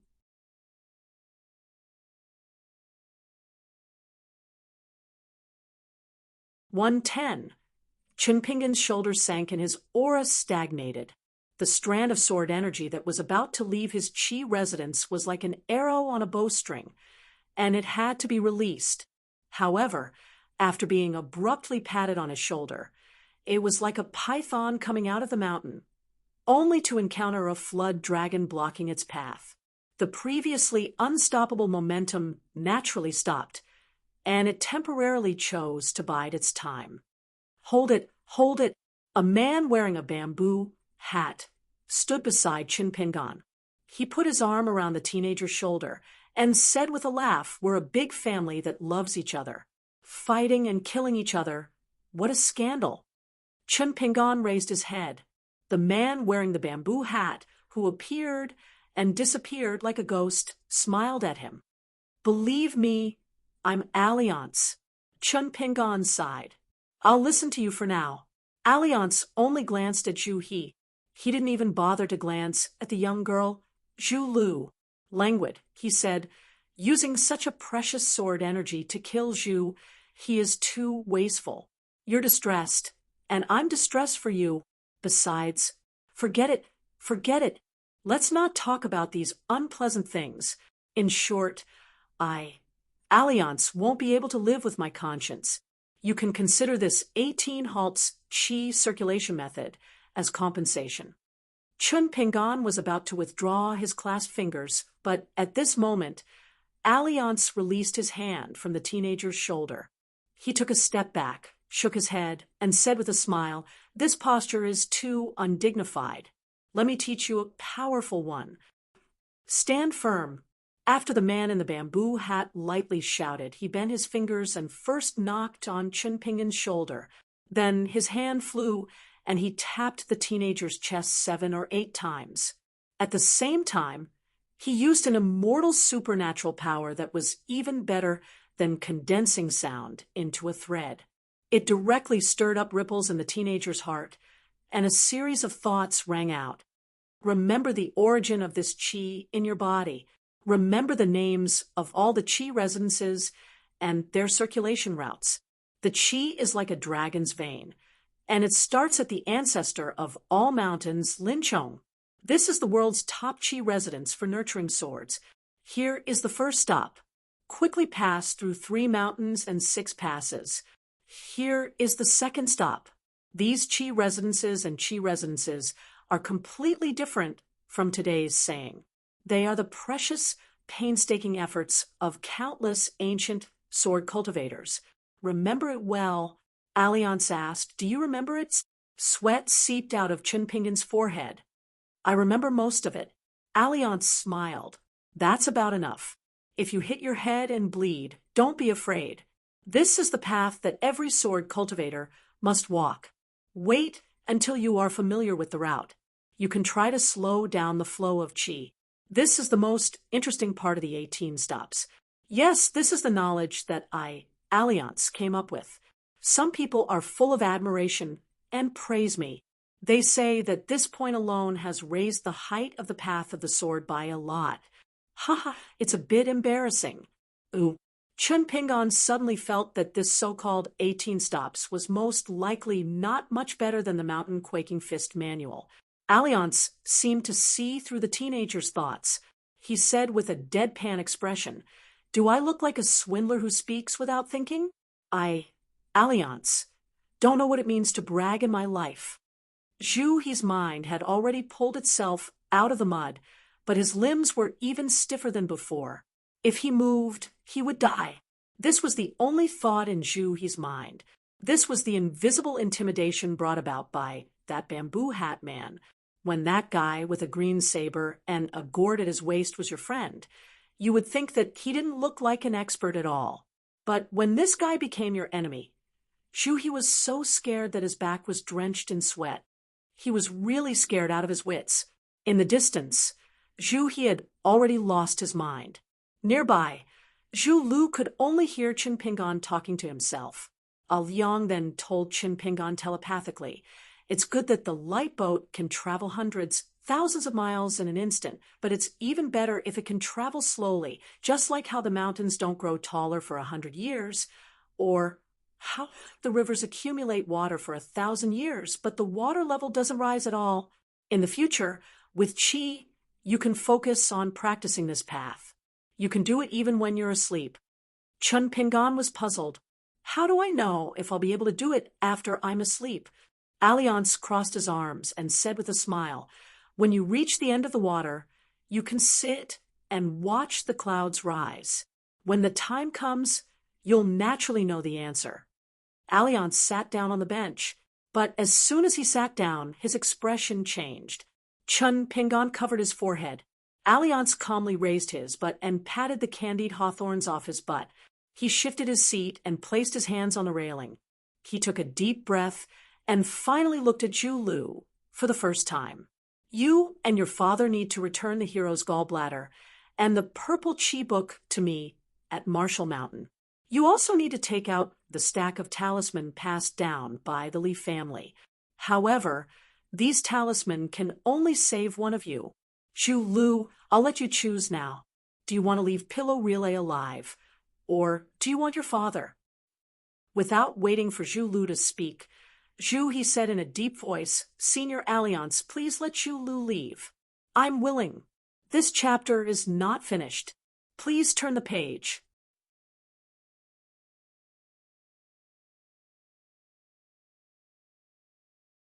"111. Alliance stopped drinking and tied the small silver gourd, but he still crossed his legs. The bamboo knife, newly made by the lord of the land of Chiduan Mountain, was placed on the knees of the bamboo hat man. Alliance gently patted the hilt and the top of the scabbard with both hands and said, "Actually, I have been testing you many times along the way. Your choice will determine where I will escort you. To put it simply, how far I can accompany you depends on how many obstacles you cross." Chun Pingon nodded and said, "I also figured out a little later, but I just feel that you have a lot of ideas in your mind, Alliance.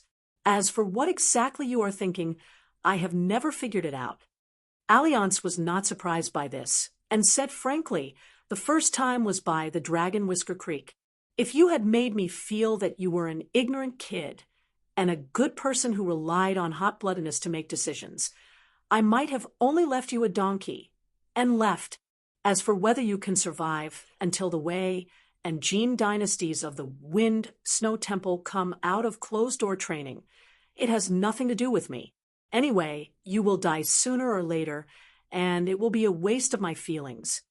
Alliance recalled the details and talked tirelessly. Chun Pingon was stunned. He did not expect Alliance to be so meticulous, and he could not imagine that there had been so many strange tests in his life. The third last time was the Battle of Kaidenshin Shiping. If I had not deliberately lured them, the Wei Pai of Chiduan Mountain, and the two pythons would not have acted so rashly. I was hoping. The second last time was to lure you back to the bamboo forest and cut a few more bamboos. This time, if nothing unexpected happens, will be the last time. Originally, I wanted to escort you to Yefu Pass before leaving, but now there are some unexpected situations, so I have to leave in advance." Alliance smiled and said, "Some tests are deliberately done, and some tests are done with the help of the situation. During this period, some of the things you did made me very disapproving and pedantic, but some of the things you did made me feel very happy. This is right. This is not the imperial examination art of scholars like Qi Jingchun and Cui Dong, which focuses on authenticity. I did all these and then watched coldly from the sidelines. I watched your words and deeds, which is the same as some old immortals of sects who accept disciples as their last disciples. It's a way of thinking, not talent." Alliance laughed at himself and said, "Do you think that Alliance, have nothing better to do? Or that I have a lot of evil thoughts?" "Oh." Chun Pingon put his legs on the bench and sat cross-legged lazily. He rested his chin on his hands and asked, "Alyang, is it because I know Mr. Qi? Is that why you care so much about me?" Alliance stopped joking and said in a deep voice, "There are too many temptations on the path of cultivation. Li Huai's great water cliff and Lin Shi's talent in cultivation can be sold for money and exchanged for Qin Pingon's stepping stones. Qi Jingchun's disciples shouldn't be so miserable, especially Li Baoping. She's such a good girl. When I think of her being hurt by her trusted youngest uncle, Alliance, feel like my heart is about to break." Alliance, who had just been serious for a while, soon showed his fox tail again. He said with a smile, "Alas, we old men can bear the destruction of our country and the sinking of mountains and rivers, but we can't bear these small beauties." Chun Pingon picked up a sugar-coated haw that had not been sat on by Alliance. He chewed slowly and asked vaguely, "Alliance, what do you think of me now? If you think I can't do it, why don't you ask your friends to send Baoping and the others to the Great Sui Kingdom? I'm not afraid of hardships. I'm not lying to you. I'm just afraid that Mr. Qi will be disappointed. I'm afraid that I can't protect Baoping and the others." Alliance laughed and scolded, "Don't even think about running away. You're really the most suitable person for this job. Qi Jingchun can't do anything else, but he has good taste. Unless it's the old man who takes them on a study tour. Let's not talk about the old man. He's a cowardly turtle and a stingy scholar. Just talking about him makes me angry." Alliance held his bamboo hat and looked up. He clicked his tongue and said, "Oh, this Emperor Dali is really interesting. He's really good. Since there's still some time, I'll talk to you about the most useless things. I'll also explain why I'm willing to spend so much time on you." Alliance also crossed his legs and sat cross-legged with Chun Pingon. He placed his saber on his knees and said slowly, "Whether it's martial arts or Qi training, the biggest taboo on the path of cultivation is to follow your heart. It's a shortcut, but it's difficult to think about why. The military cultivators would never take a step back. Most of the martial artists in the world could not escape from such a rut. They only felt that to go against the current was to press forward courageously. What they were fighting for was to advance bravely and to reach the sky by themselves. Taoists like to ask themselves. Buddhists like to look at the past and the future. Confucians like to talk about rules and draw frames. Moism is a little strange. They like to help the world and are most chivalrous. They don't like to talk about longevity. Novelists have high standards but little ability. They hope to create a world on paper by themselves. The human heart is as brittle as glass. It can't stand up to scrutiny. Qi Jingchun is a pedantic and conceited gentleman. If he doesn't want to test the waters, then I'll do it for him. How can the inheritance of literary lineages be trifled with? If you, Chun Pingon, turn out to be an embroidered pillow or someone who can't withstand temptation, then what will you do? Qi Jingchun might be dead, but I, Alliance, am still alive. If Qi Jingchun doesn't see it, he won't be bothered by it. Won't I be disgusted to death? You have to know that being able to endure hardships and being able to withstand temptation are two completely different things." Alliance sighed and said, "This is probably the case of the eunuch being more anxious than the emperor." Chun Pingon said in all seriousness, "Alliance, don't worry. Although I like money, I only like money that I earned with my own hands. If it's someone else's money, even if it falls on the ground, I'll only look for the owner. I'll never put it in my own pocket." Alliance smiled and said, "I can't say that you're wrong, but if you really need it urgently, you can use it first to solve your urgent needs. Just remember this debt in your heart. When you have the ability to repay it in the future, you can repay more. Both sides will be happy. This is a real good person. Otherwise, would you really starve yourself to death with that little money?" Chun Pingon asked, "Then how you know if I need it urgently?" Alliance pointed to his heart and then to his head. "If you pass these two hurdles, then you can use the money." Chun Pingon's eyes lit up. He seemed to have understood something. He nodded vigorously and said, "Alliance, although you haven't been educated, you're someone who has been through a lot. Now that you've said it, I've thought it through." Alliance rubbed the bridge of his nose. "Why do I feel that it's worse than Li Huai's bootlicking?" Alliance leaned against the railing and looked at the clear moonlight outside the corridor. He sighed and said, your pedantry is actually called integrity in the words of scholars like Qi Jingchun. That's right. It's true uprightness. True uprightness. True uprightness. Uprightness of a gentleman. uprightness of a straight path. Alliance laughed and pointed to the ignorant youth. Ha ha, you know all these yourself. You're a bumpkin, a miser, and a miser. But you're just like the old man when he was young. In fact, when Qi Jingchun was your age, his temper was very bad. On the contrary, he was recognized as a late bloomer. Just like you, he had a heavy mind and a good temper from a young age. He was like a clay bodhisattva, born to sit on the altar. Ooh, Alliance's voice became lower and lower as he spoke, but suddenly it rose. Of course, Alliance, am used to doing whatever I want. I don't like your style very much. Back then. It was because of this feeling that I rejected the request of a young man. Well, that guy was about the same age as you are now. I often think that if I took him with me to travel to Jianghu, would it be better than it is now? At that time, I finally said to that young man, trust me, you'll be more successful if you study. Jianghu is such a big place. Alliance alone is enough. But the sea of books is boundless. Why should I follow Alliance and eat his dust? The bamboo hat man grinned. So, on this trip to Dali, I want to chat with some people. I want to tell them that there are people who care about things that Qi Jingchun doesn't care about. Alliance inexplicably stretched out his hand and casually flicked his finger. In the bookstore in the alley of Guanshui Street, the young master who called himself Li Jin of the Chongdan River flew out as if his forehead had been hit by a heavy hammer. Not only did he crash into the wall of books, but he also broke through the wall and fell into the shop next door. The shop assistant, who was napping behind the counter, was so scared that he kept quiet out of fear. Alliance muttered, when immortals fight, just watch the show.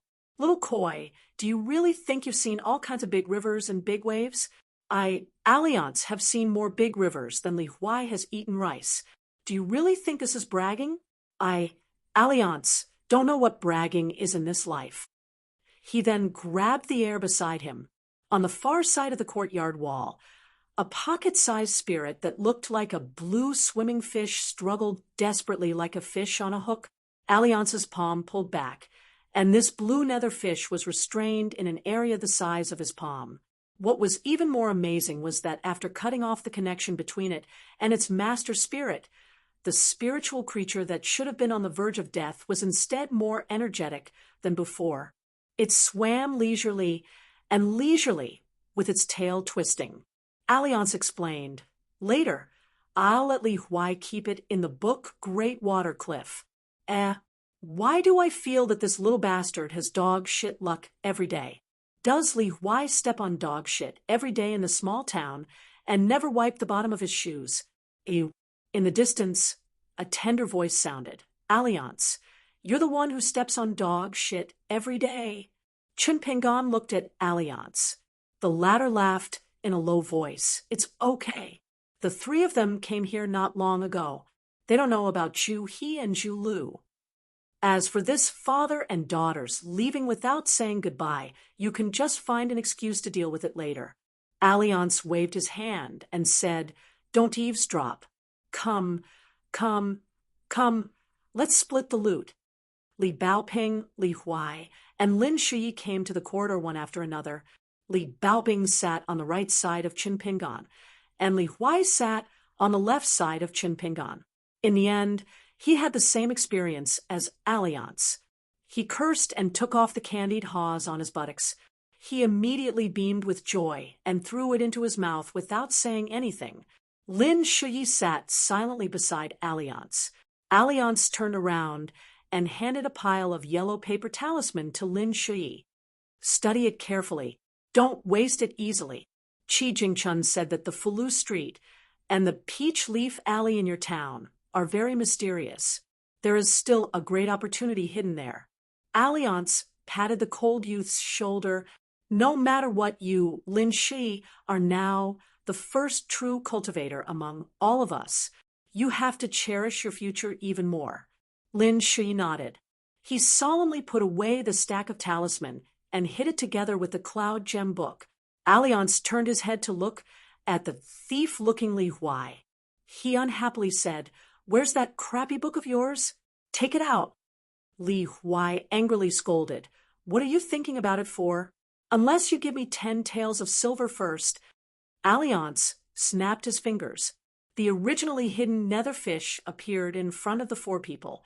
Other than Chin Pingon, the other three children all stared with their eyes wide open.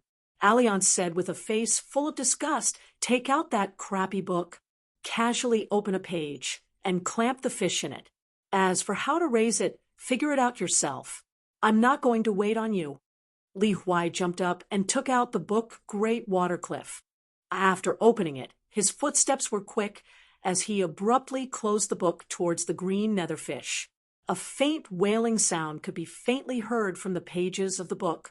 Alliance rubbed his forehead. The remaining donkey, who wants it? Li Huai immediately raised his hand. Me. Can I sell it for money? Or, if I'm starving, can I kill it for stew? Ooh. Alliance didn't want to speak.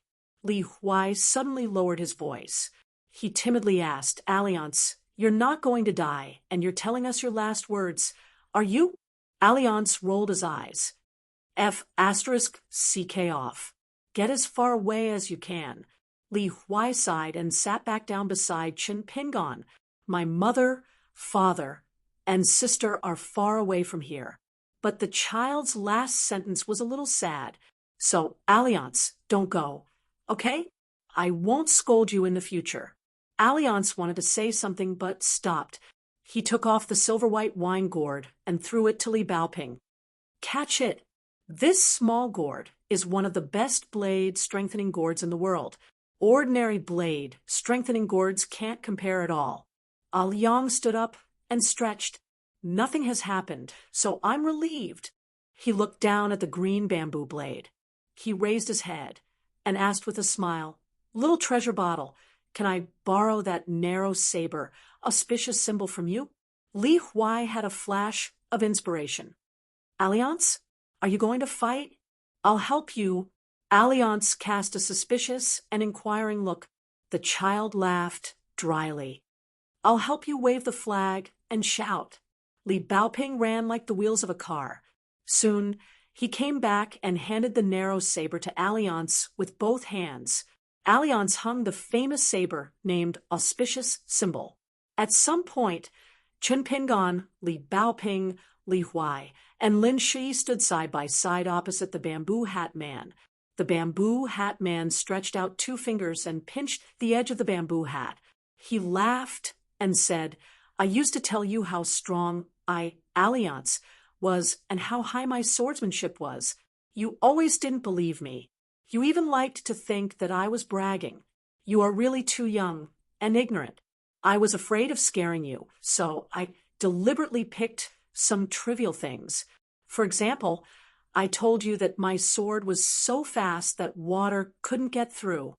Alliance finally asked with a smile, You don't believe me, right? Alliance looked into the darkness and ordered, Protect them. Someone nodded. Then the man who was wearing a bamboo hat for the first time finally took off his bamboo hat for the first time and threw it away.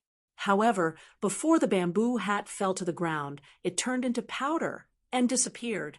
At the same time, with the man with the 2 sabers as the center, within 1,000 miles, the earth cow turned over and shook. Alliance subconsciously went to support his bamboo hat. Only then did he realize that there was no bamboo hat left. He scratched his head, coughed, and said with a smile, My name is Alliance, kind.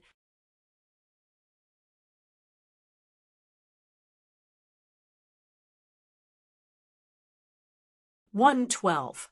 The old man with the lantern, the Dr. Zhong of the Bureau of Rights, chose the secluded streets and finally came to the city god pavilion of Red Candle Town. Before he stepped over the threshold, the old man's lantern passed through the door, as if it had passed through a ripple. The ripple was used to separate yin and yang, and the well water did not interfere with the river water, but in the old man's big red lantern, there were streaks of fireflies flying around and hitting the wall. Someone had written 4 simple words on the lantern in the old man's hand with a red brush, Soul has come here. In the city god pavilion, which was in charge of yin and yang affairs with the county government, an old man with a red face in a Confucian robe bowed to the visitor and said loudly, "City god of Red Candletown greets Dr. Zhong." To the left and right of the Confucian-robed old man stood a civil official with a jade tablet in his hand. There was also a military general wearing armor and carrying a sword with a raccoon squatting on his shoulder. All of them could be categorized as otherworldly items. The three of them had the exact same appearance as Lord Xingwang's clay statue and the civil and military god statues worshipped in the Martial Saint Temple of the Literary Pavilion. The old man with the lantern nodded in return and said with a serious face, "I believe you three have received the secret order from the imperial court. Within 1,000 miles, all the gods of mountains and rivers, the earth, Granny He, and the gods worshipped in the city god pavilion and the civil and military god temple are to intercept and kill a man named Alliance with a saber. In the 4 directions, if anyone dares to be afraid of the enemy or deliberately hide their strength, their golden bodies will be shattered. The water god's golden body will be buried at the foot of the mountain, and the mountain god's golden body will sink to the bottom of the river. You people from the 1 pavilion and 2 temples will also end up like that." The old man smiled and eased the atmosphere. "I'm not asking you to fight to your death, but to stop him with all your might. His Majesty is personally devising the strategy, so it's a good opportunity for you to make a contribution. Now that our Dali Iron Cavalry is heading south, it's unstoppable. Once we expand our territory, there will be many better and higher positions in the territory of the fallen country. What does this mean for you? You've been on the throne for a long time, so I'm sure you all understand the knowledge behind this." The 3 local gods spoke generously. "I won't do it half-heartedly. I will definitely do my best. I've already died in battle for Dali when I was alive. Now that I've enjoyed hundreds of years of incense, I'll naturally risk my life to make that bastard die here." The old man nodded his head in satisfaction. "Dali will definitely have to rely on all of you in the future to help guard the mountains and rivers. In short, we will work together as one and participate in this grand undertaking." In the Jade Liquid River Shrine, which was slightly closer to Red Candle Town, the burly man who had once appeared with the old lantern man on Guanshui Street was actually the director of the Martial Selection Department of the Ministry of War. It could be said that this burly man was in charge of the life and death of most of the Jianghu people in the Dali dynasty. However, compared to the old man's Bureau of Rights, the former was described as dealing with trash in a quagmire, while the latter was laughing and chatting with immortals about immortality. Inside the Jiangshin Temple, there were 2 river gods with extraordinary auras standing there. One of them was holding a black iron spear, with golden inscriptions flashing from time to time. The other one had a green snake wrapped around his arm. The agile green snake opened its small mouth intermittently, spitting out snow-white breath. The 2 river gods were surrounded by misty water vapor. The burly man said in a deep voice, "Once the net is closed, the machete man will most likely escape to the south. So I want you to meet here. At that time, I will be the first to stop him. I would like to kill a fellow Taoist, but not me. But now His Majesty may be watching us. So I dare not do it even if I have 10 guts. I hope you 2 won't let His Majesty down." After finishing his words, the burly man strode out of the Jiangshin Temple and faced the Red Candle Town in the north. He simply took off his shirt, revealing his strong muscles and ferocious tattoos. An over-the-shoulder dragon tattoo that ordinary martial artists would never dare to tattoo, and a forest tiger was tattooed on his back. Under the moonlight, the burly man crossed his arms over his chest and stood still like a mountain. His aura was soaring. On the long street leading to the entrance of the Pillow Inn, the woman who tried to persuade Lin Shi to return to the Eternal Spring Palace with her did not go far. Instead, she chose a wine shop on the side of the street. There was a young and beautiful woman in charge of the shop selling wine and telling vulgar jokes to the customers. The woman's expression did not change. Her timid husband just buried himself in his work. Sitting next to the grand elder of the Eternal Spring Palace was the girl who rowed the gaily painted boat. She was a boatman's daughter who had been born in a lowly family for generations. But this time, she received a great fortune and was chosen by her master, who wanted to take her to the Eternal Spring Palace to cultivate the legendary magic. According to her master, who fell from the sky, the girl's talent was good. It was probably because she had lived by the river for generations and was entangled with the Chongdan River, so she was born with a natural affinity for water.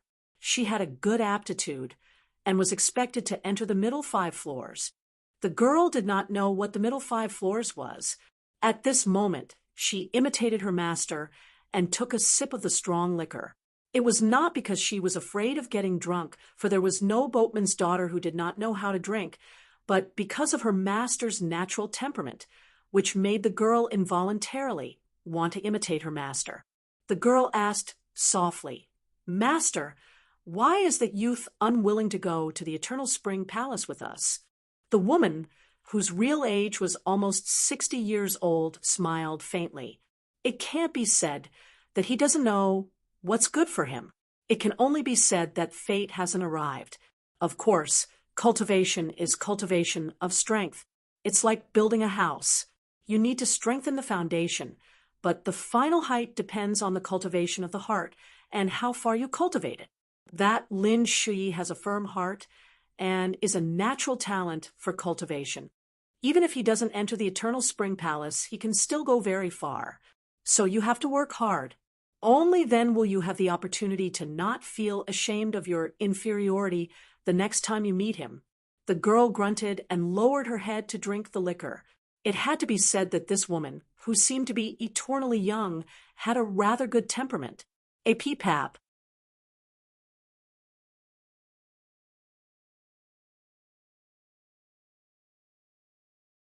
(113) When Emperor Dali stepped onto the highest step and stepped onto the platform, his figure immediately disappeared. From where Song Jiangqiang and the 2 directorates of ceremony stood, the stone platform was originally the size of a farmer's sun-drying field. Looking up from afar, it should have been empty. However, the man in the ceremonial robe saw a towering building that was more than 10 feet high. It was not a wooden building that could be seen everywhere in Dali's capital, but it was carved out of countless white jade. On the ground floor hung a plaque with the words Baek Okkyung Building written in gold. The door of the building slowly opened on its own. Emperor Dali walked in and saw a snow-white sword suspended in the air. The whole floor was filled with strands of wandering electric light. The emperor ignored the electric light that was pregnant with fierce sword intent and strode forward to the stairs. The electric light was like the court officials meeting the first assistant of the emperor. They all retreated to make way for him. It was a similar scene on the 2nd floor, with only a flying sword hovering in the center. However, it was different from the 1st floor, where the body of the flying sword was wide. The body of the flying sword here was sparkling and translucent, with a body as slender as a willow leaf in early spring. Inside the building, there was a stream of green water flowing slowly, rippling slightly. Emperor Dali continued to climb the stairs. At first glance, compared to the stunning scenery of the first 2 floors, the 3rd floor was no different. There was no amazing flying sword suspended in the air, nor was there a strange environment to raise the sword. However, the man in the ceremonial robe, who did not stop before stopped for a moment on the 1st floor. He narrowed his eyes and looked around carefully. He whispered with a smile, "Found you?" Then he walked to a wall not far away and leaned forward slightly. In his sight, a pocket-sized flying sword that looked like an embroidery needle appeared. However, such a small flying sword was equipped with a gray scabbard inscribed with the words "Pillar of Strength." This inconspicuous little toy actually had a grand and exaggerated name. On the 4th floor, there was an ancient long sword covered with talisman script. On the 5th floor, there was an unimaginably large sword. as tall as the Dolly man, with the word Shinyu written on it. Emperor Dolly ascended the stairs one by one and finally stopped at the 10th floor. Inside the building stood one old man and two young ones. The old man's face was dark and his skin was wrinkled. He was tall and wore a white robe with a laurel on his head. In his deep eyes, there was a purple aura that was visible to the naked eye. Beside the old man was a young man and a young woman. They were the master and servant of Mud Bottle Alley, Song Jisun, and the maidservant GQ from Liju Grotto Heaven. The young man was already one of the most outstanding young men in Dolly. The only fly in the ointment was the khaki-colored four-legged snake lying on the young man's shoulder. It was a bit of an eyesore. Fortunately, if one looked closely, the snake's forehead bulged, revealing its loftiness. The young girl GQ seemed to have grown more than an inch taller than when she was in Mud Bottle Alley. Her face was even more beautiful.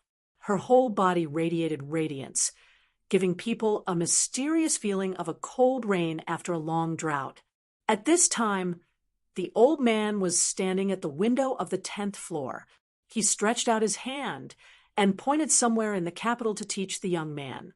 Seeing the arrival of Emperor Dolly, the old man just nodded to greet him. Emperor Dolly did not care at all. He walked to Song Jisun's side and wanted to touch the young man's head.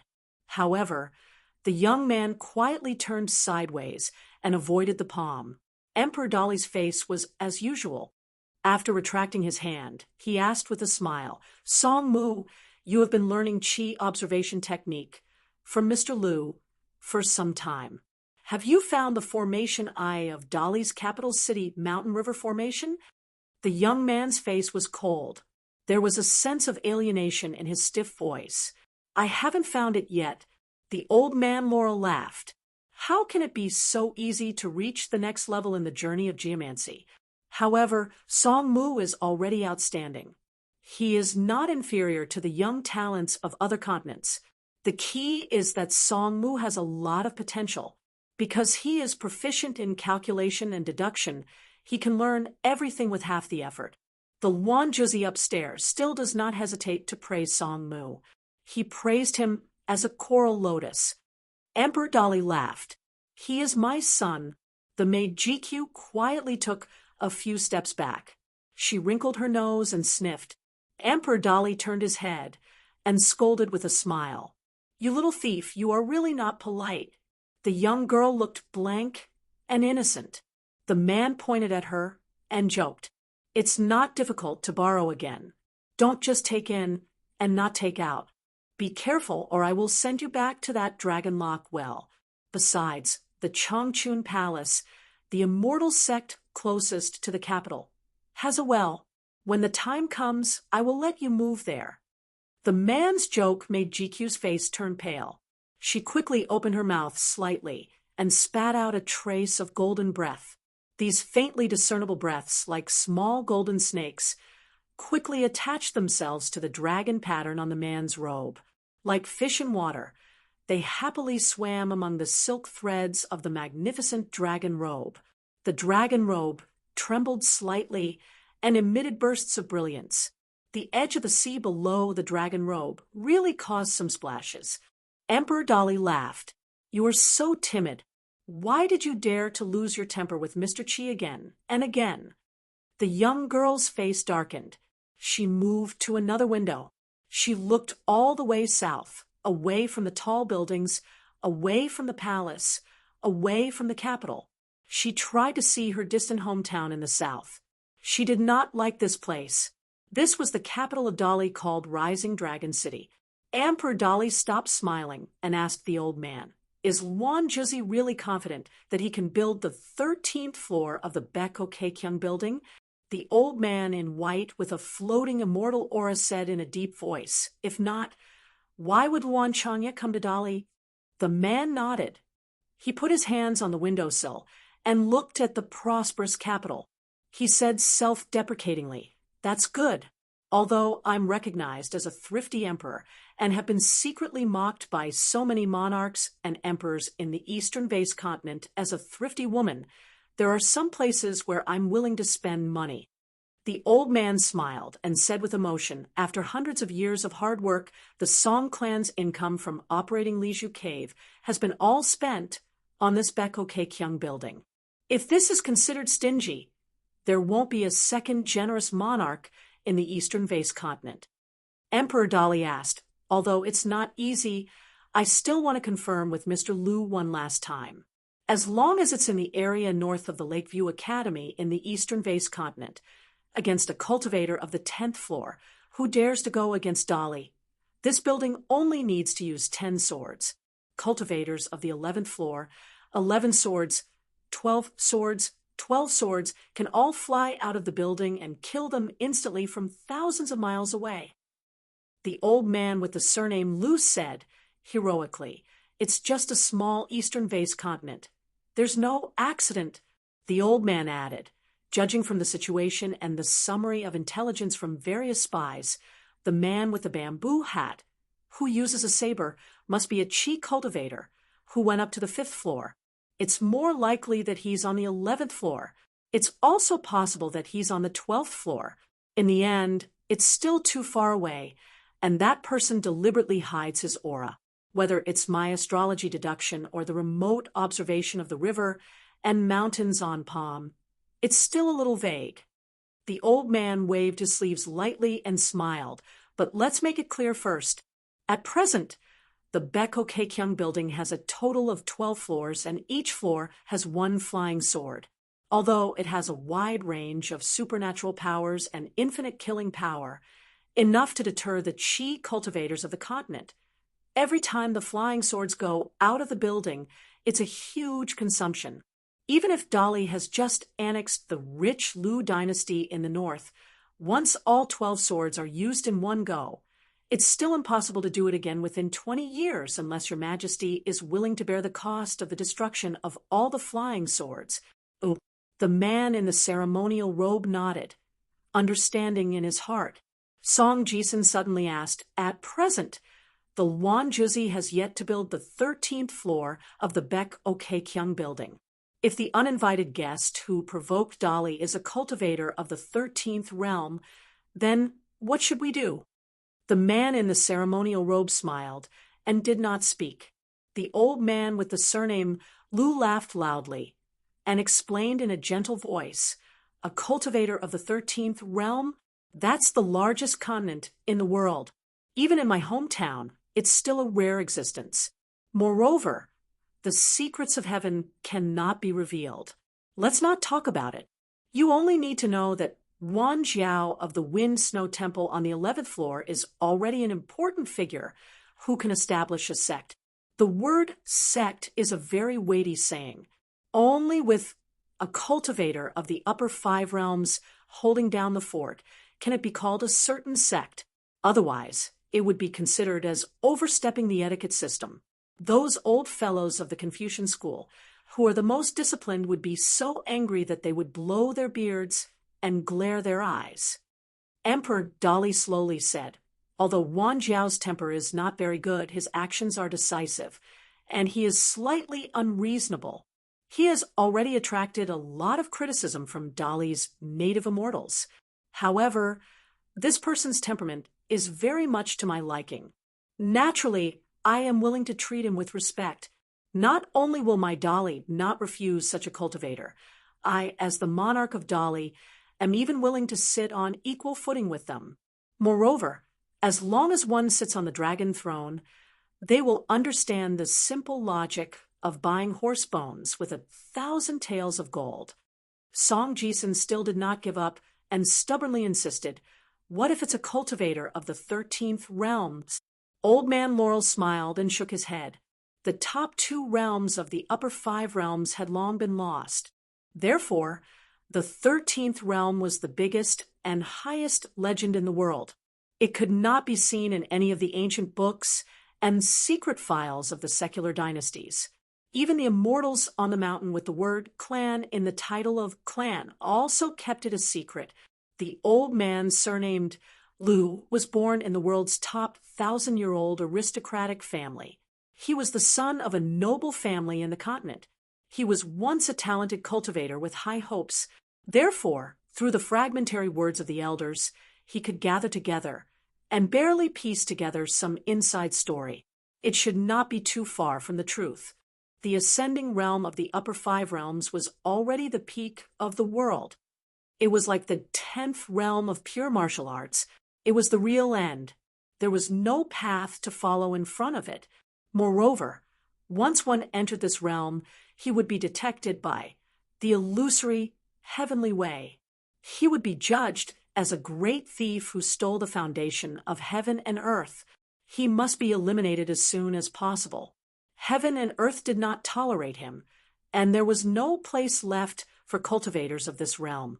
Therefore, compared to the immortals and saints in the eyes of the world, the chi cultivators of this realm were more reclusive than those cultivators of the 10th realm. Otherwise, they would be forced to ascend. As for where they would ascend to and how their body and soul would be placed, the old man surnamed Lu did not know. He only guessed that it might have something to do with the collapsed path of Shinto. Emperor Dali slightly lowered his head and looked at the young face that was still childish. He asked, "What if?" The young man nodded. "Yes." Emperor Dali retracted his gaze and smiled. "What if your crow's beak is right? Then it doesn't matter." The young man did not hide his sneer. The young man did not take the words of the man in ceremonial robes seriously at all. Even if this man was the emperor of the vast Dali, the monarch of the largest dynasty in the north of the eastern bottle continent, and was regarded by many as an ambitious man who had the ambition to go south, the young man was now embarking on the path of cultivation. The 2 seniors beside him were the best chi cultivators in the world. He had also smoothly obtained the great opportunity of the Baek Okekyung building. Therefore, the young man was more aware of the huge deterrence a 13th realm chi cultivator had on a country or a sect. Emperor Dali's gaze was gentle as he still stared at the young man. He said softly, "The past emperors of the Dali dynasty relied on this what if to rise from a small vassal state of the Lu dynasty to where we are today. Not only did we annex the Lu dynasty, we will soon use the power of the entire country to attack the Great Sui Kingdom. The odds of success are very high. After that, without any worries, we will truly go south. Therefore, I have never been averse to the idea of what if.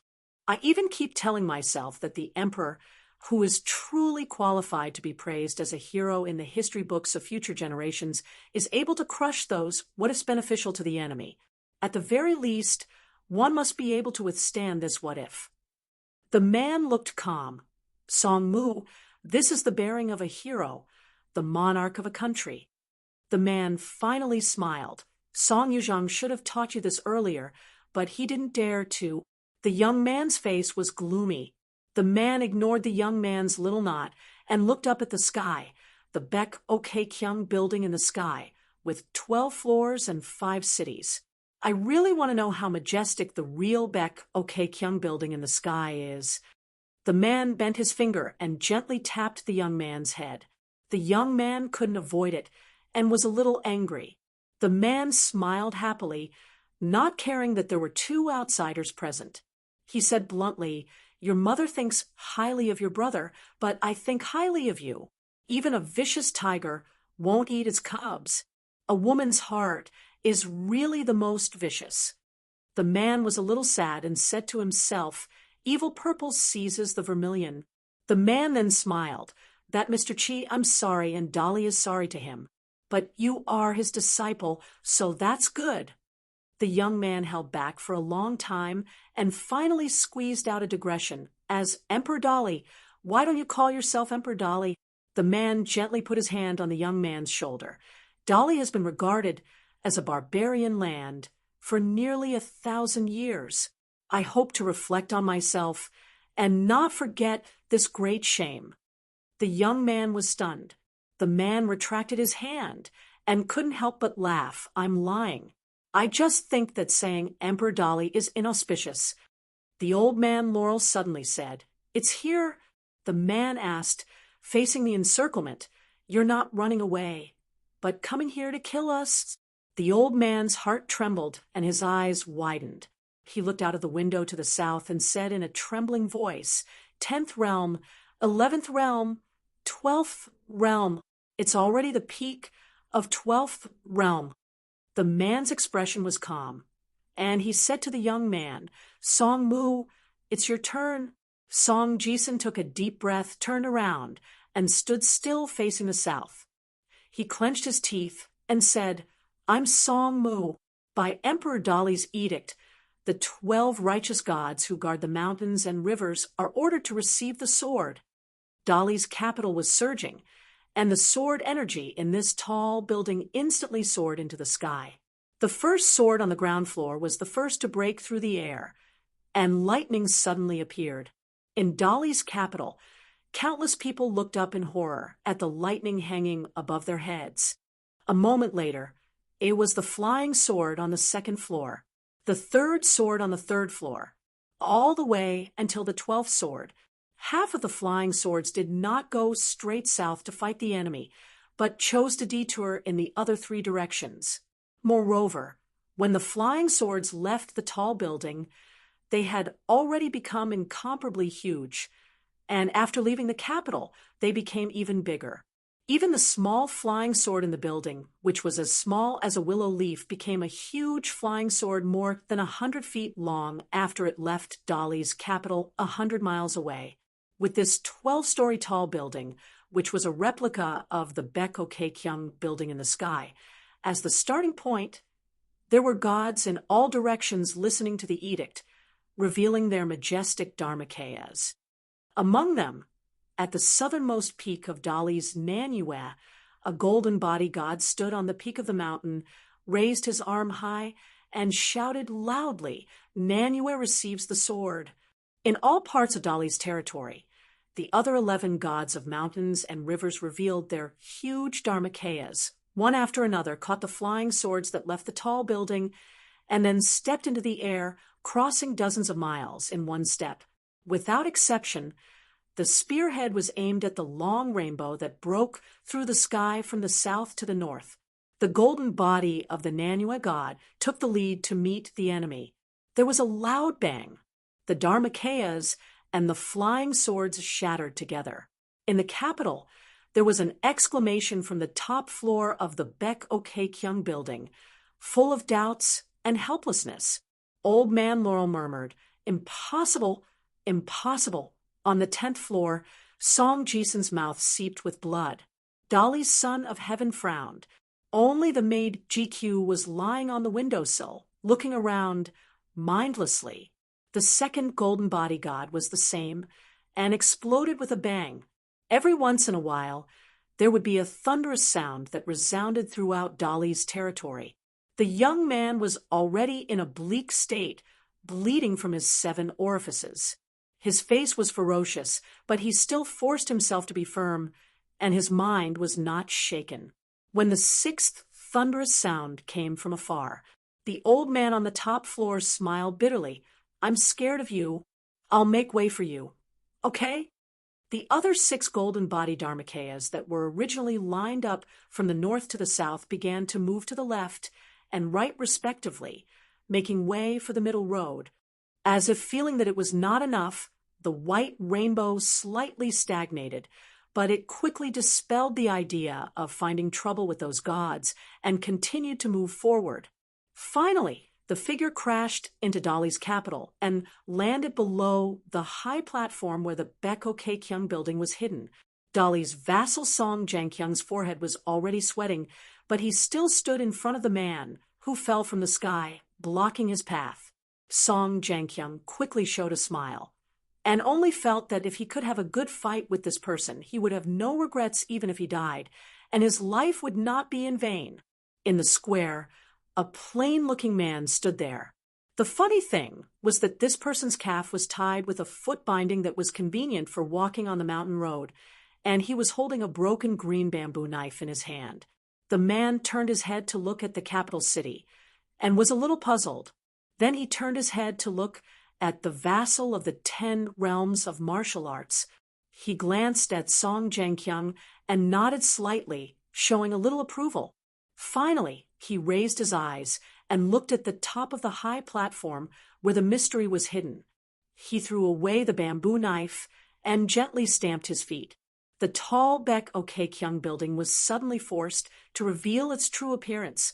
He pulled out another narrow knife from his waist, the auspicious symbol, raised his arm casually, pointed the tip of the knife at the tall building, and said loudly, "There are 5 inside. Which one is Emperor Dolly? I'm in a hurry. Hurry up and come out to kowtow. And admit your mistake. I'll count to 10, 10, 1. The man who jumped directly from 10 to 1 suddenly slashed down at the high platform and the tall building.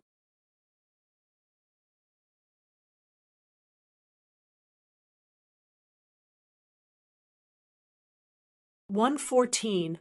Alliance slashed down with his sword. Between him and the Baek-ok-kyung building, an extremely fine golden thread appeared, advancing rapidly like a tide. King Song-Jankyung did not retreat. Instead, he strode forward, and his momentum instantly rose to the peak of martial arts. With a roar, he crossed his arms in front of him. The square under his feet, after being heavily trampled by the second ultimate realm master of the Eastern Treasure Bottle continent, burst into a huge spider web. Honing one's martial arts in the midst of life and death was not an empty phrase. Song Chong-jing, as a prince of the Great Li dynasty, had resolutely joined the army.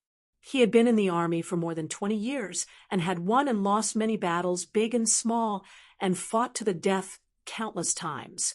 In the end, he was able to stand out from the martial artists of the entire Eastern Aquarius continent. Song Chong-jing's courage this time was probably one of the reasons. When the golden thread touched Song Jankyung's arm, the sleeve of the white robe was instantly torn like an iron thread cutting white tender tofu. It should be known that the robe worn by Song Jankyung was the top Taoist magic weapon of the Dali immortals, called Flowing Water Robe. It was once a precious relic of a Taoist immortal of the upper 5 realms. It was said to be able to withstand all magical techniques below the upper 5 realms, but in front of the golden thread condensed from aura energy, it was so fragile. Although there was no external object to rely on, Song Jankyung still insisted on not retreating. This man wanted to try whether his legendary martial arts physique, which was comparable to that of a golden arhut, could block this genuine immortal sword. The answer soon came to light. Yes, but only in the blink of an eye. Song Jankyung still did not want to retreat. With a roar, his face glowed with a strange golden brilliance, and the chi in his body flowed. From the previous surging momentum, it turned into a scene where the water surface was instantly frozen. The slender figure of the Dali king retreated several feet. The skin and flesh of his arms had been cut, but there was no blood. At the same time, the unstoppable golden thread was about to be engraved into Song Jankyung's bones. Get out of the way! A Taoist talisman general, which was several feet tall and wearing a green armor, knocked Song Jankyung back a few steps and replaced him. The talisman general, which was engraved with countless Taoist golden characters and talisman cloud patterns, was surrounded by light. Its hands clenched the golden thread that was disproportionate to its majestic body. It retreated again and again. In the end, the body of the talisman general, which was carefully created by a Taoist sect, was cut into 2, but the golden thread, which was slightly dimmer, was still advancing toward the tall building. Baek-ok-kyung building. After the Taoist talisman general was cut into 2, it collapsed, but behind it, an old man in simple hemp clothes appeared and stretched out a palm to block the golden thread. The old man had an aura of decay, but his face was still young, which gave people an extremely strange feeling. The old man smiled bitterly and asked in the language of other continents, "Alliance, can you stop now?" Alliance frowned and said, "Wanchangya, weren't you exiled to the north because you failed to compete for the position of the giant?" The old man resisted the golden thread, and his palm was already bleeding. He said helplessly, It's a long story, Alliance suddenly said. I was wondering why there was someone in the Aquarius continent who could build such a clumsy, small beck, opaque young building. So it was you. Luan Changya hesitated and whispered, I once asked Mr. Chi about the construction of this building. Alliance glanced at Song Jianqiang, who was ready to make a move. A PPAP. You're tuning in to the Mystic Fist YouTube channel. Don't forget to subscribe and join us on this journey to catch the most captivating stories.